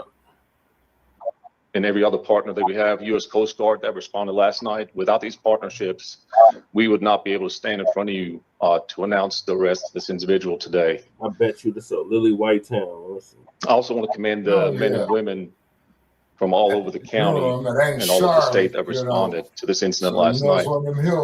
It's through their hard work that we were able to make this happen. Thank you. Good morning. My name is District Attorney John David. Wow. Evil has come ashore in Southport, North Carolina. Ironically enough, at the very place which once served as a backdrop to the movie Safe Haven. Full of a whole lot of evil. And that name is symbolic of the way in which the people in our community view this area. Wilmington, North Carolina. The thin veneer of peace and tranquility which is enveloped this idyllic waterfront community was shattered last night by gunfire that came from the water. When the dust settled, 8 people were shot, 3 of them are dead, and at least 1 is now clinging for their life. I want to tell you that the group of people that stand behind me now awoke this morning with a firm resolve to seek maximum justice in this case. I will tell you that the men and women of law enforcement worked quickly and in team-like fashion to give us the tools that we need to be effective in a courtroom. And that process will begin literally tomorrow with the first appearance of Nigel Edge. Now, there's a lot that prosecutors under the rules of North Carolina's professional rules are not permitted to say. We can talk a lot more about process than we can about facts. But you know something about the core nucleus of operative facts. I want to tell you a little bit about what the road ahead looks like. But before I do that, let me say first and foremost that my office prides itself on something that we refer to as the police prosecutor team approach. It's a highly collaborative process that requires us at the front end to work very closely. I personally arrived at the scene at about 11 o'clock last night. I saw with my own eyes the horror which has occurred in this case. I was joined by my first assistant, Jenna Early, my investigator, Charlie Lyles. And I'm so grateful for the incredible law enforcement response, the incredible response to the first the first arriving medical folks who did their best to limit further damage and loss of life. It was really heartening to witness that play out in real time. So tomorrow we are going to be in a courtroom, and for the first time, we're going to be able to talk about the facts. In the fullness of time, the truth will emerge in a courtroom, and that's where I'm going to be doing the majority of my talking. He will be given a first appearance. He is currently charged with 3 counts of first-degree murder, 5 counts of attempted murder, and 5 counts of assault with a deadly weapon, intent to kill, inflicting serious injury. I anticipate that additional charges could be forthcoming. And so we are going to be moving forward in that process tomorrow. He is currently held without bond. It is my hope and expectation that that will remain tomorrow and throughout this process. I will say that North Carolina is a state for which the death penalty is a potential, and my office does seek it in appropriate cases. I want you to know that there is a process in place within my office to scrupulously review the facts and circumstances of every homicide offense that comes through our door.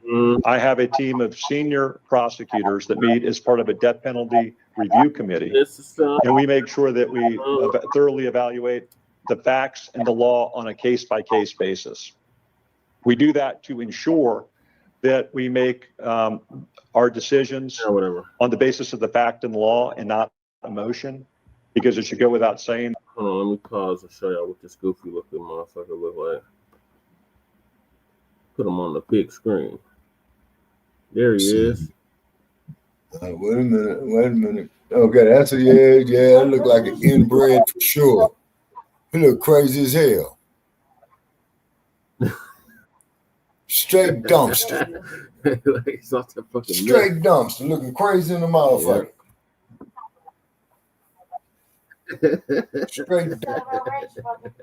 You notice that these dumpsters, y'all, So that's have what they certain, do.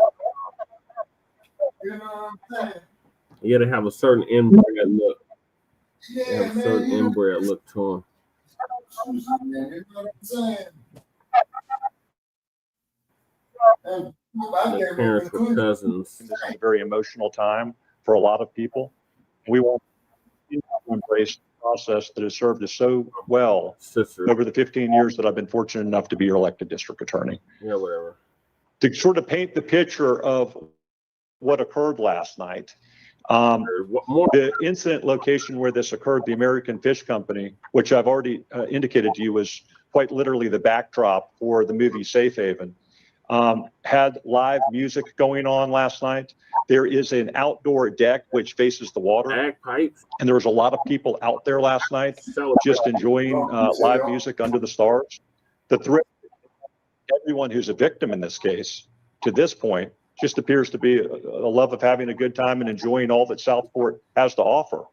Sadly, a lot of the victims in this case appear to be not but people who are here on vacation. And just to anticipate one of the questions that I imagine that you have, that's one of the very reasons why when we took out these warrants early this morning, we used only initials for people's names rather than their full name.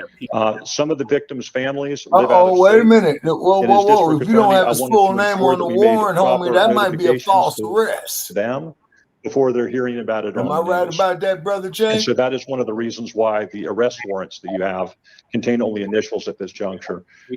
Tomorrow, I expect you're going to be hearing more about potentially the identity of some of the victims, and you're going to hear more of the facts that underlie the investigation.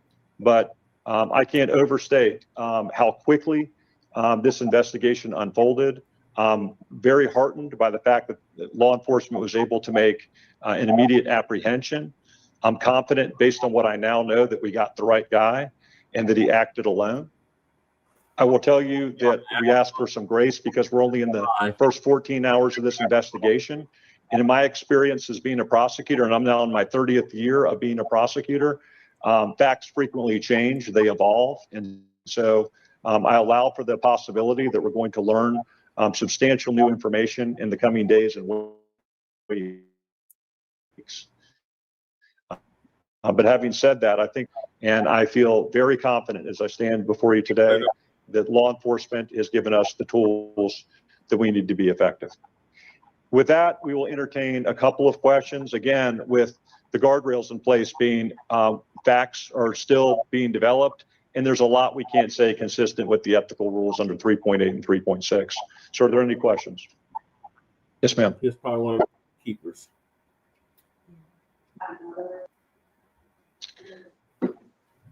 In fact, he did. Mr. Nile Edge actually changed his name some years ago, and so we are looking to identify, all of his past. And there's going to be questions about his past. Chief Morris already said that he's a resident of Oak Island, and he was well known to law enforcement. He wasn't quite as well known in the criminal court system. There are some minor contacts over the years, but nothing significant in his past, which lies. They're always knowing the law enforcement. Law enforcement just be allowing this shit to happen. They be on their radar. They don't do shit until they go do some shit like this, and then, oh, he acted alone. No, the fuck he didn't. Yeah. They never act alone. Exactly. As soon as they check his social media and all of that, they gonna find out he did not act alone. These must they never act alone, but alone with them. But when black people do something like this, oh, it's the whole black community. Oh, exactly. What's wrong with the community? But when these crackers do this mayo on mayo shit, oh, it's a lone wolf. They act exactly. And all these motherfuckers got the same goddamn pattern. They see they pray, man. They sit there, they contemplate, man. They go get drunk, then they lock and load, man. Then they go execute. So shout out to Great Black Shark. Which gang do y'all believe he belonged to? Because I think he belongs to one of love it. Yeah, the white supremacy gangs. Yeah. The order. So he either belonged to the order. The Order is the most dangerous domestic terrorist organization. Black Legion. They like the Ku Klux Klan's brothers. Yep. He either belonged to the them Black or Legion. Linwood Vikings. Those are Asians. Keystone United. Keystone United. Look at one of them Keystone United motherfuckers. Prince of Vincent Keystone. 211 crew. They out of here. They out of Colorado. Yeah, they involved from the Colorado prison system, the Aryan Circle. Yeah, it's probably Aryan Circle.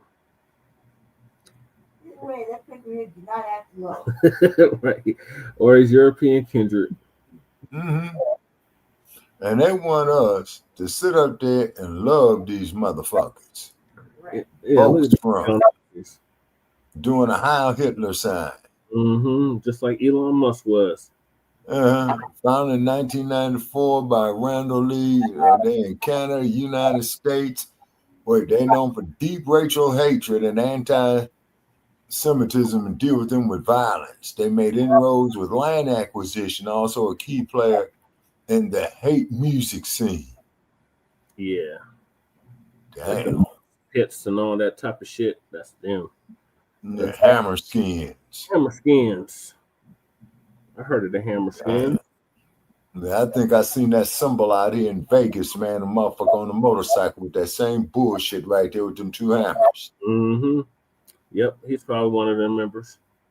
Let's see where they at. Michigan and Blood and Honor. Neo-Nazis. Founded the same. Got a goddamn SWAT stick up there. Yeah, these must out of Europe, out of England.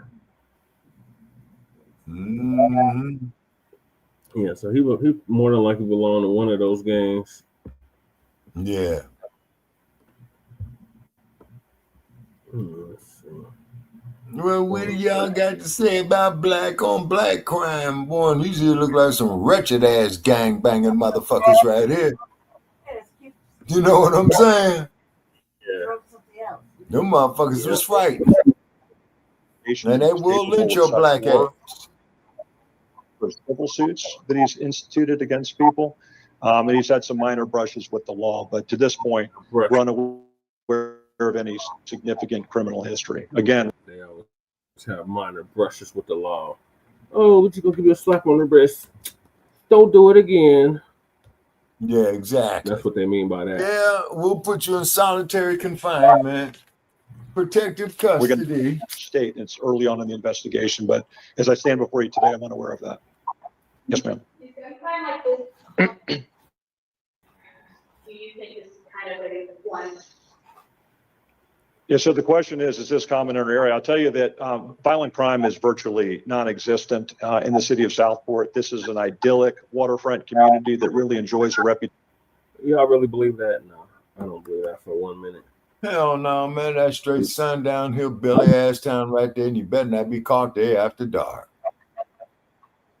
Right. Down there with Andy Mayberry and Barney Fife. Mayberry, North Carolina. Nah, Mayberry. Oh, yeah. Down there in the great state of North Carolina, hick ass town. All them inbred, hybrid motherfuckers. Yeah. Hey, and we never did find out what happened with that story that came out of Kentucky when the sheriff went there and shot the judge. Oh, yeah. Yeah, the sheriff shot the judge, and it wasn't the deputy. Who. Sheriff shot the judge. Along with his boat and residents. And I won't go into specifics about what was recovered. However, a little more, since they are the agency that took possession of those weapons, I'll let them discuss that.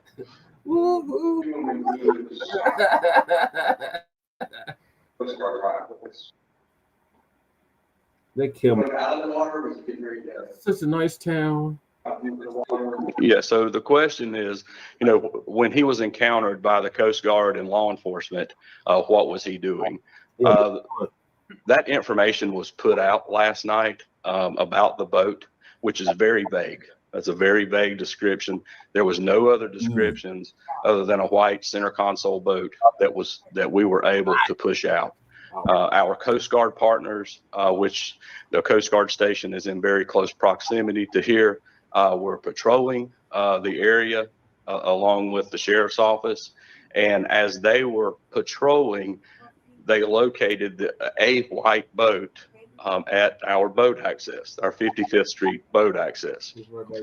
At the time of his encounter, he was loading the boat up, and then that's when we engaged him in a conversation and ultimately took him into, or detained him and then ultimately took him into custody. He lives on Oak Island, or is small? Yes, he is a resident that lives on the island. Yes, sir. Yes.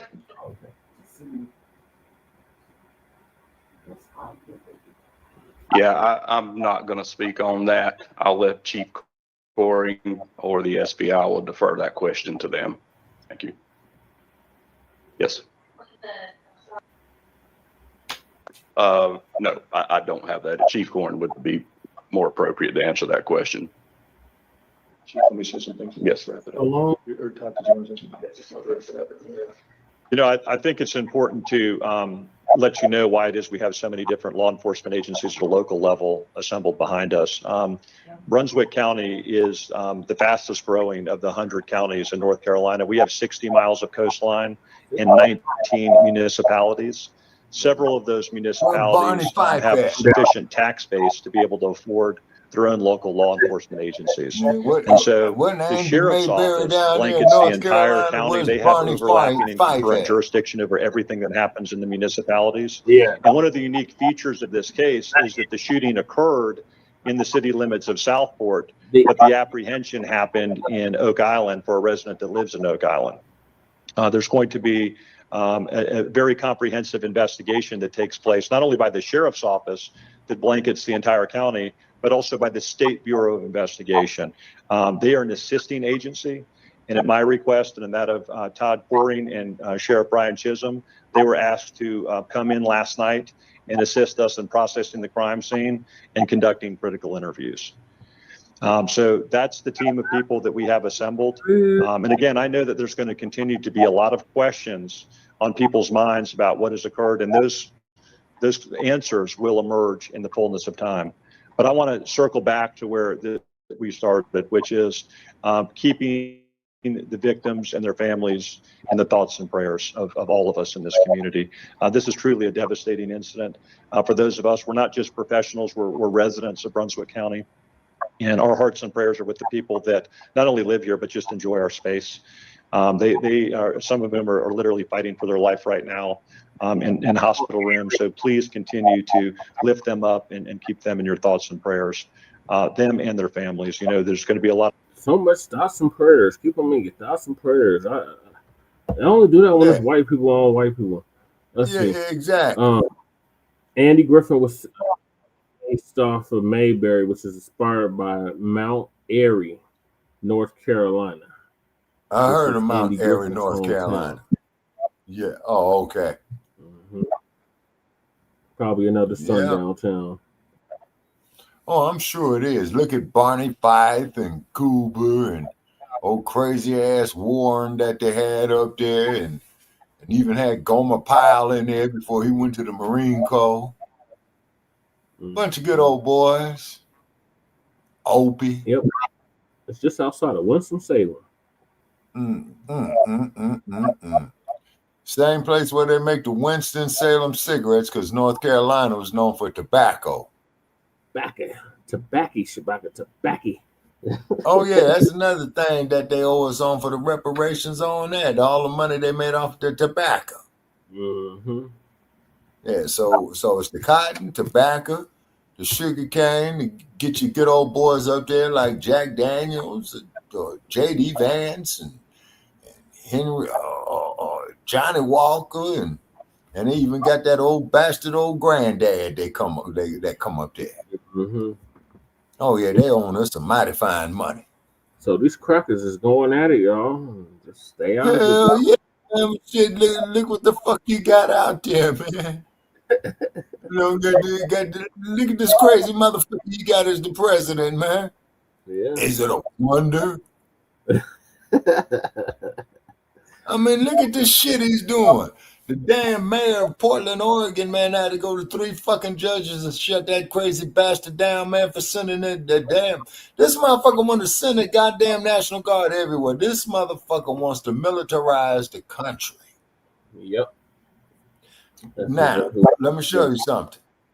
There was a movie they made with Bruce Willis about 1988, 89. Now, I know you youngins don't remember. Called Under Siege. And in that movie, it was similar to what this motherfucker is doing right now. The U.S. Constitution has been suspended.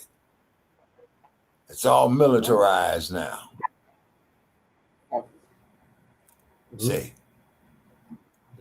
Now they want you to take all these damn drugs and a new batch of vaccines they want to give you, man.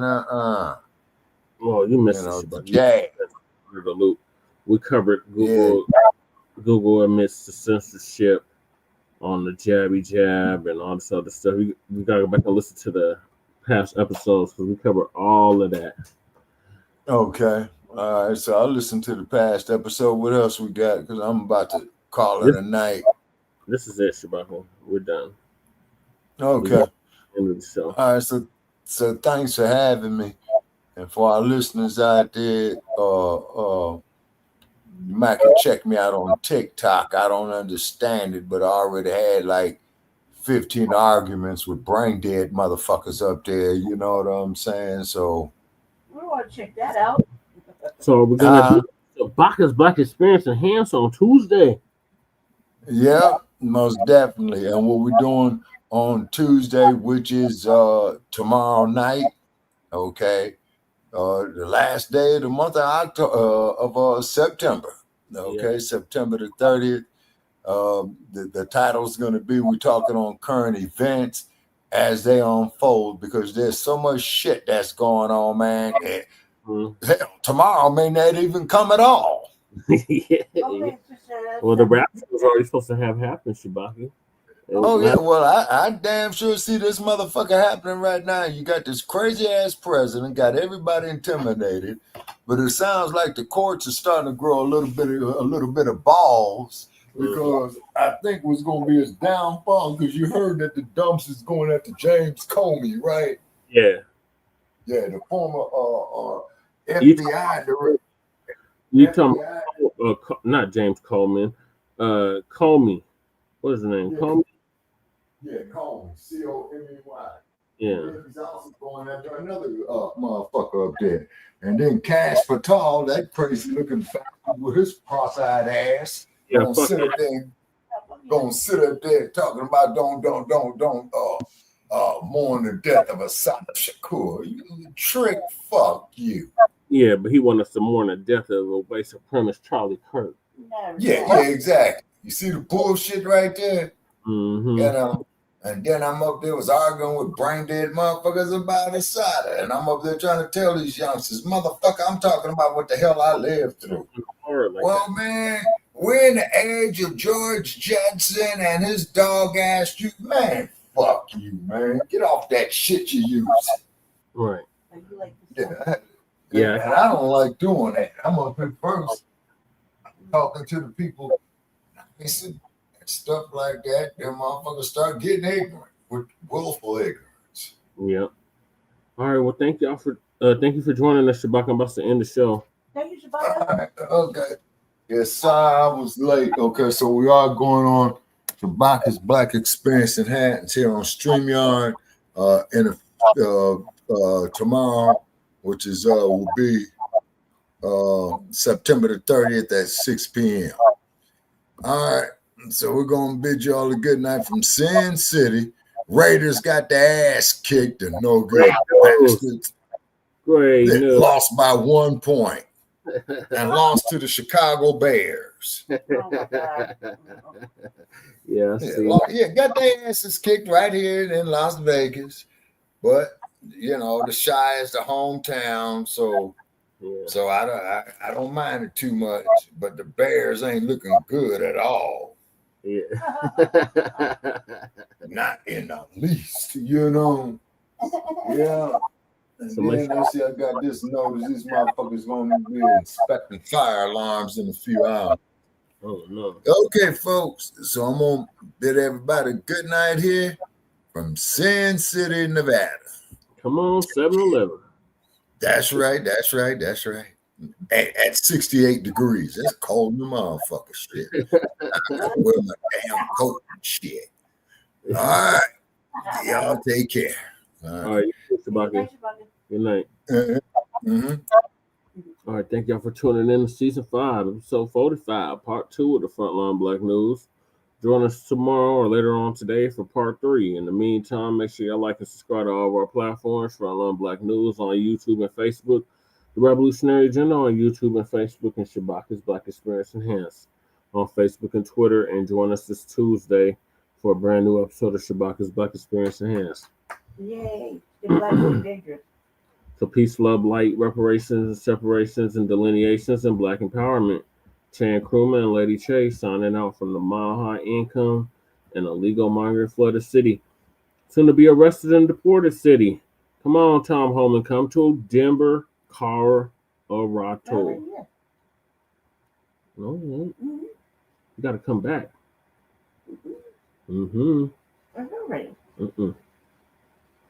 ICE ain't doing enough deportations. Get these illegals up out of here. Peace. Peace.